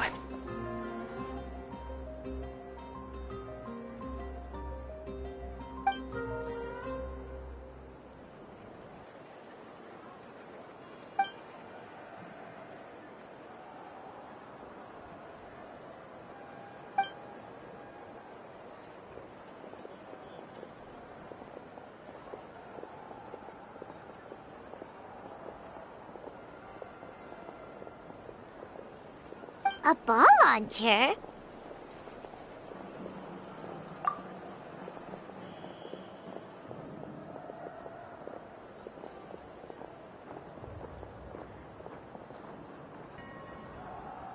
It's been a long time since I saw gear like this.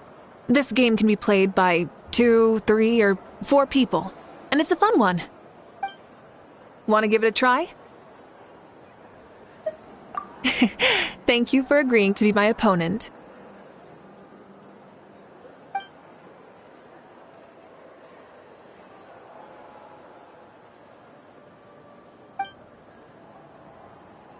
Come on, Traveler! You can beat her!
That was a thrilling game! Paimon was on the edge of her seat!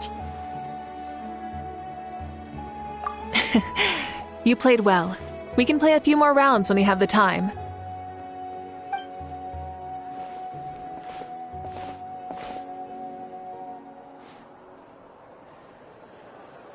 No, we should be thanking you. Both the mock course and the ball launcher were fantastic. I didn't know you were so good at making things like this.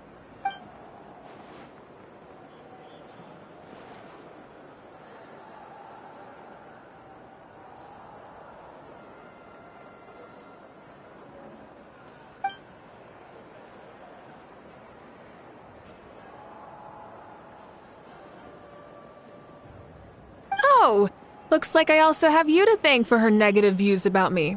How much would you say you contributed? 30%?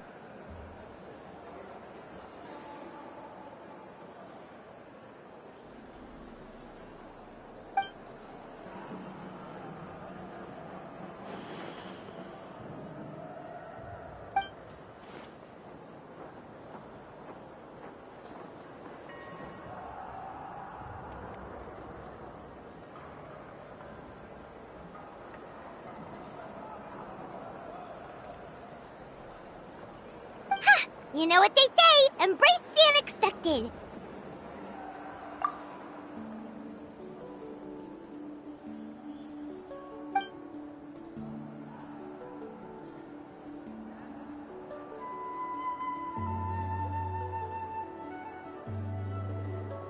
Bye, see you soon!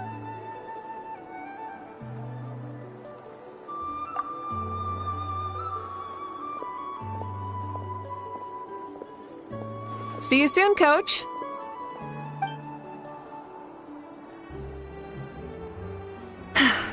It's not every day I get to call Yansan that. Did you see the look on her face? She almost jumped out of her own skin. You kinda enjoy messing with people, don't you? Really? I never noticed. Anyway, we've been out and about for so long. You must be hungry. Come on, let's go get some grub. My treat. What? Okay, Paimon takes it all back. You're the best person ever.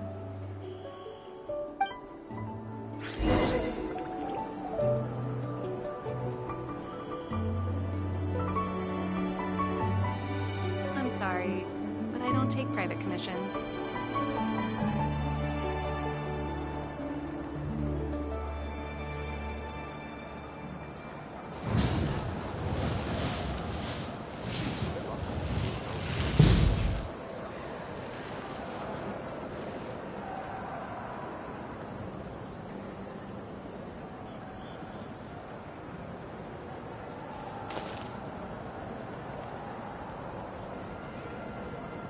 I'm sorry, but I don't take private commissions.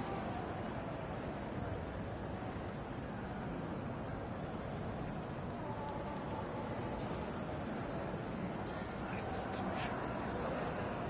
Seems like lots of people don't like parents.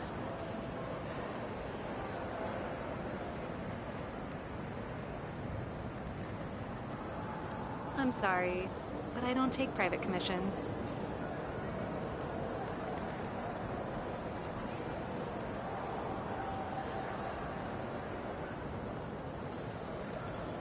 I was too sure of myself.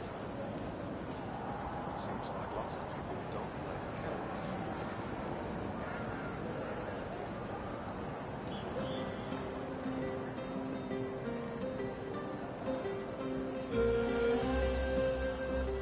I'm sorry, but I don't take private commissions.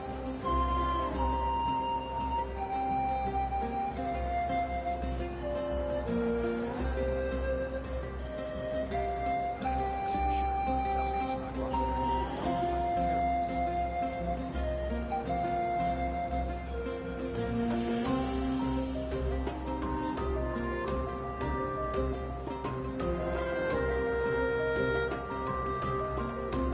I'm sorry, but I don't take private commissions.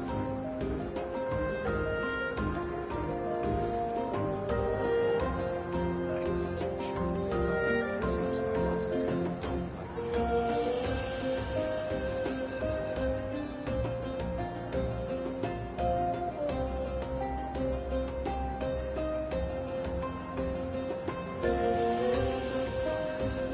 I'm sorry, but I don't take private commissions.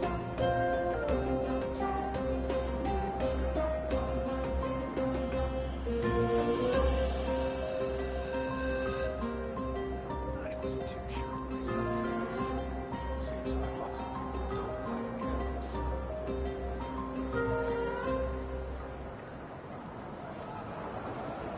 I'm sorry, but I don't take private commissions. Exploration and trials?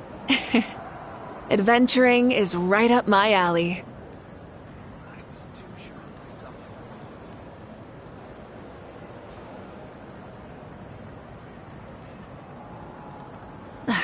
Instead of confining themselves to the heavens, God should broaden their horizons in the world below.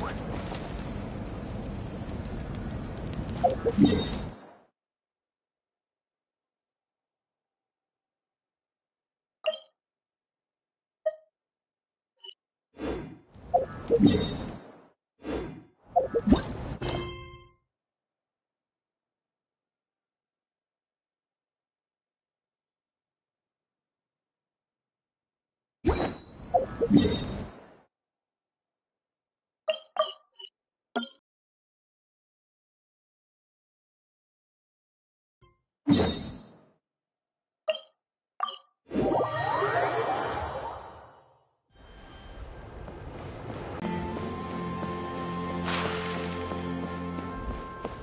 and stop me!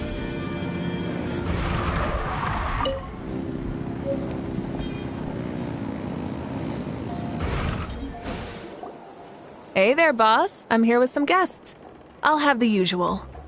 Ah, Pyro Archon. Welcome, welcome. It's been a while. Glad to see you with our new heroes, too. Boss, this is the Traveler, and this is Paimon.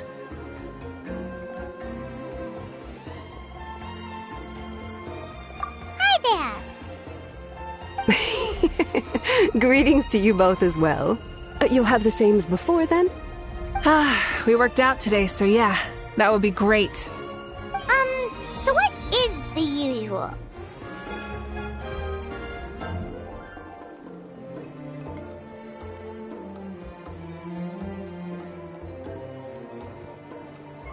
Oh, come on, Traveler. You've never been so stingy even when we were low on Mora, so why are you going after Paimon's food now that someone's treating us? You two are a riot. I get where the Traveler's coming from, though. You're too cute not to tease, Miss Paimon.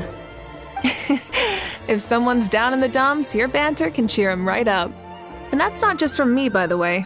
I've heard it from plenty of other people. For real? So, were you teasing Paimon on purpose, Traveler?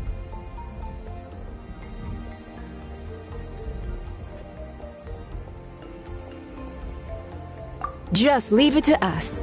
Please wait a moment. Your food will be out shortly. All right, eat your fill, Paimon, but just remember, the tournament is in 3 days, so try and make sure your food coma is finished by then. What? Food coma? Huh. Don't know what you're talking about. Paimon will be there on time, don't you worry.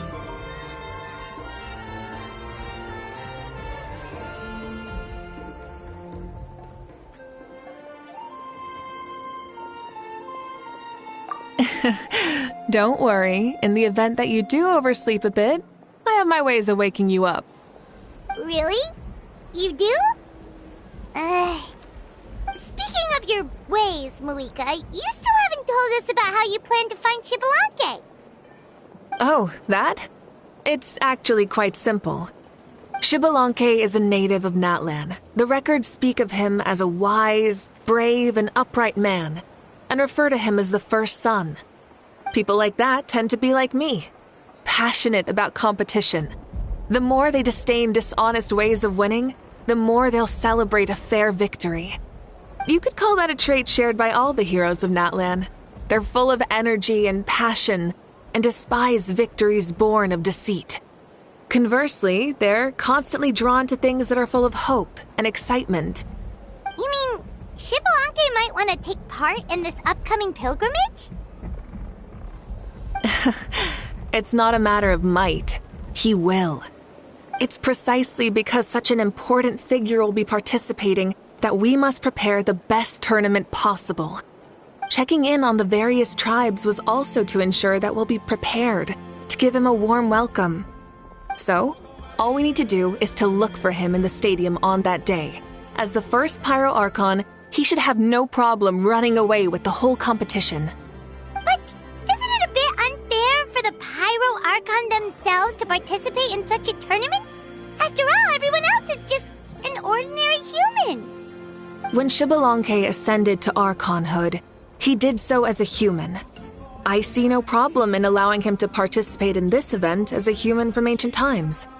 Also, my ineligibility for this event is not due to being Archon, but due to my obligation to serve as host and judge. Huh. That's kind of like your life as Archon. You haven't lost your human side, you're just too busy to indulge it. Oh, another good summary. I'll be sure to write it down and include it in my autobiography. You're working on an autobiography? No, I was joking. Even Xbalanque didn't write one, so why would I? Still, if on the off chance I ever did write one, you two definitely be in it. Then, can Paimon have a super long title? Sure, as long as you want.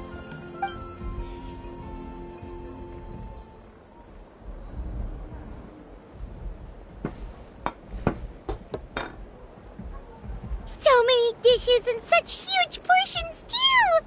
Paimon spies mountains of meat as well! Wowee!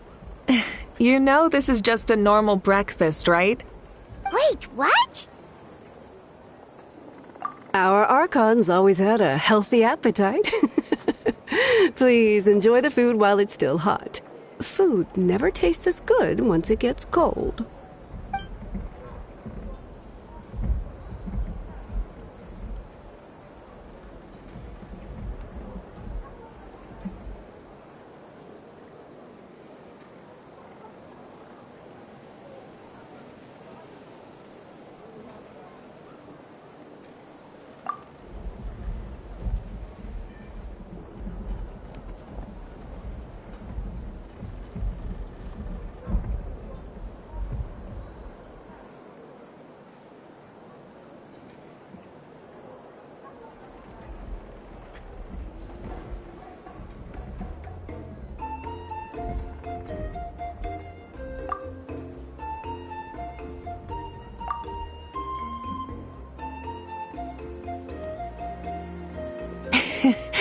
Judging the state Paimon ate herself into, I assume you'll be staying someplace close by.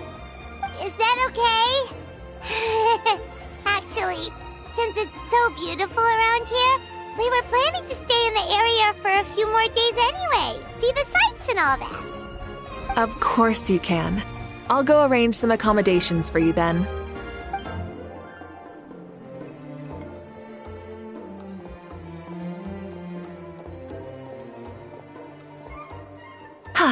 All right, I'll leave you here. Have a good rest. All right, good night. How do you feel? Want another drink?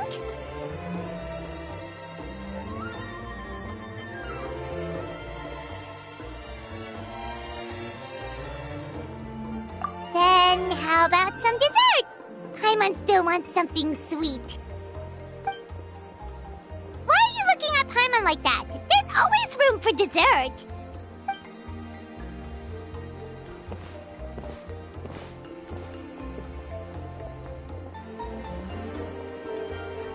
Lord Shibalanke is coming back, huh? Well, I didn't see that coming. Wait, what's that look on your face? Don't tell me you don't even know who Shibalanke is! What kind of idiot do you take me for? I was just thinking about it. I mean, we just managed to defeat the Abyss for good and fulfill the wish of all the citizens of Natlan, past and present, so why is he coming back now of all times? Yeah, if he's here to help, the war's already over. And if he isn't, I just had a terrifying thought. What if he's actually some kind of villain who's come to steal our victory? Isn't that how the novels usually go? What? No, don't be ridiculous. Novels are just fiction. Don't you dare slander our great hero. You're talking about Lord Shibalanke here, the one everyone calls the First Son. Also, even if what you said were true, I don't think our Archon would lose. We all saw that one punch of hers. The power in it was like... Yeah, I agree, but I bet Lord Shibalanke is no slouch either. Say, if they fought, who do you think would win? Well, you got me there. Well, as someone living in this age, I've got to vote for our Archon, right? Live in the now, seize the day, and all that. And now that you mention it, a fight between those two is bound to be a terrific one. Huh, what I wouldn't give to watch. All right, enough with that nonsense. It's already super late. If we keep hyping ourselves up, neither of us are going to get any sleep tonight. The way they're talking about the Archons dueling each other almost makes it sound like a beetle battle.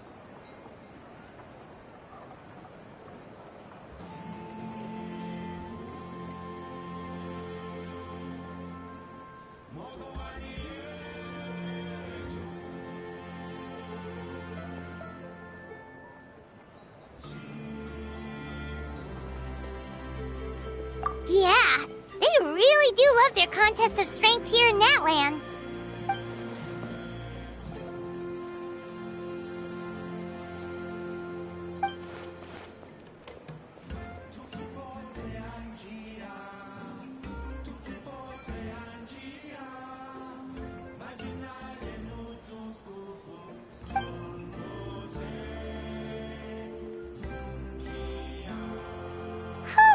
Alright, Paimon's done eating. Let's head back and get some sleep.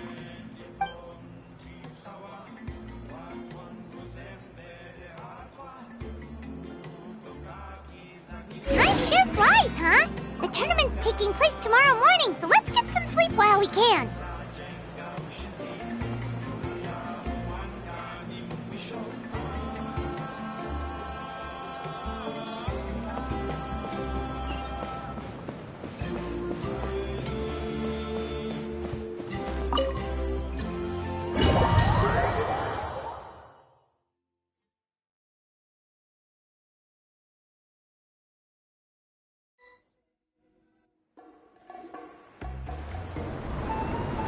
Hey, wake up, wake up! The tournament's about to start!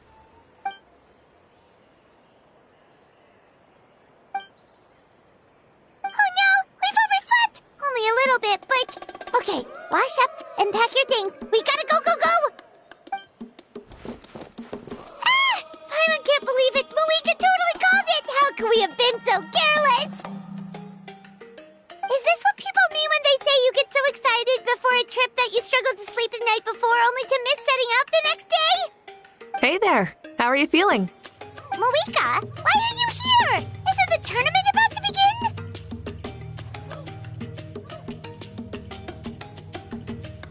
Yeah, we're about to start. I'm here to pick you up.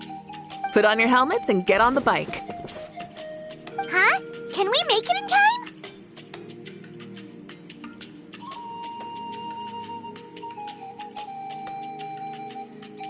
We'll take a shortcut.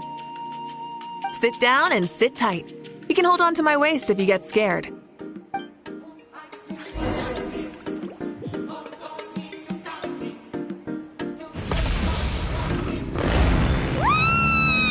We're speeding, right? We have to be speeding! Oh, come on! If this counts as speeding, Mualani would have been arrested a long time ago. I've entrusted her life to you for so long, but only today has she realized just how unhinged the two of you are!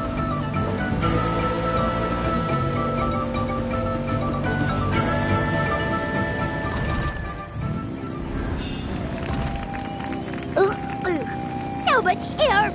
And Paimon's stomach! Oh, knowing Barbados, he'd probably crack up if he heard that! Huh? Barbados? Right, I almost forgot that you're friends with him, and the other Archons too. Introduce me when we get the chance, would you? Never hurts to make some new friends. Sure! Our friends are yours too! Don't open your mouth so wide. The venue is just up ahead. Sit tight.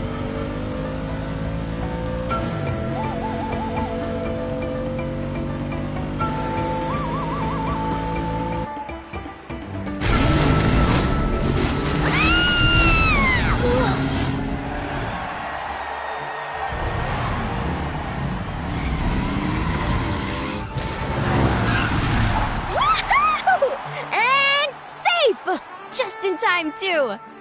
We won the bet! We won the bet! That's right. Pay up a how. Yeah! Pay up a how! Darn it! How do you like that?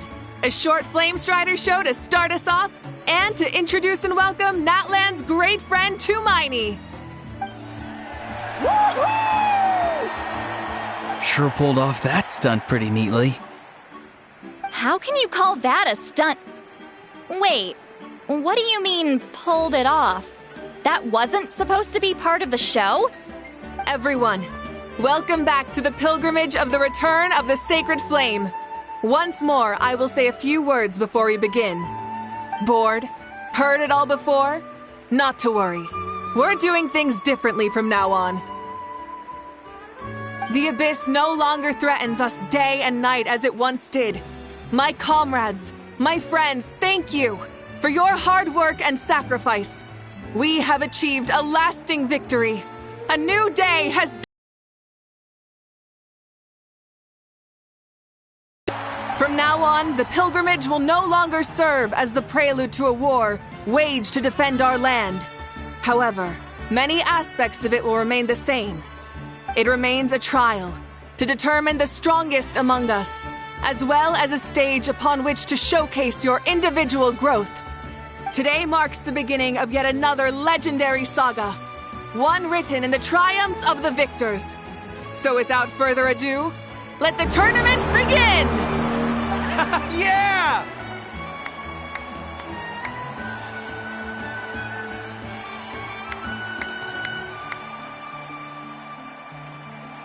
Heck yeah! Who's gonna be the new champion?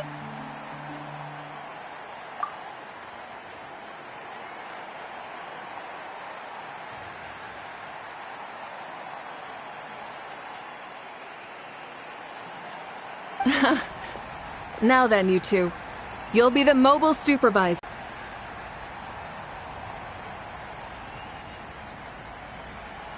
Leave it to us! We're the best adventurer and travel guide duo you'll ever meet!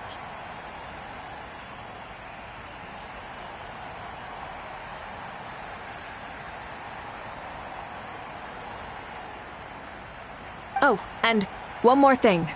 I believe I've mentioned this already, but... if you find any leads on Lord Xbalanque, please pass them on to me. Thanks. I'm counting on you. Let's go check on everyone and see if we can find any leads on Xbalanque before things kick off.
One, 2, 3, 4, 2, 2, 3, 4.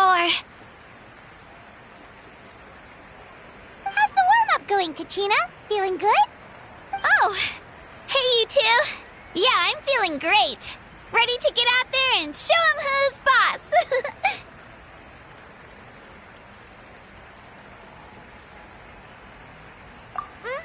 I'll give it my all. I mean, I don't know if I'll be able to win again, but as long as I learn something from the experience, that's enough of a win for me. Yeah, having the right mindset is everything. Yep. Oh, by the way, have you seen anyone who seems like Lord Xbalanque? Lord Xbalanque? I don't think so. A powerful figure like him is sure to attract attention wherever he goes. Like Moalani and Kanich, only even more so. I haven't seen anyone like that, though, so he probably hasn't passed this way. All right. Thanks, Kachina. We'll go take a look around. Focus on taking care of yourself as well as winning. I will, thank you.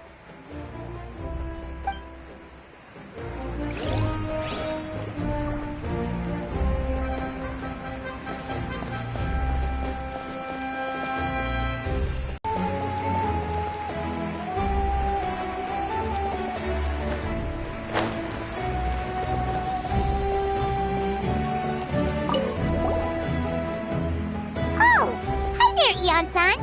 Are you gonna participate in the tournament?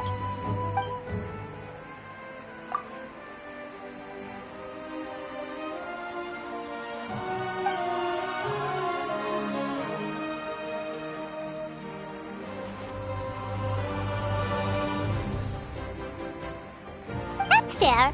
Can we ask you something then? You know about Lord Xbalanque's resurrection, right? Have you seen anyone with that kind of aura over here?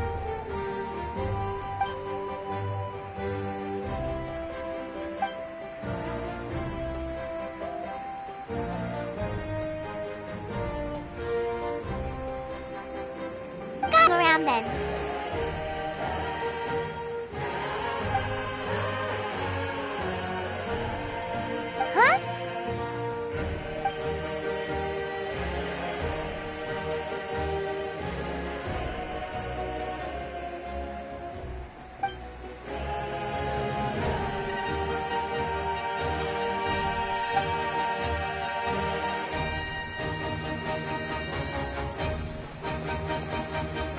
Huh? Thank you, Coach. Paimon feels like even her blood is boiling.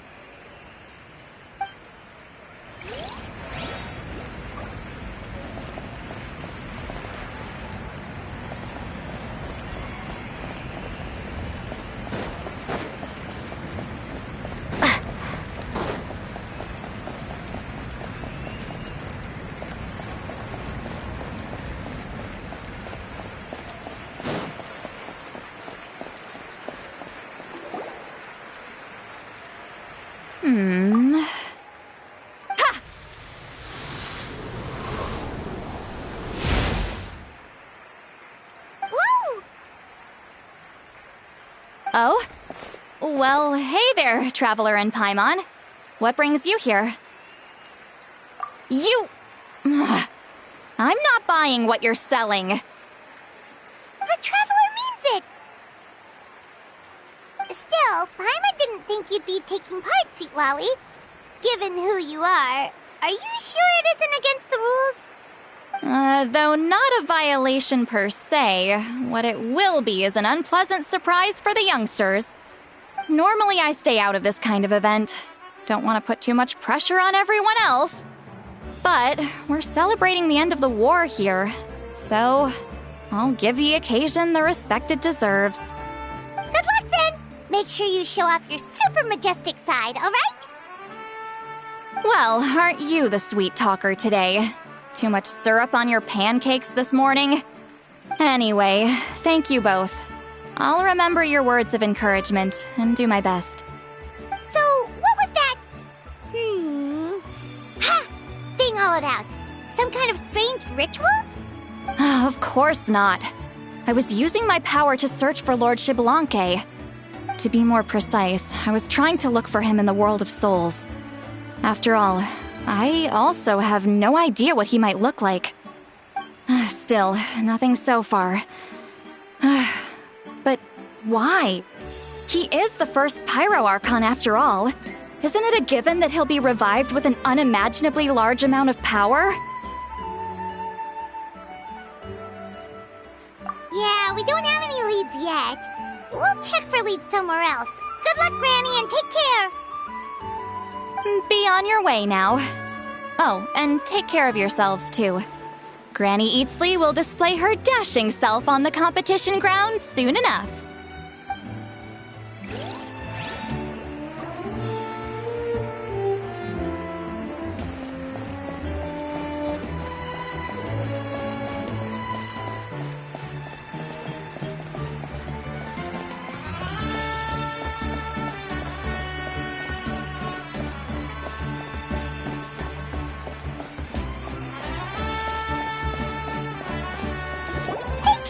Gonna take part in the tournament? Best of luck, you can do it! Where's the how though?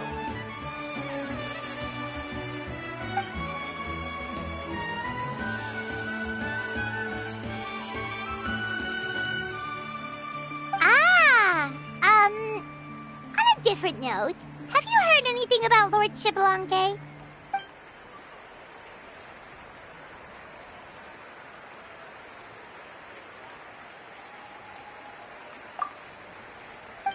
You're reliable as always, Kanich.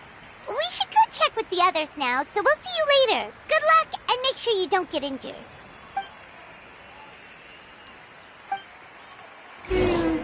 Seems like we still haven't found any useful clues. Maybe we should just go back and check in with Mavuika.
Supervisors, your report, please.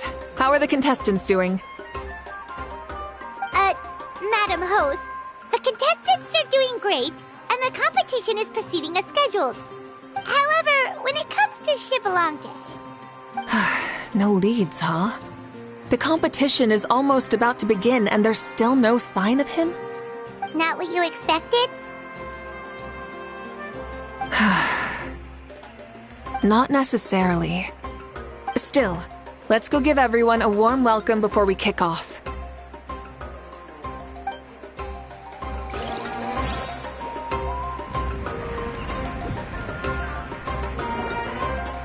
I believe we're all warmed up. Now, take your positions. This iteration of the pilgrimage is the perfect chance for us to bid farewell to the past. Now go forth and soar. Faster, higher, stronger. Become a better version of yourself. Remember what brought you here and keep pushing forward. This tournament begins now! All right. Ready or not, here I come!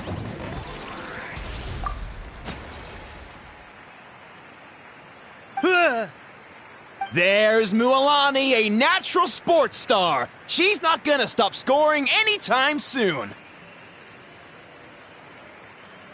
I've got this. This round's in the bag.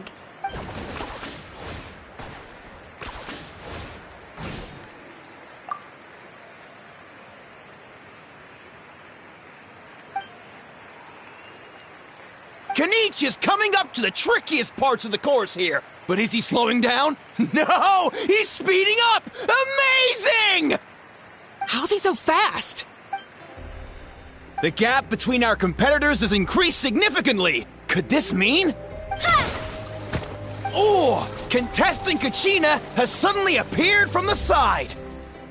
This part's rough, but I won't give up! So annoying. The competition has entered its final phase. Who will emerge victorious? We're about to find out!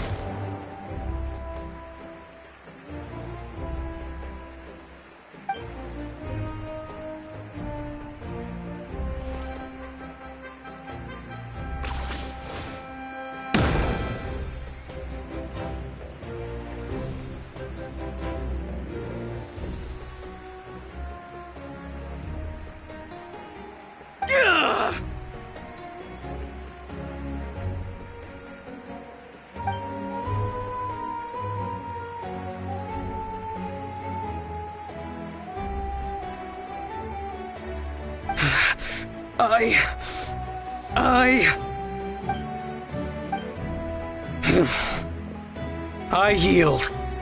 Our champion has emerged, and his name is Kanich! Kanich! Kanich! That's amazing! Woohoo!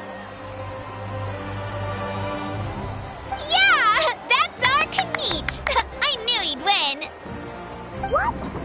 So not only is this little punk hard to kill, but he's good at fighting too? He's just a skill. You beat me fair and square, Kenichi. People always talk about how tough you are. And now I can say for sure, they're not exaggerating. It's funny. I was thinking to myself earlier that I might have a shot at winning this. Unless I have to face Kenichi in the final. Come on, dude. What are you talking about?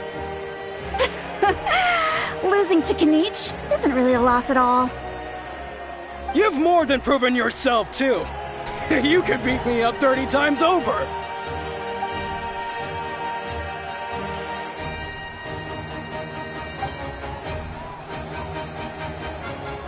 Yeah. You're both so good. But wait, if that's the end, where's Shibalanke? Wait, aren't we missing someone? Lord Shibalanke. Now that you mention it, where is he? Don't tell me. Huh?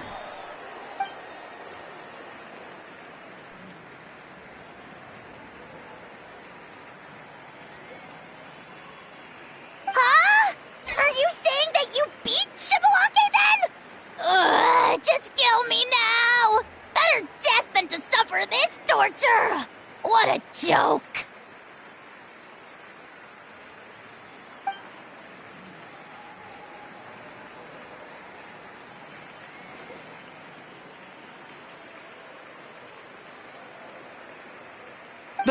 That's impossible, right? Could he have placed so well because of some connection with Lord Shibalanke? You mean, he might be Shibalanke? Wait, I'm Shibalanke now? That's news to me. Whoa, did Paimon say something wrong? Now everyone's talking about Shibalanke. Still, that guy was almost too good, wasn't he? We've never heard of him before, but he was still going toe-to-toe with Kenichi. Could he really be?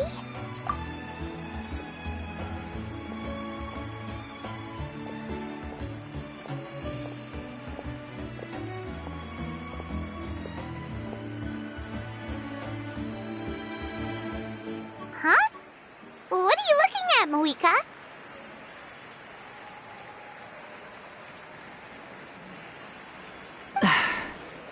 I felt that something was off since the tournament began.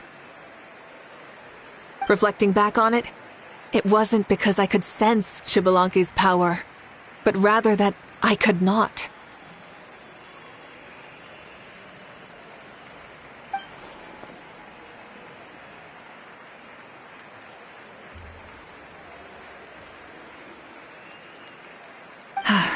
Please, excuse me.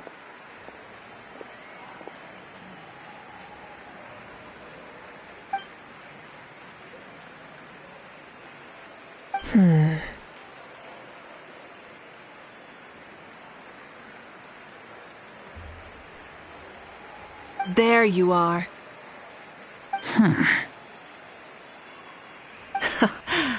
No unimaginably strong soul aura, nor any whiff of extraordinary power.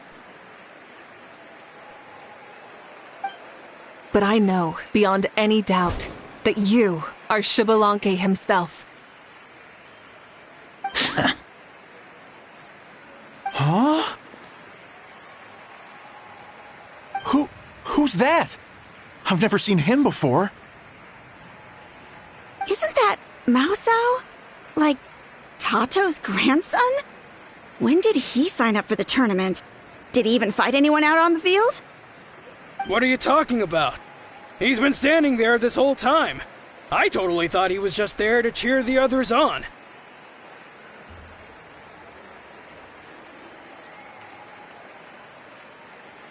Wait, so that's Shibalanke? But he's just a kid.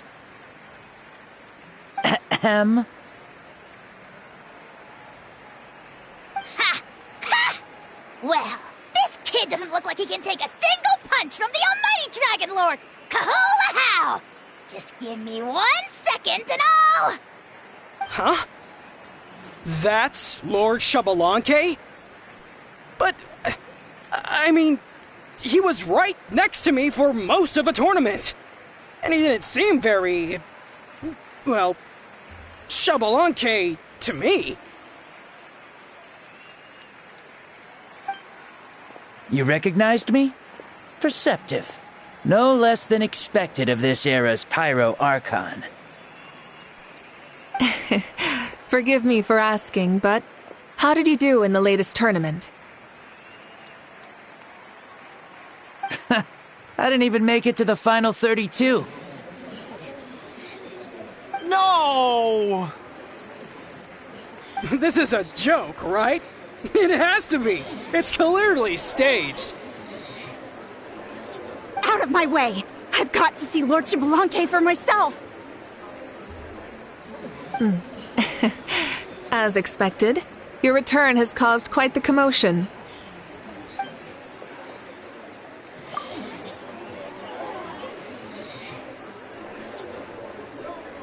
Please, remain calm, everyone. Lord Xbalanque is one of the most important people in all of Natlan. I will take responsibility for receiving him into our midst.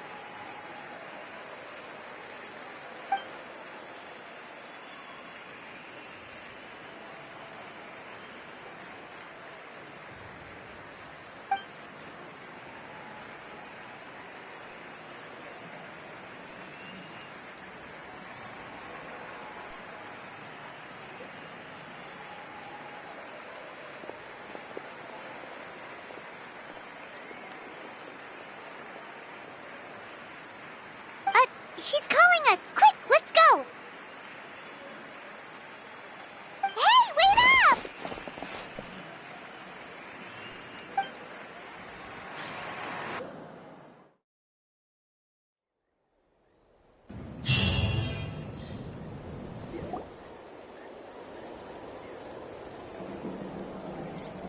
Okay, this should be far enough. Sorry for making you walk all this way. I am Natlan's current leader and Pyro Archon Mavuika. Lord Xbalanque, I said I was inviting you for a chat, but to be perfectly honest, this is also my first time doing something like this, so I don't even know where to begin. Oh? Oh no, he doesn't sound too impressed. You mean you've never hosted a long dead guy on his first trip home before? No worries, it's a first for me too. I didn't realize you also had a sense of humor. Wait, really? Hang on, I think I just realized something. You're telling me that neither you nor your companions know that I, Xbalanque, was totally hilarious? All the woven scrolls regarding your life depict you as a wise and upright person. According to legends, you also use the divine throne to negotiate with the ruler of death, establishing the set of rules unique to Natlan. As for your sense of humor, no sources have ever touched upon it.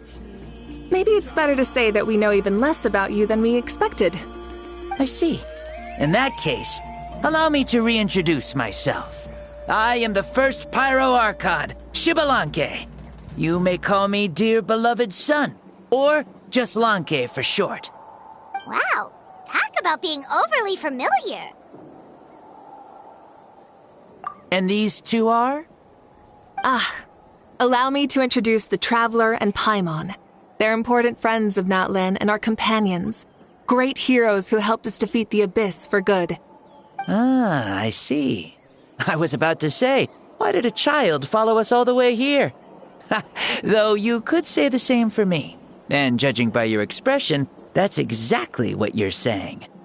And there's where you'd be wrong. This body belongs to a child of present-day Natlan. I'm only possessing it temporarily. I see. Your physical body couldn't be revived, so you had to borrow someone else's. But what about the original owner? Is he, okay? No need to worry. My existence has not affected this child in any way. This body's original occupant is currently experiencing a fantastic dream. I have my own plans, And as for my reasoning, you'll find out soon enough. Alas, this borrowed body is a bit lacking when it comes to exercise, and hasn't really trained any aspect. I tried my best at the tournament, but could only get so far given my physical limitations. Oh, that explains why you couldn't make a deep run. You're not used to this body, are you? I wish that was the only problem. I'm simply unable to do a lot of larger movements. Oh, and my usual climbing and jumping motions aren't exactly suited for him either. Also, you've got to be twice as careful in a borrowed body. If I pushed him too hard and got him hurt, I'd be no better than a criminal. I could never do anything like that. Indeed. Still, the great shaman Lali learned about your impending resurrection from the Wayup, but we still don't know why you've returned. Oh, is it time to get serious then? All right, serious mode activated. Ahem. In any case, you've already touched on the topic. I did indeed strike a deal with the ruler of death. She once asked me why I prayed for her power as a mere mortal, and why I yearned to save a nation in peril. I convinced her with the promise of perpetual existence and the everlasting flame of life. So she shared her strength with me, and allowed Natlan to operate under brand new rules. I told her that the plan would be a grand, long-term one in which victory would not come for some time, certainly not within a mortal lifespan. Still, I knew that someone else would bring it home. She assented to my request, and became an observer of our tale. Seeing her interest, I also asked that I, as the one who laid the foundation, be granted an opportunity to see the new world with my own eyes, if we actually did manage to triumph in the far future. Ah, so your return is a special favor granted by the ruler of death. More like a bet I made with her. Even gods have things that pique their interest. I bet correctly on the outcome of this war, so this trip is my reward. How do you feel about the Natlan of today? Does it meet your expectations? Oh, I like it a lot. Could you tell me more, by the way? I'd love to know how you managed to win the war. As you know, ours was an exceedingly grand, long-term plan.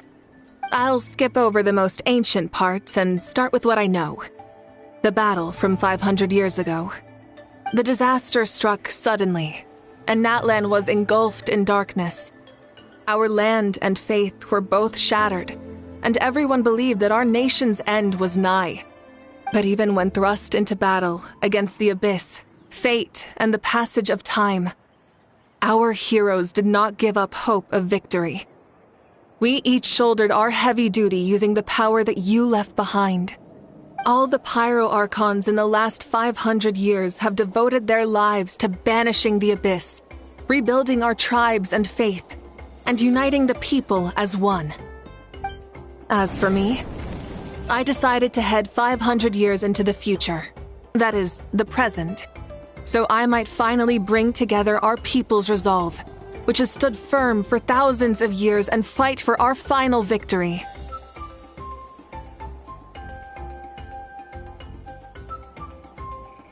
Of course, I had prepared for the worst.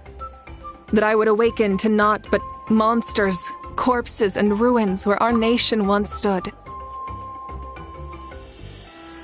Had that happened, there would have only been one thing left for me to do. Fulfill my final duty as a warrior, and then witness the end of the world helplessly.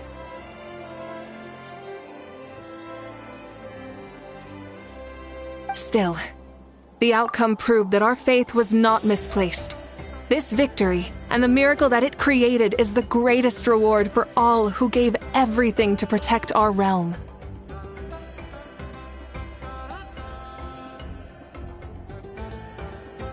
Yeah, had anything gone wrong, whether in the past or in the now?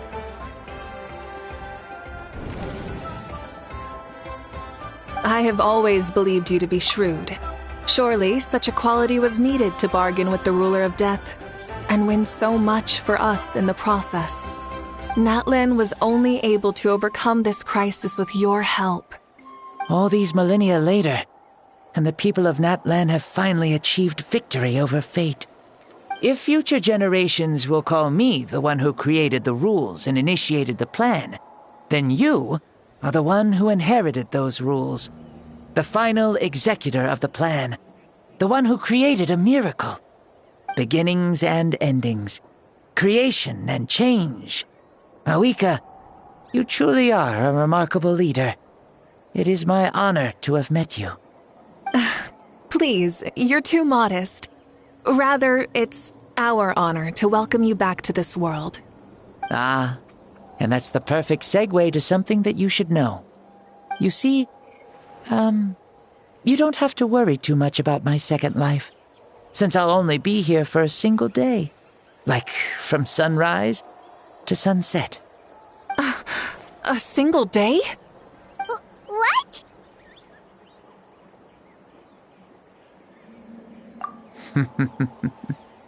That's why I said you won't have to worry too much about the boy this body actually belongs to. I'll be long gone by this time tomorrow. Besides, no one ever said I was actually going to return and stick around for years and years, right? This is just a short little outing back home, so I can see some of my compatriots again. Still, I've got to say, it has not been an easy trip. After being resurrected, I woke up in the home of a normal boy and wanted to take a quick dip to relax, only to have my trouser legs snagged by a fishing line that came out of nowhere. And once I finally made it to shore, I decided to take a stroll and see the sights, only to step into a trap along the way. Beats me who'd put a trap out there, and there wasn't even anybody around to check it. Thankfully, the bottom was pretty soft, so I lay down and took a nap before getting up to continue on my merry way. This is so embarrassing.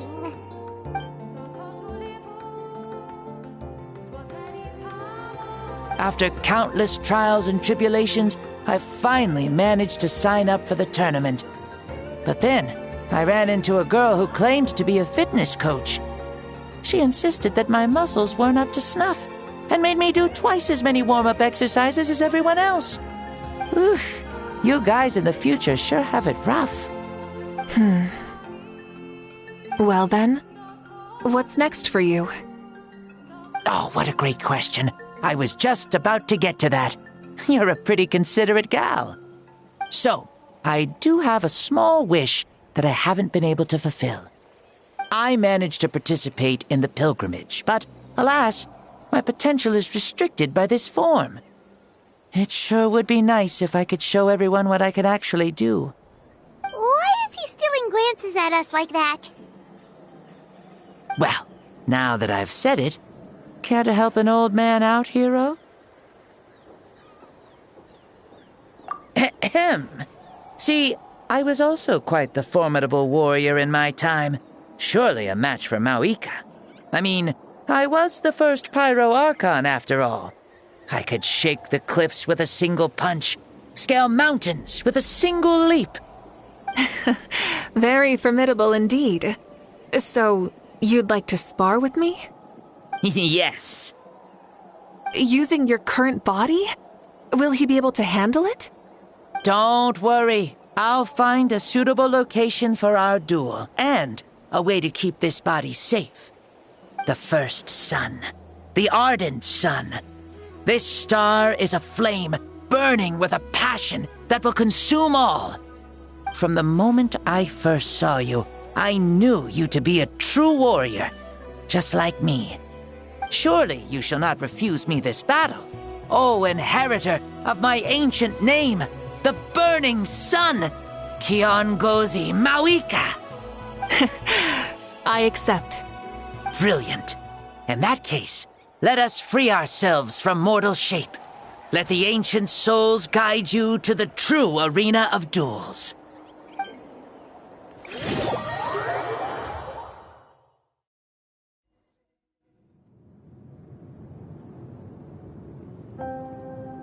What is this place? Is this a temple of the spirit? This is the land of the sun, created by my soul. Only the sun and those blessed by it can survive here. Me, you, and you. The sun, the other sun, Blessed One 1, and Blessed One 2. We've been blessed by the sun? The sun will remember the most virtuous stars. You are hope itself, the most radiant, most important friends we could have. We have invited you here so you may witness the clash of suns. Huh, I see. We've manifested in an almost fully spiritual, consciousness-like form, removing the limits of our flesh. That's right. As I said, I knew you to be a born warrior the moment I laid eyes on you. But there are two forms of human strength, that of the body and of the spirit. The great Xbalanque, impressed upon a child's body, found less than a third of his original strength available to him. In that form, I'd lost my strength of body. But here, we meet as our true spiritual selves. In this place, even a child may shake heaven and earth due to the great soul within. What makes a true hero? Someone strong of body, or strong of mind, or must one be strong in both to surpass human limits? Which of these are you, Mavuika? Well said, Xbalanque. Let us prove our mastery of both strengths through this battle. To Natlan, to each other, and to the rest of the world. You and I both know we'll never meet a better matched opponent. Indeed, that's exactly what I've always wanted. As a citizen of Natlan, as the Pyro Archon, as an opponent from across the millennia, and a friend whom you never had the chance to meet. Let us have a fair and honorable duel.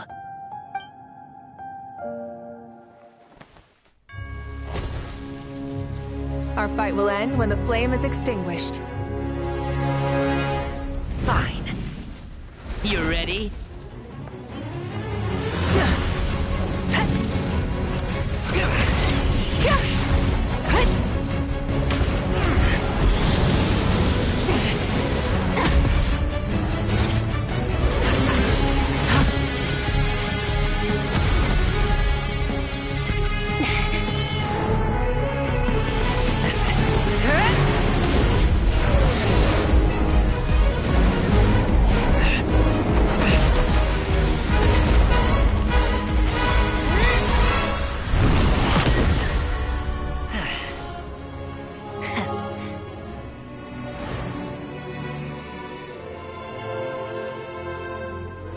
No.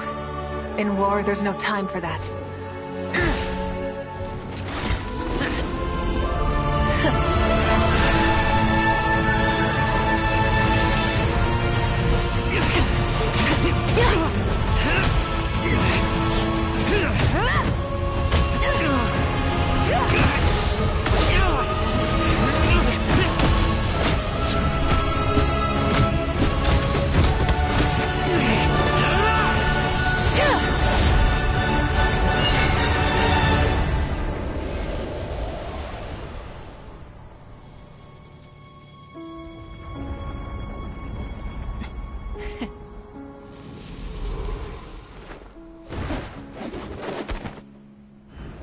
The fire's out.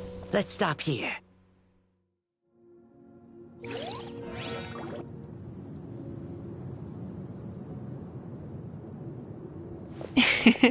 It was a great fight. That was an exhilarating battle, Mavuika. Looks like this old man's still got some fuel left in the tank after all. You jest, Lord Xbalanque. Your spirit is as strong and youthful as ever. Come now. Can't you tell I was making excuses for coming up just a hair short? Not by much, just the slimmest of margins. Yet still, you actually won. I've always seen myself as the strongest warrior, but it would seem that the inheritance of ancient names has proven its worth after all. I bear the name Kiongozi, the leader of our people. After countless generations, this name came to you, and you used the power it accumulated over the years to defeat everything in your path. This battle has been most meaningful. Beyond the facts of victory and defeat, I've also learned a lot about you. Take, for example, your strength.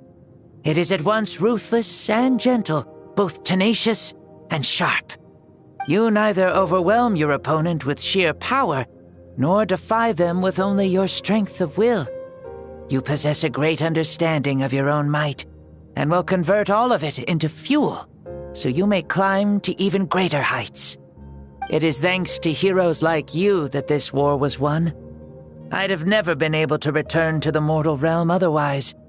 Your victory granted me this chance at a second life. Even if it is just for one day, the sun has risen again to drive away the darkness. Even the darkness of death that once enveloped me has been dispersed by your flames. Mavuika, you are the newborn sun, greater and more radiant. Allow me to give you a present to celebrate your victory. Ooh, there's a prize too? Paimon wants to know what it is! Coming from you, it must be super awesome. My journey is complete, and I have no more need for my remaining time. Mavuika, I would like to give you all my remaining life force, which I obtained from the ruler of death. Use it to awaken those you wish to see the most. Surely there must be at least one person that you'd like to meet. What? So it's a blank check to bring anyone back for a time?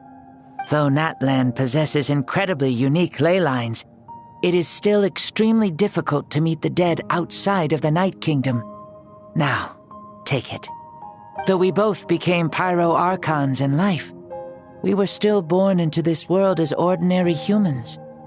There's no need to hesitate. Just do what you think is best. Thank you for the offer, but I don't think I'll be needing it. Huh? The past lives on in my memories, and will always remain my treasure. Meeting someone we can no longer see again will only lead to more longing. Rather than cling to the past, we should enshrine it in memory. Ever loved and never forgotten. Mavuika.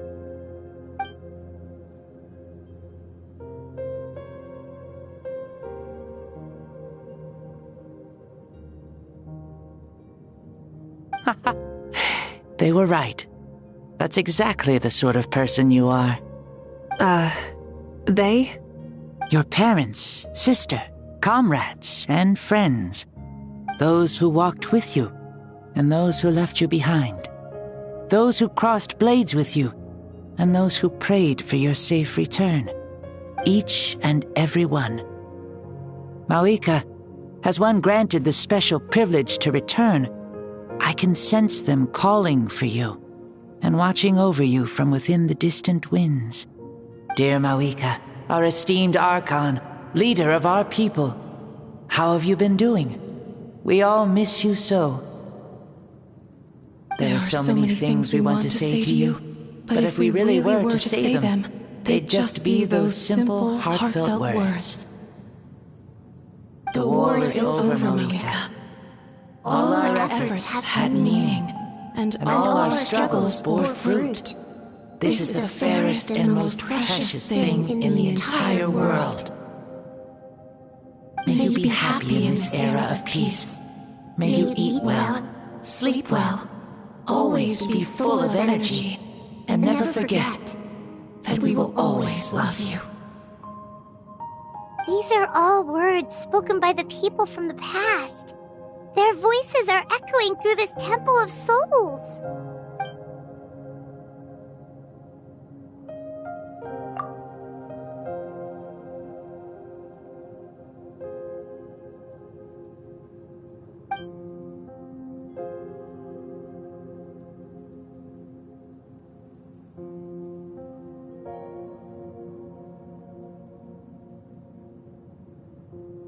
Thank you. Those who have gone before will never forget you. even as you keep all their names deep within your heart. Mavuika, my dear child, though we have ascended to Archonhood, never forget that we are still human. Live as you please, in this age of peace you forged with your own 2 hands. Why so formal all of a sudden? Seriously. Huh? Mavuika, where are you going? Ho ho! Leaving already? Now you're the one acting all impatient. Since we're done with all the serious stuff, it's time to follow me. Xbalanque. Doubt you've ever ridden a flame strider in your current body, right? Never even heard of such a thing, to be honest. Ooh, are you gonna take him out for a ride? You're coming too. Come on, it's time for us to live as we please.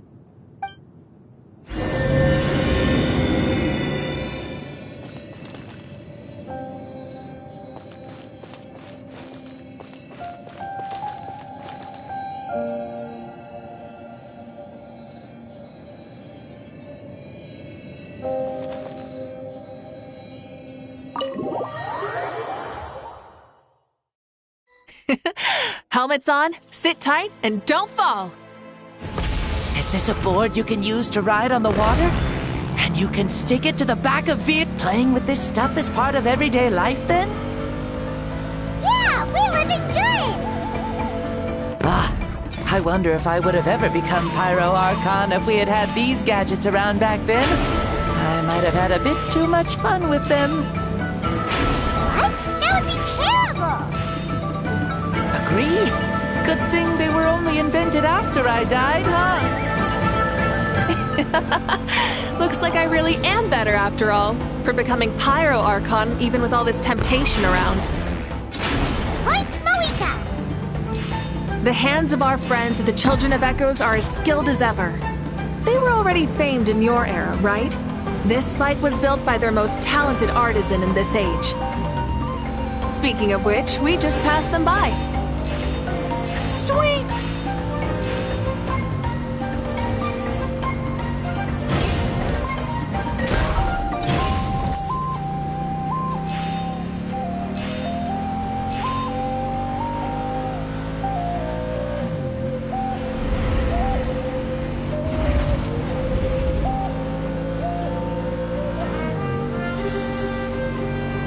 Is that Ochkanatlan? Sure brings back memories. Oh yeah, that was built in your time, right? It's long become a landmark. Very popular with tourists, so I hear. They think it's a lovely place. Paimon thinks so too! It's especially stunning if you look at it from a spirit way.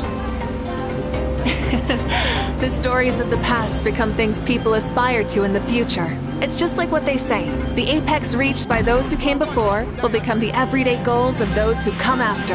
Everything is constantly changing for the better. That's good. That's how it should be. I'll bring those words back to the Night Kingdom and share them with everyone there.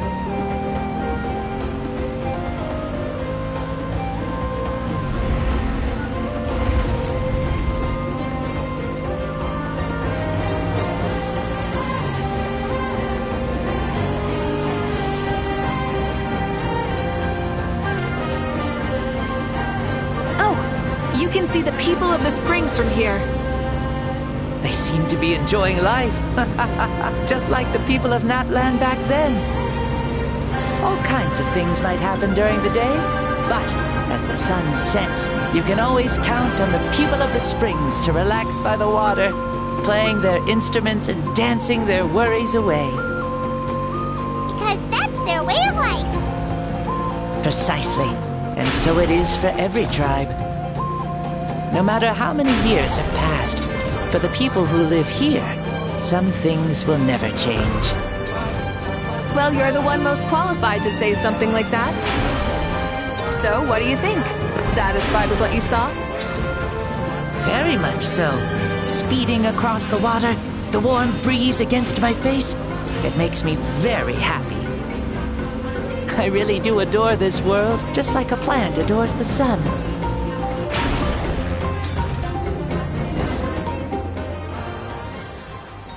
We made it! Woohoo! Woo! Woohoo! Thank you, Mavuika. This has been a wonderful trip. Lovely things are meant to be shared after all. It's the least we could do for our friend. I'll admit, I didn't expect people several thousand years in the future to see me as a friend. Not that I'm complaining. This old man's had a great day today. Thank you, dear friends. I can still remember how nervous you looked when you saw me for the first time, Mavuika. I'll cherish that memory. Oh, is it almost time? Yes, it is. Thank you for coming back to see us. This meeting means a lot to me as well. Well, time to go. Don't forget to lead a happy life. Aw, already? Paimon's gonna miss you. See you later, Shibalonke.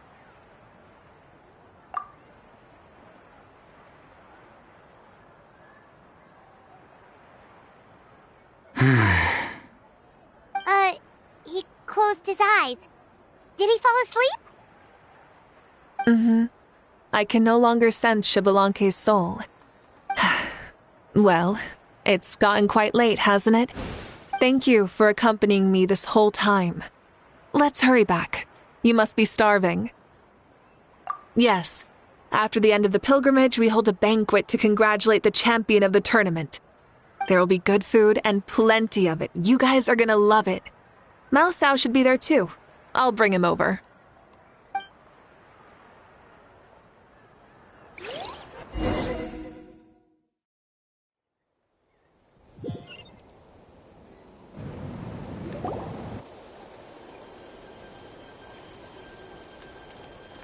Do you think there'll still be any food left over for us?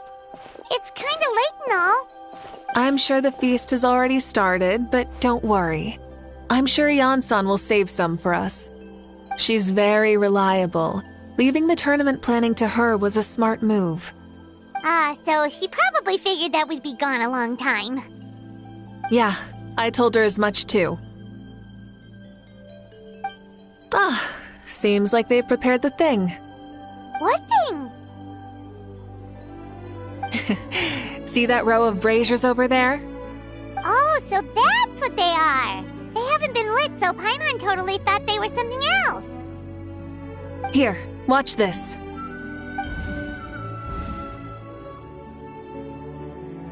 Whoa, they're beautiful!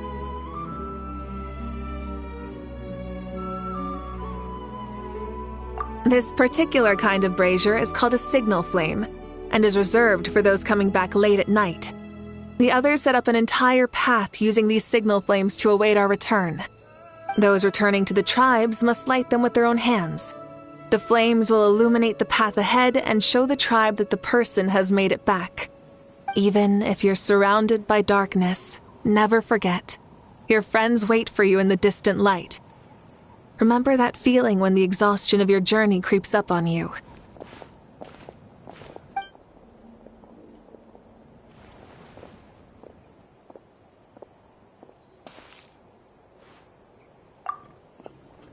Archon! Traveler! Paimon! You were really gone a long time. We've already started grilling the meat. We had a long talk with Lord Shibalonke. It was pretty time-consuming. More than well. Shibalonke, he's a very good man. He far surpassed even my expectations.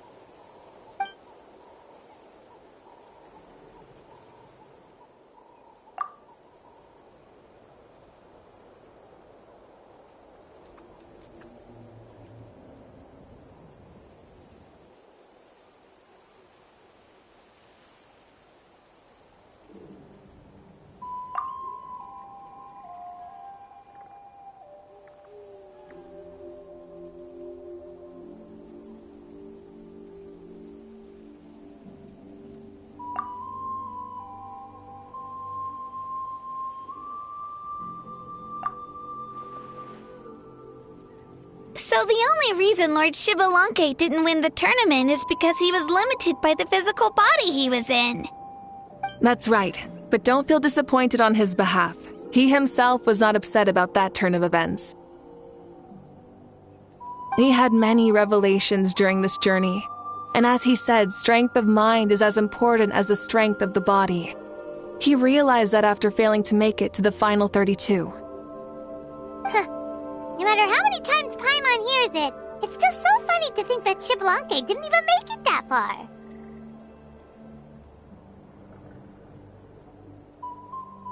Strong in both body and mind. Huh. I'd say our champion Kanich fits the bill. Don't you think? Indeed. Everyone, let's raise our cups. Let's celebrate our champion! Kanich, you've proven yourself a true warrior and athlete. Congratulations on your triumph in the pilgrimage. A toast to our champion! Cheers!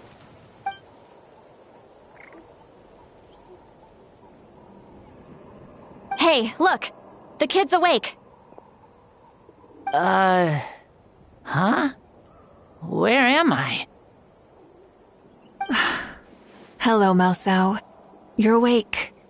This is the celebration feast for the pilgrimage of the return of the sacred flame. You participated in the tournament too. Huh? Me? It's so long, even my lowly servant couldn't manage to give a simple summary. Ha! I see. I remember Lord Shibalanke, our Archon, Mavuika, and the pilgrimage. I feel like I dreamed a very long dream. I was super strong in that dream, too. I could jump up onto the roof with one leap, and I could climb, fly, and glide. It wasn't a dream. Your body did go through all the motions of the tournament.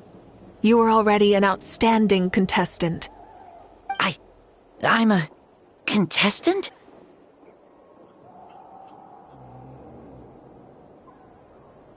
You know, Mom and Dad always say that my health isn't the best, and I might not be able to do all the things everyone else can. But right now, I feel like I can fly. Really? Like Paimon? Yeah, I feel amazing.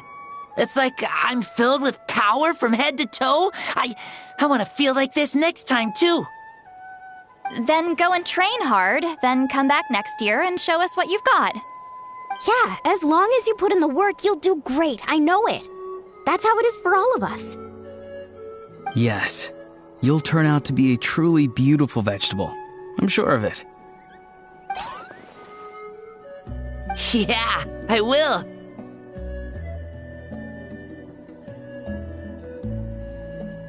Oh, but the pilgrimage was only half of the dream. I think, after that, I somehow got into a fight.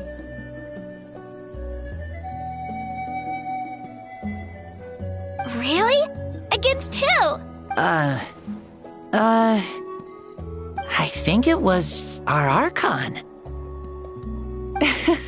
That wasn't a dream either. I did have a duel with Shibalanke. Huh? I was hoping to save this until later, but since we're already on this topic, I've got another piece of good news to share. Namely, that we crowned another champion today. Lord Shibalanke and I engaged in an all-out duel, as worthy rivals from across the millennia. In the end, I won by the slimmest of margins, defeating our legendary hero.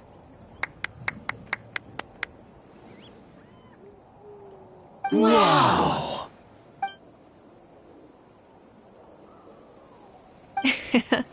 This is no lie, and I have our best friend here to back me up. You were the arbiter for our duel, yes?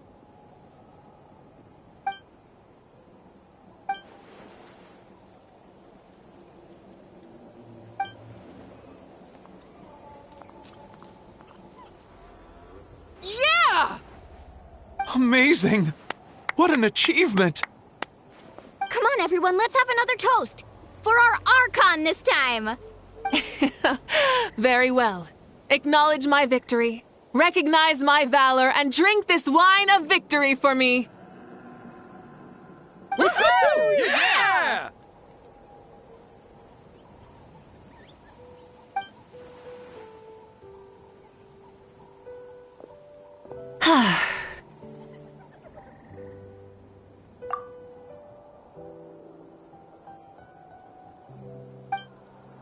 Today's been a super long and exciting day, yeah? Of course.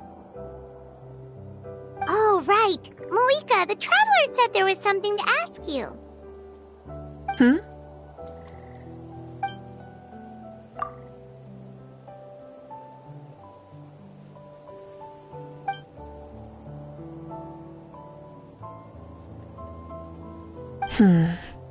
No.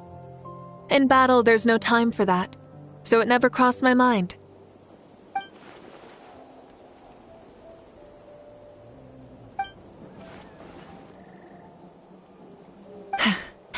The night is still young.